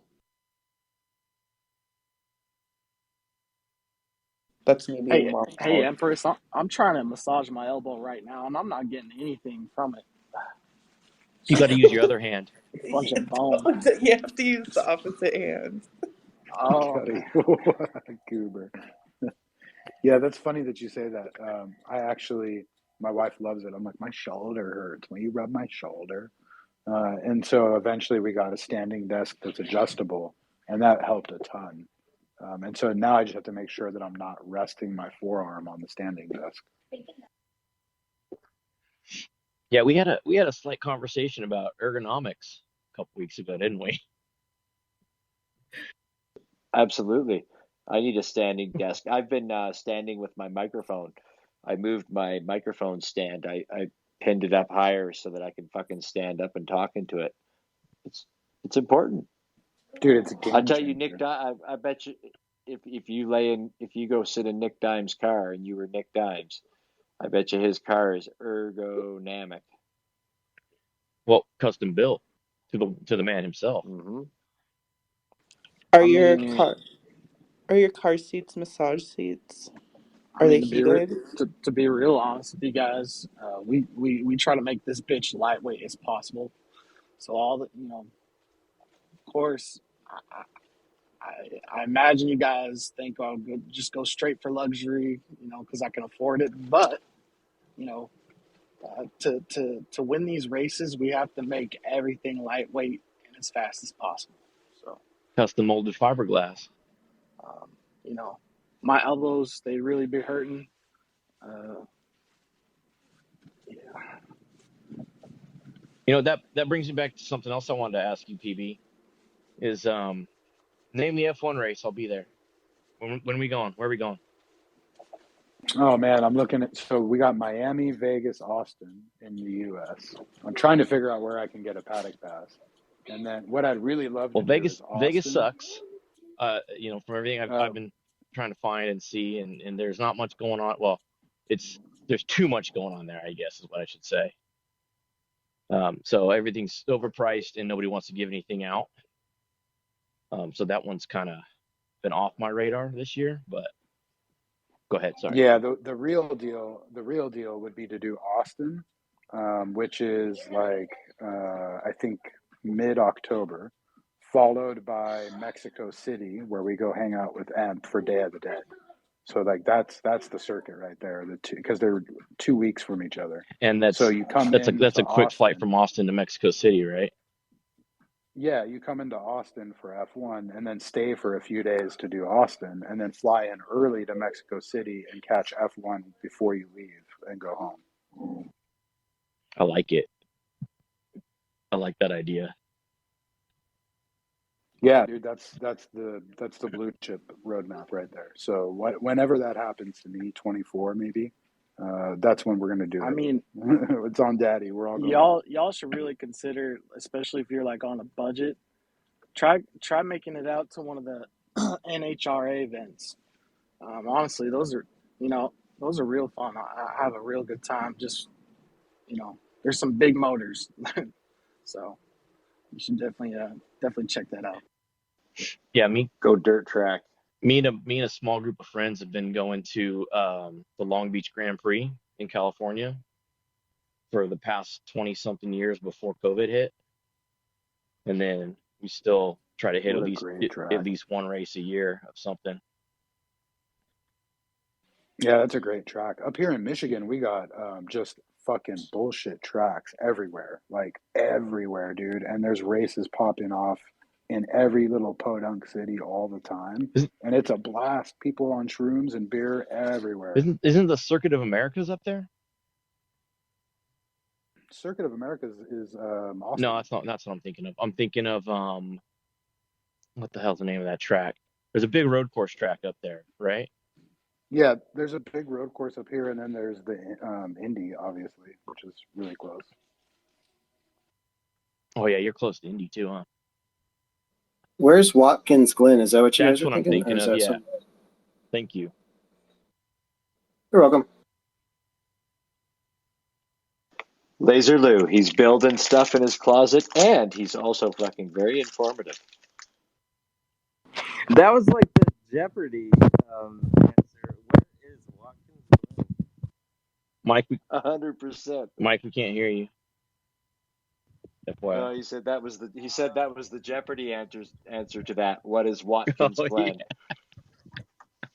Yeah. Fucking right. Yeah. Lou does not speak often in these spaces, but when he does, it is quality. And it has to do with a very handsome mustache. Yes, sir. So, Mike, would you take Lou's mustache or Chihuahua's mullet if you had to pick one? Ooh, big question. God damn it, dude. That's not fair. Do you combine the two? You can't combine the two. Well, I'm not gonna go that route, but holy moly, that was a under the belt kind of question. Declined to answer. Got it. Having both is too much power. I want the handlebar mullet. Can we do that?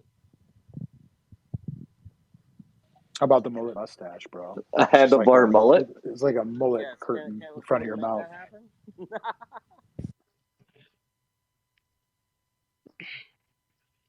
Too funny. We're opening up portals with mullet mustaches and lasers. Mustachioed lasers. It's the mullet mouth curtain. Pistachio lasers? Pistachio lasers? I don't know, man. I'm sorry. I'm getting my power back on my phone now. Yeah, we can barely hear you, Mike. At least I can. It's all good, Mike. It's all good. We're gonna fire up the pistachio lasers or the mullet mustache. Mustachio, not pistachio.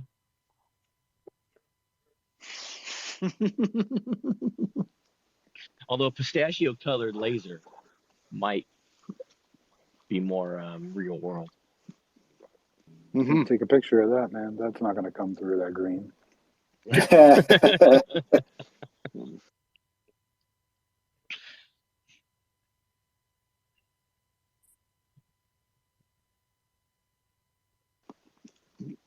I gotta let the dog out. That's not a metaphor. I really have to let the dog out. PB, what are some of your favorite bands and stuff? As we were kind of touching on that, but good question. Oh, geez, man. It really depends. I'm super eclectic. It just depends on my mood. What do you want to hear? What do you want to hear? I'll put it on. I got suggestions in every genre. Let's start with folk rock. Folk rock, I'm gonna have to go. I mean, do we consider Jack White folk rock? I do. Sure. I was trying to stump you there.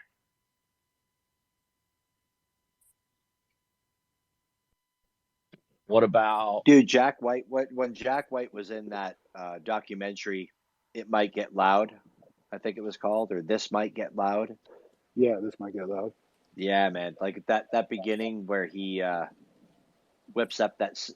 Didn't he make a No, he used a piece of wood and like a Coke bottle and a pickup and a fucking metal string that he like nailed to it, and he was like playing a tune on it. Yep. That Fucking was Iggy dope. Pop shit. Yeah, I love Yeah, it, dude. Yeah, use a fucking vacuum cleaner and some hair clippers and make a jam, dude. I think it's cool. Yeah, you know who else I think is awesome in folk is the Head and the Heart, and they're more Seattle. I think they're Seattle based, but they're real cool folk as well.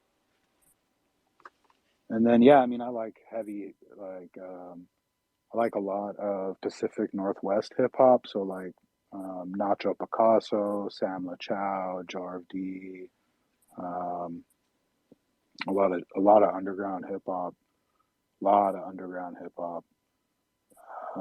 tons of underground hip hop, and I listen to, let's see, Love Tool, Perfect Circle, obviously. Um, Man, let me just open up Spotify. Let's just do that instead of me trying to off the cuff shit. There you go. Opening up Spotify. Were you We're going deep. were you listening to something So earlier definitely in the Jimmy. background too? Yeah, I had some house music playing. Let's see, we got Dude, I Mary love some good June. house. Yeah, I got Antennae, which is like some acid crunk, which is really cool. Brazilian Girls I've been listening to a lot. The Rapture. Prof, who's really dope hip hop from Minnesota. There's some Alice in Chains. We got Ugly Casanova. We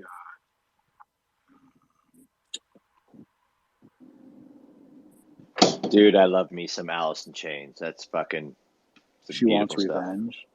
Yeah, we got some She Wants Revenge. She always does. Dude, I got a little bit of beef with Alice in Chains. I don't know why.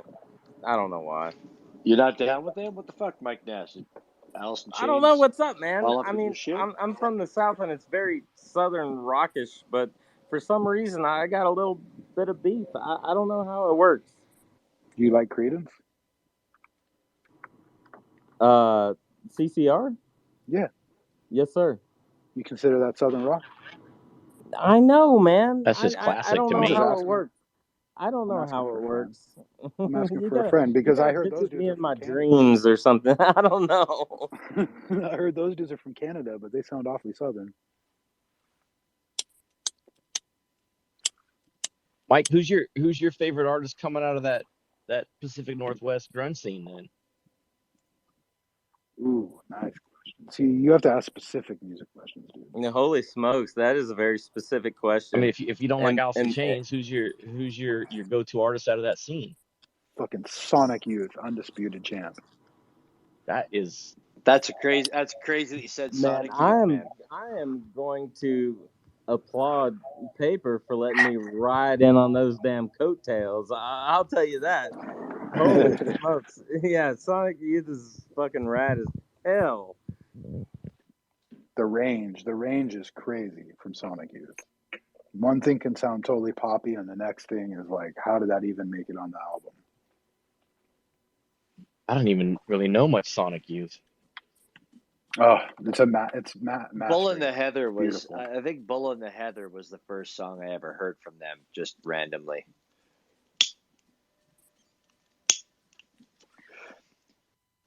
Pacific Northwest, man. There's still a hip vibe going on up there that's still its own personal fucking thing. Like, Fendel, he's not in here anymore, but I mean, man, he could tell you. You go up there, man, and there's a whole music scene that still exists up there that's still very vibrant, that's still very happening. Like, I'm sure you could go up there on any given fucking weekday or weekend and fucking see some good music. Oh yeah, dude. KEXP is doing the thing still. Huge college station out there that does like a lot of work with emerging artists. Sub Pop is alive and well. I've got a whole bunch of friends that are EPs over there, and they've retooled it all to be more hip hop focused. So there's a very cult hip hop scene that's happening in in Seattle. It's really fucking cool. Super edgy stuff. But yeah, Do it's the hip replacing hop that grunge. artists is the new hip hop scene? Do they wear fucking flannel?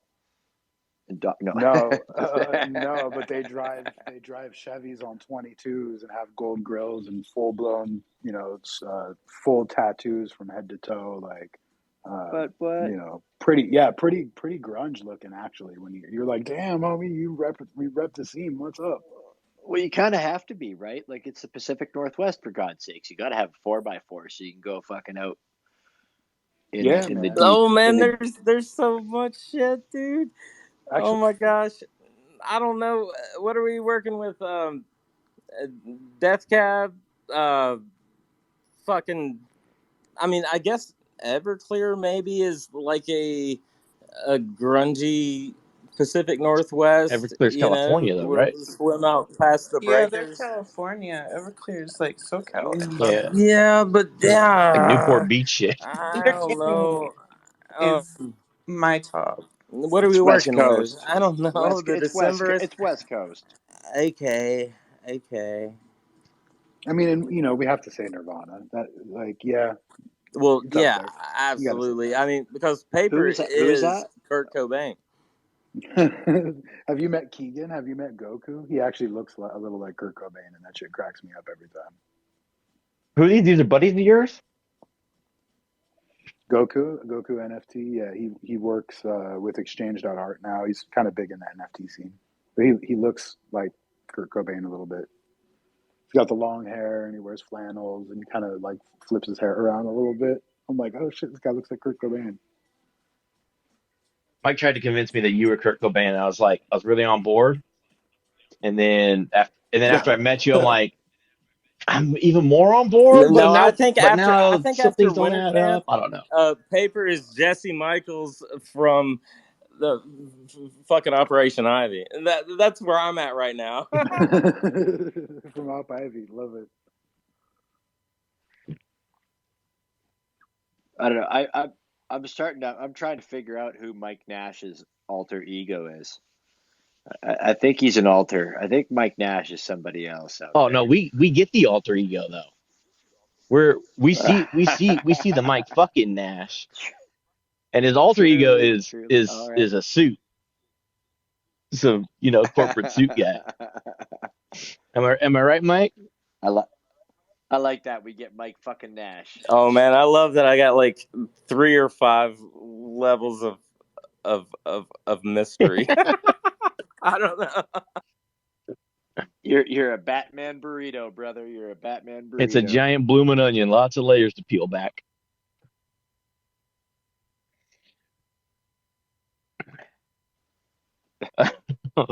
Okay, PB. So what's next in 23?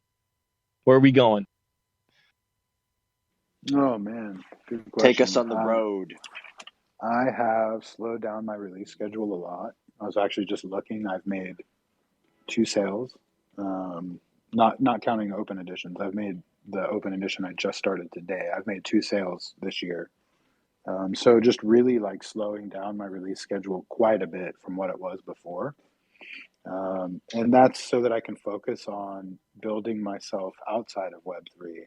So, I was talking to some of my artist friends, and I have this thing that a lot of them don't, which is that I'm Web3 native, and I have no idea how to move as an artist outside of this space. And so I need a lot of coaching and mentoring, and I've attached myself to some pretty great people. And so really focusing on doing some stuff that I know well, like building out merch. I know how to build lifestyle merch. So I have the relationships to do that. So we'll see a lot of that stuff coming this year. But trying to put myself in front of the right galleries, the right real world spots to start getting more recognition and more exposure, right? Like expanding my fan base, my collector base. And then I've got some financial goals for the year. I'm in a position where paying off debt would be great. Paying off some credit cards and some private debt. So really having some good financial windfall through 23, and that's through not luck, but through building those things, through building a project that I've been working on for a while, and then building up my prestige with my one-on-ones, hoping that leads to my financial goals through 23 as well. See no reason why it can't. What else? More real life events. So yeah, the project I'm working on is, the project name, I don't know what I'm going to call it yet, but the code name is Temple Tour. And the idea is 4 major NFT events every year, plus a camp out. And it's a pop-up gallery. So similar to the fake Basil party, if you were there, taking that a step further, that marry that with the Starbucks model of a third place, where it's not quite home and it's not quite work. It's the third place that you feel comfortable. But extending that into these NFT conferences, where it's not the conference or the premier party, but it's also not your Airbnb or your hotel. It's the place where you can come fucking chill out for a couple of hours, roll up weed, hang out on the couch, talk to the homie where you're not shouting over music, drink some water. And all I ask in return is that you glance at the NFTs that we're displaying. And we're going to be displaying community curated art from our community, that we will, as a community, choose those artists on a quarterly basis. And in between these shows, they'll be getting, like online style, be getting mentorship on the marketing, mentorship on the economics and how to pitch themselves, so that when they're standing there, whether it's virtually or physically at these events, they can have an intelligent conversation about their art with a collector, right? I want to have these underrepresented and emerging artists have the same shot that all these other big artists get every single fucking time, and it's getting kind of old. So it would be great to have a dope Laser Lou install in the lobby of a thing, and then have people come in and see Nick Dime's work on a big ass display, and to be able to talk to him, whether that's through FaceTime or in person, because we've got the technology to put a sister screen next to the display screen, where we can have somebody from Nigeria FaceTime straight up next to their charcoal shit on display and talk to the collector that's standing there, until we get cool holograms. That'll have to do. So the idea is that, we would have kind of a main exhibition room, that we would have a virtual wing where we're doing what I'm talking about here, and that we would have another wing where the quarterly artists are there as well, physically pitching. And hopefully the project does well enough, we can create some scholarships and help homies get there. So that's kind of in a nutshell, what I'm working on.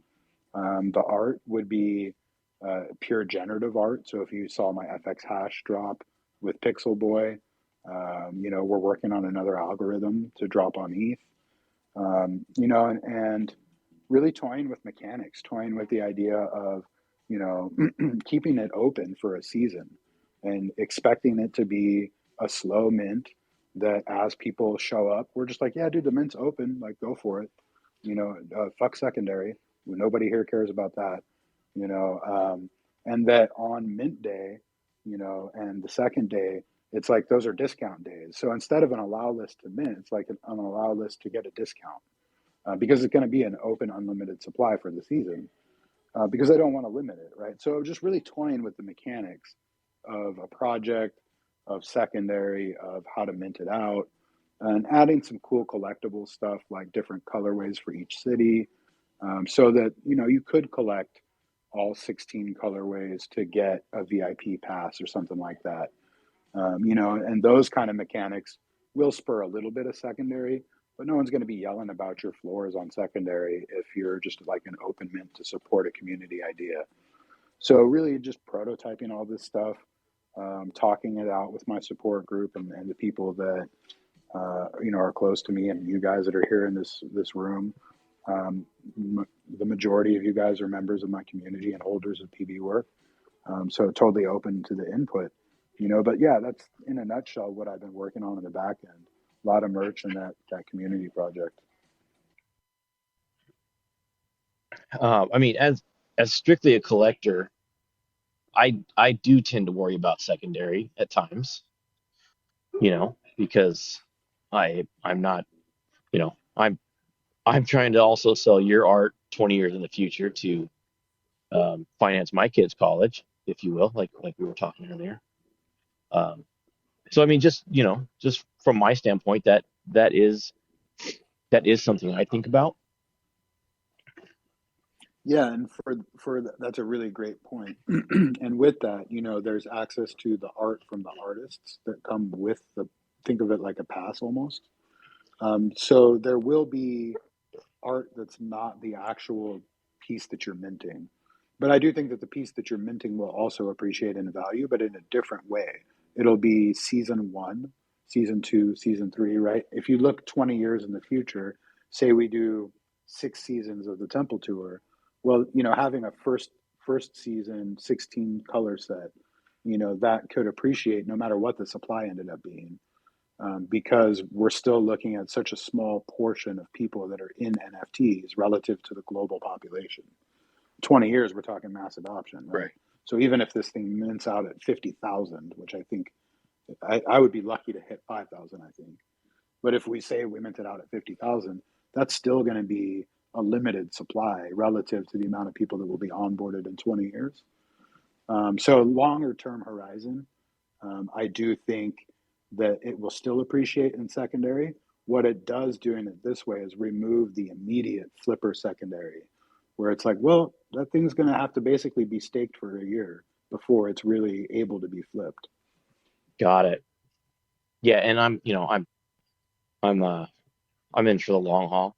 I'm not a flipper. Uh, so that, but that's a good way of looking at it and explaining it, really. Well, I think having the artist curated drops throughout to the holders, I think that that's the short term flip, right? Because I'm a collector as well, and I love a good short term flip. Nothing better than fucking 10x rip on the same day. That's fucking great.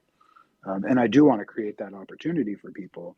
And what I'm hoping happens here is that, as a community, we highlight an artist that actually it's not a popularity contest. This person's really on the rise. And putting that in your wallet gives you an advantage over other collectors where you're like, oh, everybody knows this person's hot. Maybe they're not getting the shine that they deserve.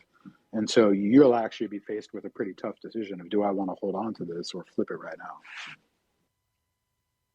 Interesting. So talking about like displaying NFTs at shows and things, this is something that I've struggled with, and me and Bits have gone back and forth and tried to find different solutions. It is there a good way to display? I mean, I know ETH wallets have some connectivity to some things, but is there a good way to display TES NFTs other than just downloading the image file and keeping it in a folder and having your computer connected to a screen? Like, is there a Yeah, is there a better way through that's kind of Android it. devices or anything like that you know? Yeah, you can definitely stream what's it called in Android, where you stream it to your TV, like not AirPlay, um, whatever. Yeah, you can stream from your phone to the TV, but it doesn't look as good. So there's some displays like the Danvus have built-in GPUs and basically have a computer inside of them, and so it's a lot easier to display like your generative art on one of those. But they're 35 You're and grand. you're you're You you're know, still with at least with TES, you're still having to go through manually download the image file and upload it, right?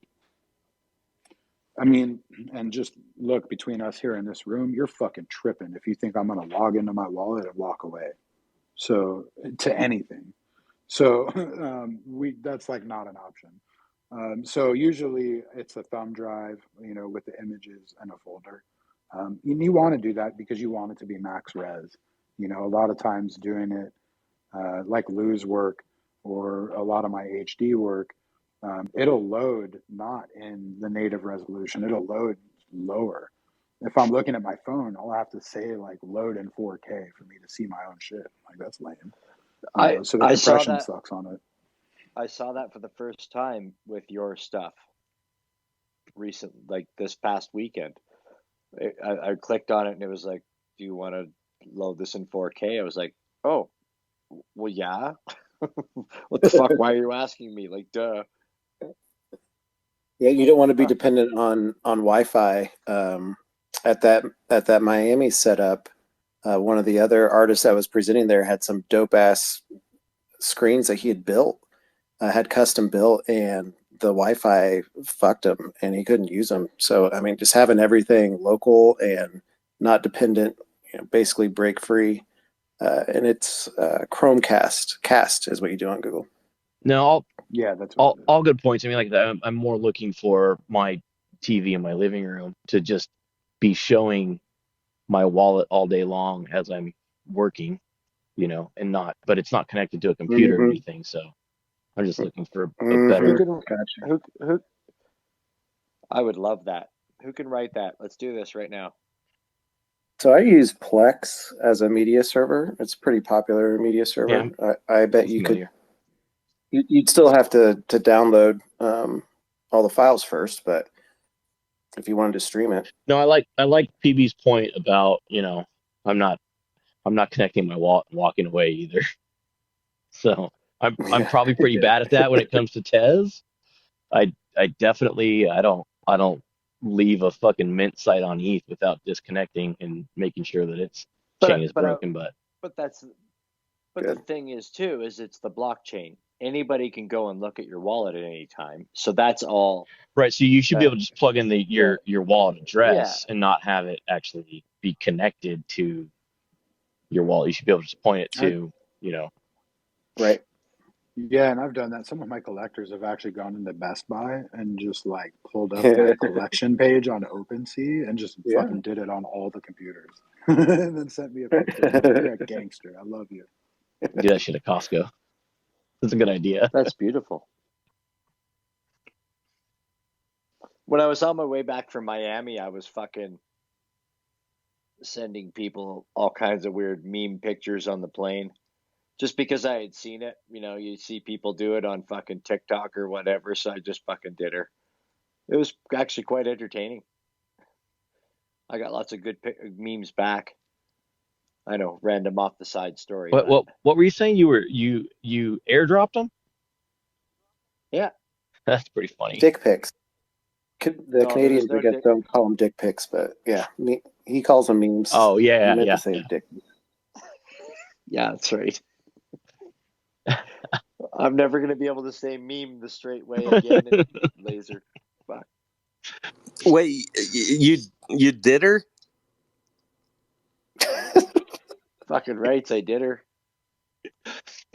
Holy moly! So okay, so that's where you're at for 23. Where do you think Web3 is at for 23? Music NFTs. I think in the I next, hope so.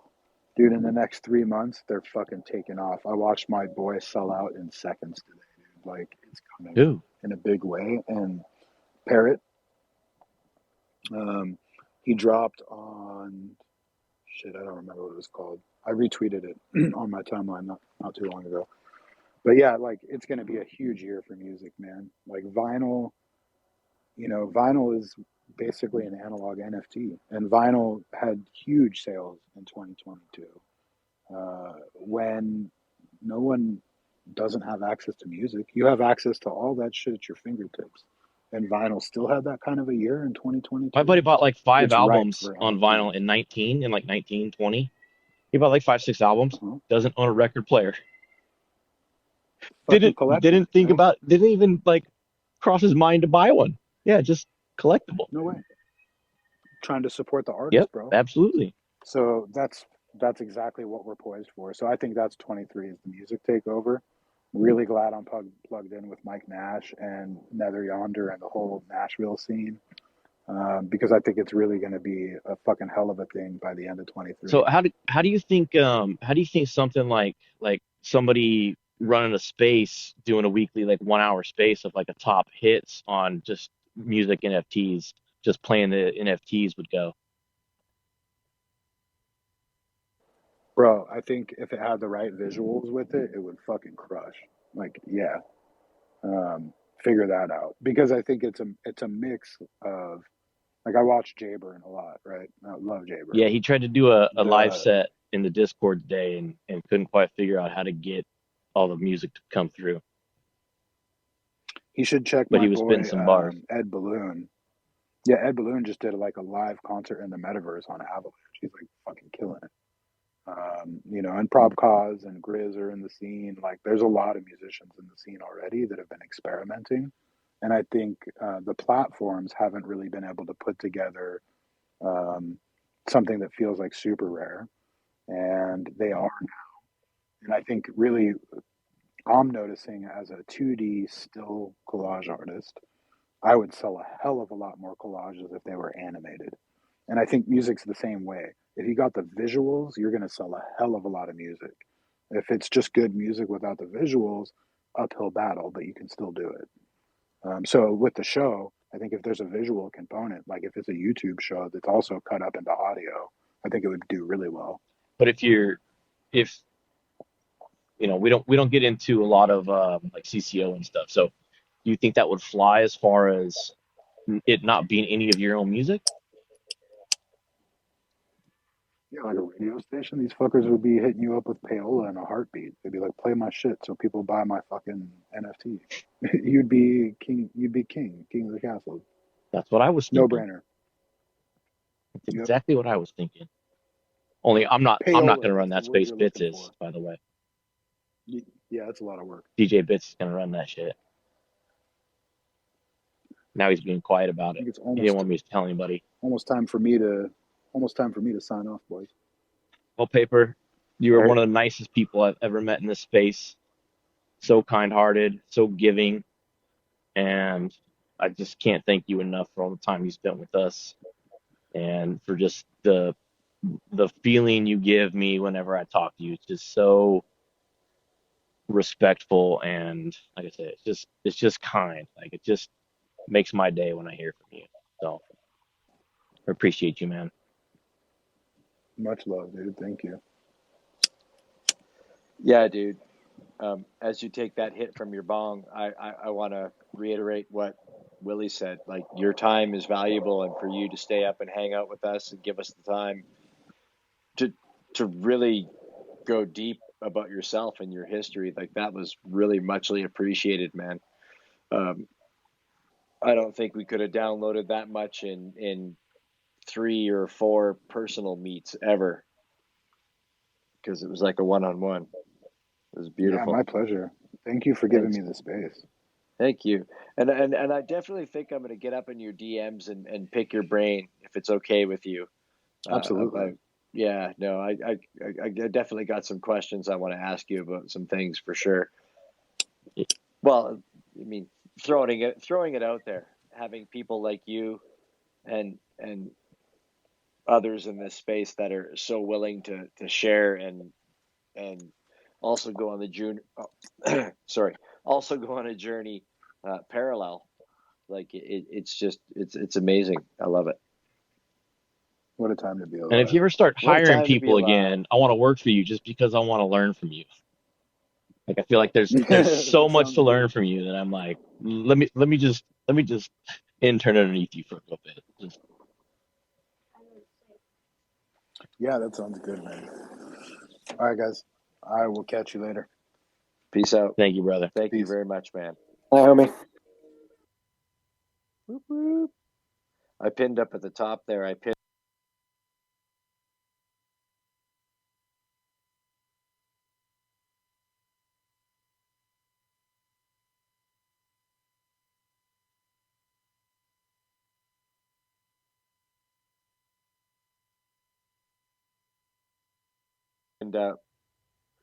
I have a like the only photo I really took where you can see really both screens with Paper Buddha stuff on it, and you can see a champagne glass and a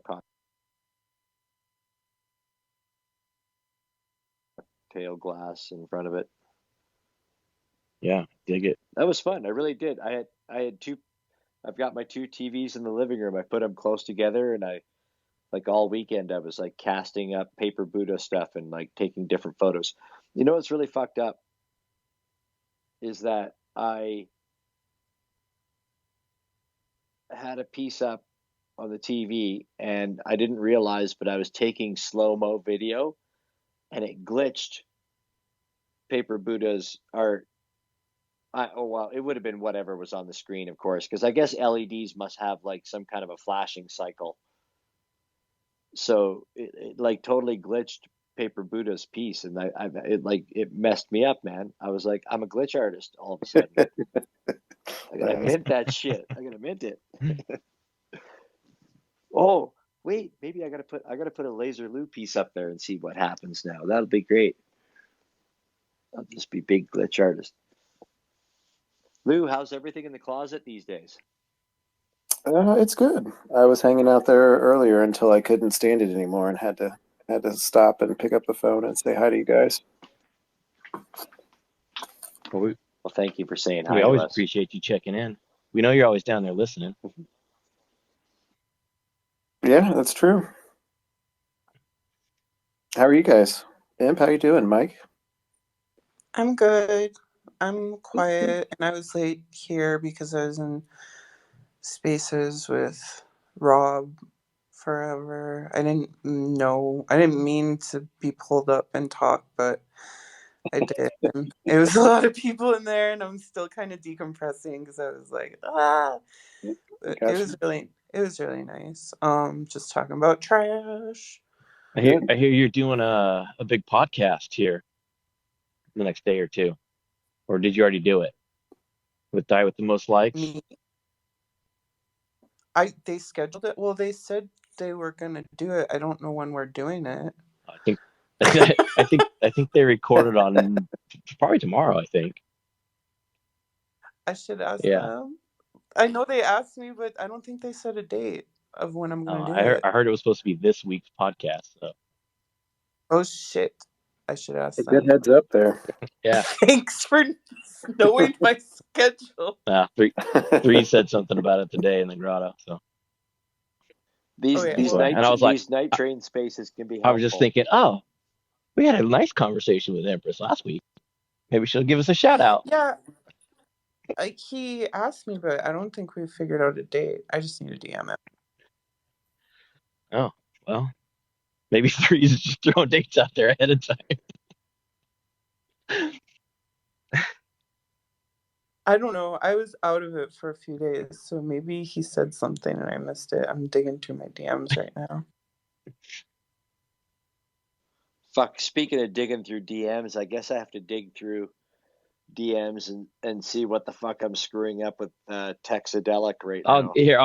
And all You don't got y'all, and all y'all. like. Oh, we can help you Yeah, with that. like Telegram. Oh, for fuck's sake. Like Telegram. All right, so you know the gist, right? Everybody got 10. All the backstage passengers got 10 of one cowboy. You got that far? That's the cowboy. Yeah, Okay. okay, the cowboy. Okay, so right? Yeah, you okay, receive yeah. 10 of those. Everybody is trying to get all 10 of them in order to get the mixtape release. So there's probably offers, there's trades, you know, whoever you don't have, then you're going to want to get those from people. I sent you one of mine just for being a collector of my stuff. And, you know, people are playing with mechanics or just giving them away and that was accepting today. offers. You sent me that today, didn't Yeah. you? Yeah, Yeah. okay. So you're trying to get all All 10, right, okay. but also everyone else in the backstage passengers is trying to get all 10 as well. So they're waiting on you to get some from you. Well, why the fuck don't we just all give each other each one, for fuck's sakes? Jesus You can? Christ. That was an option. Yeah. Okay, well, I got to read about this is what I have to do, right? I got to read this shit. I mean, that's the gist. That's the catch up. I can't believe that was the bullshit that was real life. I'm really actually holding the fucking farm up Well, here. Mike Vandy is too, so you know, don't worry. You're not the only one. All right. Okay. He's the lame my too. That's on my Bits account. It's not on the WX8BK account. That's probably the biggest problem. Well, there you go. Because I live, eat, breathe WX8BK. Then I'll go in there and add the WX8BK to the group chat. Well, yeah, you should. Yeah, fuck it. I guess I could. I guess I could too. That'll be text of Man. mine.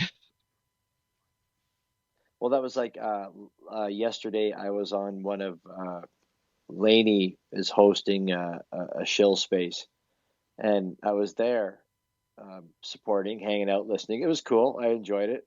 They do. She's in a bunch of soul projects, so it was very foreign to me. Neat projects, though. Like Laser Lou and Proteon and J Burn and Paper Buddha. Yeah. Well, no, yeah, but like all of the stuff, like all of the spin-offs were, yeah, well, it was all Those soul. are my soul artists, I know. But yeah, anyways, but these people were all like just soul. I don't know why it should be so strange. It's no different whether it's Tez, soul, or whatever. It's just the fucking coin you use. It's like going to a different country, I guess. But one of her co-hosts was like, finally at the end of the space, was like, just called me out flat out, like, WX8BK, are you like a radio station or what are you? Like, your spaces are like 3 to 5 hours. Like, what do you talk about?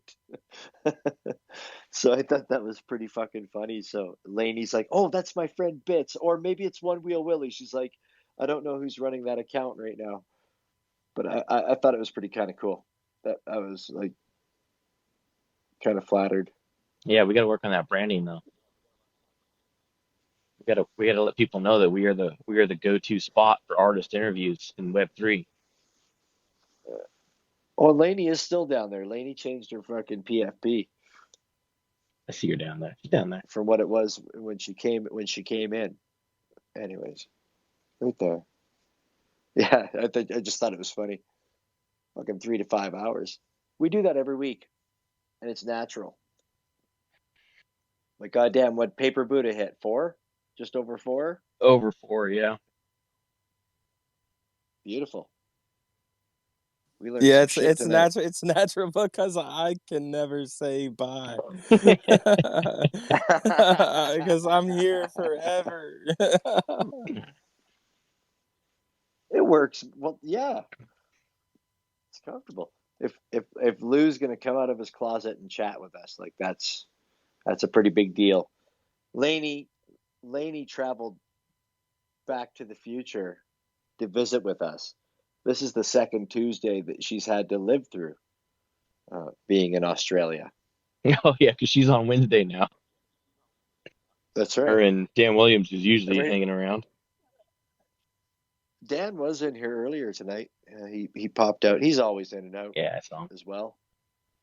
Can you imagine? I don't know what Dan does IRL, but I was just gonna say, because we're usually with him while he's at work. So it's like, I don't think we've ever asked them. I don't know if he wants to tell us, but I don't think we've ever asked what the hell Dan Williams does for work. Yeah, I don't know.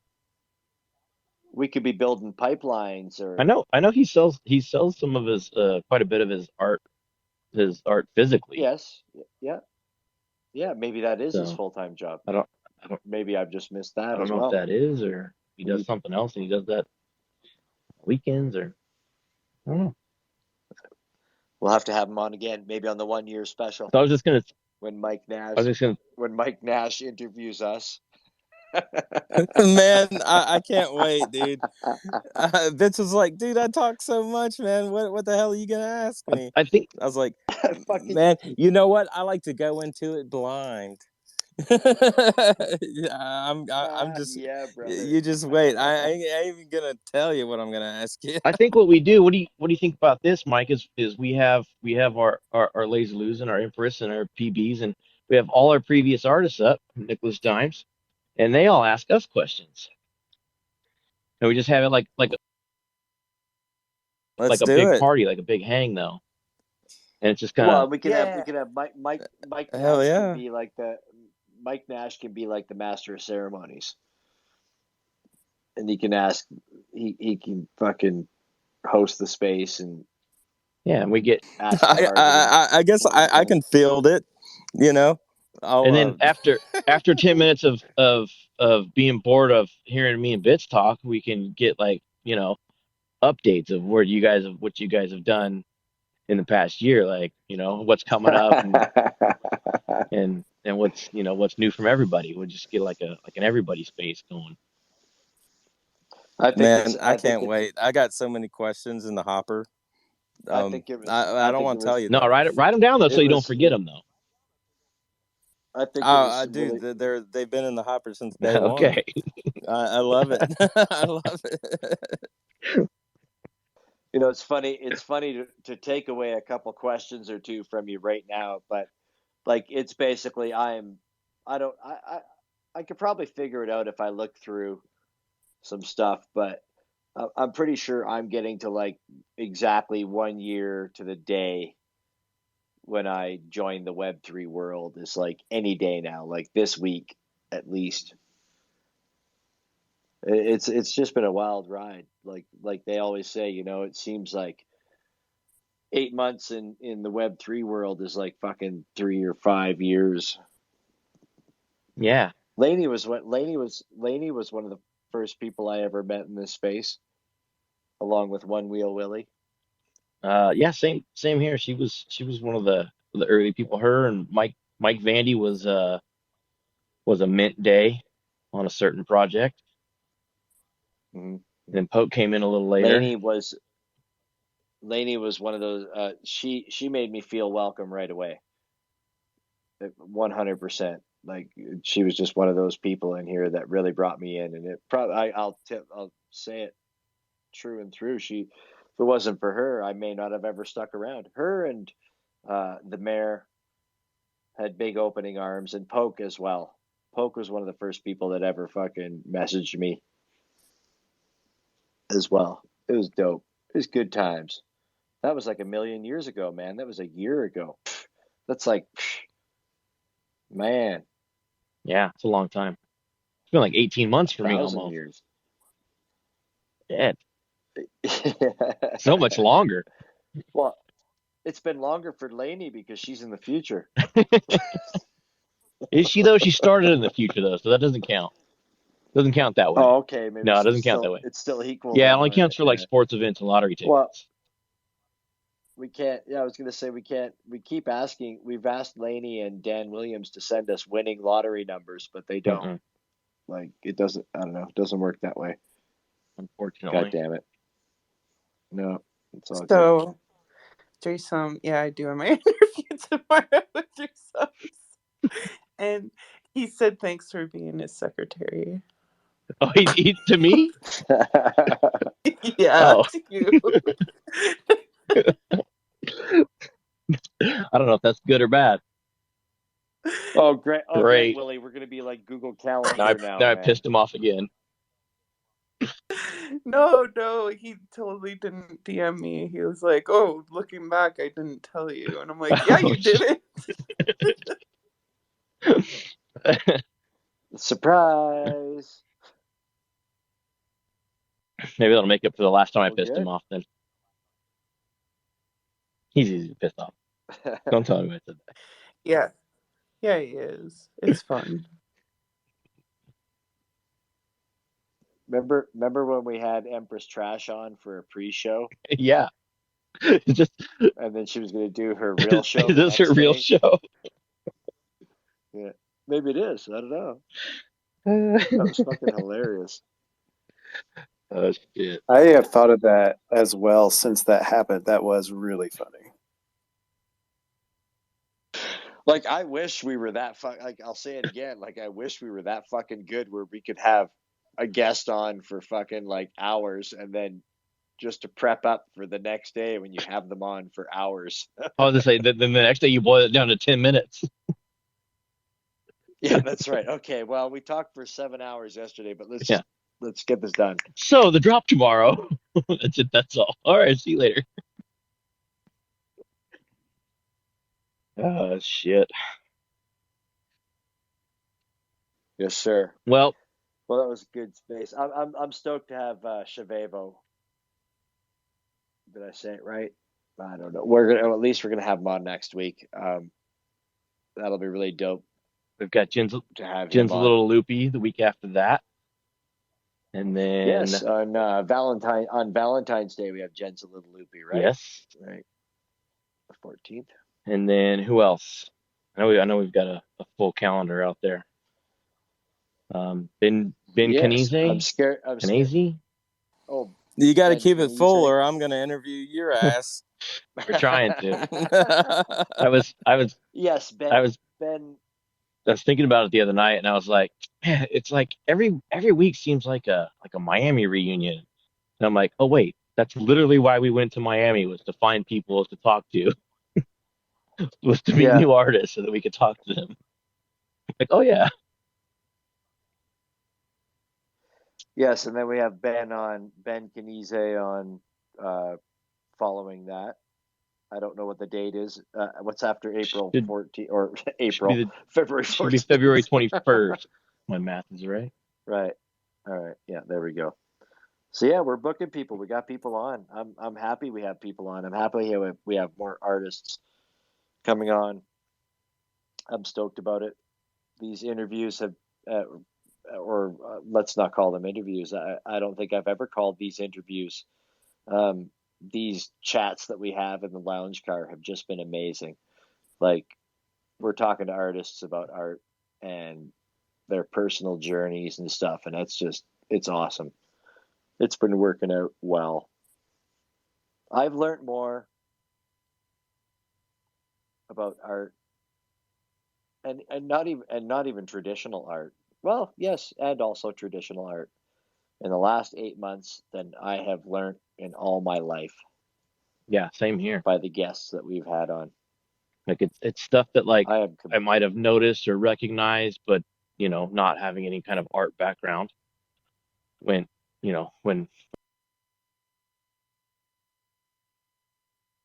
brought up, I'm like, oh yeah, fuck, like it starts to click, and there's a technical term to it or something like that. Yeah, I think when we had I think Flex Rexosaurus and Shelley Preston were two people that definitely we've had on over the last year who have really given me lots of names to write down and look into and learn about classic art and Oh, and our over the resident past. expert Mike Nash. Oh yeah, I did. Dude, I was gonna give Mike Nash his own fucking little section there. I wasn't even gonna clump him in with anybody. Mike Nash is a goddamn fucking. He's the Encyclopedia Britannica for us on this space. 100%. Oh, man. I don't even know what to say. Thank you so much. Very welcome. But yeah, having Schwavevo on next week will be great because he'll be the second artist we've had on that has nothing to do with Web3. Yeah, but he's got a lot to do with He has graffiti, no. and I like graffiti. Absolutely. His Twitter, for anybody that's still in here that wants to look at him that has not ridden on a golf cart on a Wynwood tour with him, like myself, One Wheel Willie, and Mike Nash did in Miami. His Twitter's not so up to date, but his Instagram is amazing. You can see some of what he does. Like it was wild, man. We went to Wynwood in Miami to go on this golf cart graffiti tour, and number one, we ended up in the wrong spot somehow to where everybody else was meeting their golf cart. But our golf cart, they're like everybody. We were in communication, and they were like, "Nope, your golf cart's coming to you guys right now." And this dude rolls up, and he has the most amazing mullet in the world, and he's like, just pulls up in this red fucking golf cart, this 8-passenger unit. And he's like, "Well, jump on." He's like, "Sorry," or whatever. And this guy gave us the most amazing schooling in graffiti art that I have ever had in my life, and I had no idea that I ever could have gotten. Yeah, So he and we he and he and gave he, us 10 years of street knowledge in an hour, basically. yeah, yes. And he had a wall in Wynwood, or a section, a piece of a wall that he was working on with some other artists of friends of his. Uh, we didn't get to see the finished product. He was going back that night, actually. Like as soon as he was pretty much done with us, he was going back that night to paint his piece on his section of wall. But we'll have to talk to him about that next week. Absolutely. See, he's still in Miami, isn't he? Or has he gone back home? I don't know. Was he We'll have to chill? ask. Yeah, I guess we'll find out Find out next next week. week. We can't. Yeah, Tune in next week. Same that'd time, be same dope. channel. Same place, same Batmobile time. Batmobile Same time. bad time, same bad channel. Same bad time. Well, man, I don't know. We're getting up on the midnight. I don't know. Should we call Yeah, it? I think so. How y'all feeling? Good outro. I think so. Got a big crew in here still. Got Empress, Mike Nash, Laser Lou, One Wheel Willie, Laney, Few Bucks, DKS NFTs, Nick Dime still in here, Daddy B Daughters, Sister Sage, the Chick Threes, and John Afonso down there. Thank you. I'm glad you're all in here tonight. I appreciate each and every one of you in giving us the time to come and hang out with us and listen to us and participate and throw up hearts and emojis, or even sometimes speak. Y'all mean a lot to us, and there's no way that we would do this without any of you and the artists that give us their time as well to tell us their stories, including Empress, who graced us again this week. Thank you very much. We appreciate that, Empress. Mike Nash, Laser Lou. We're here every Tuesday, 9 p.m. Eastern time. Come back and visit us again next week. Schwavevo, a graffiti artist. Come back and visit us. Until then, take care of yourselves and take care of each other. See you next time.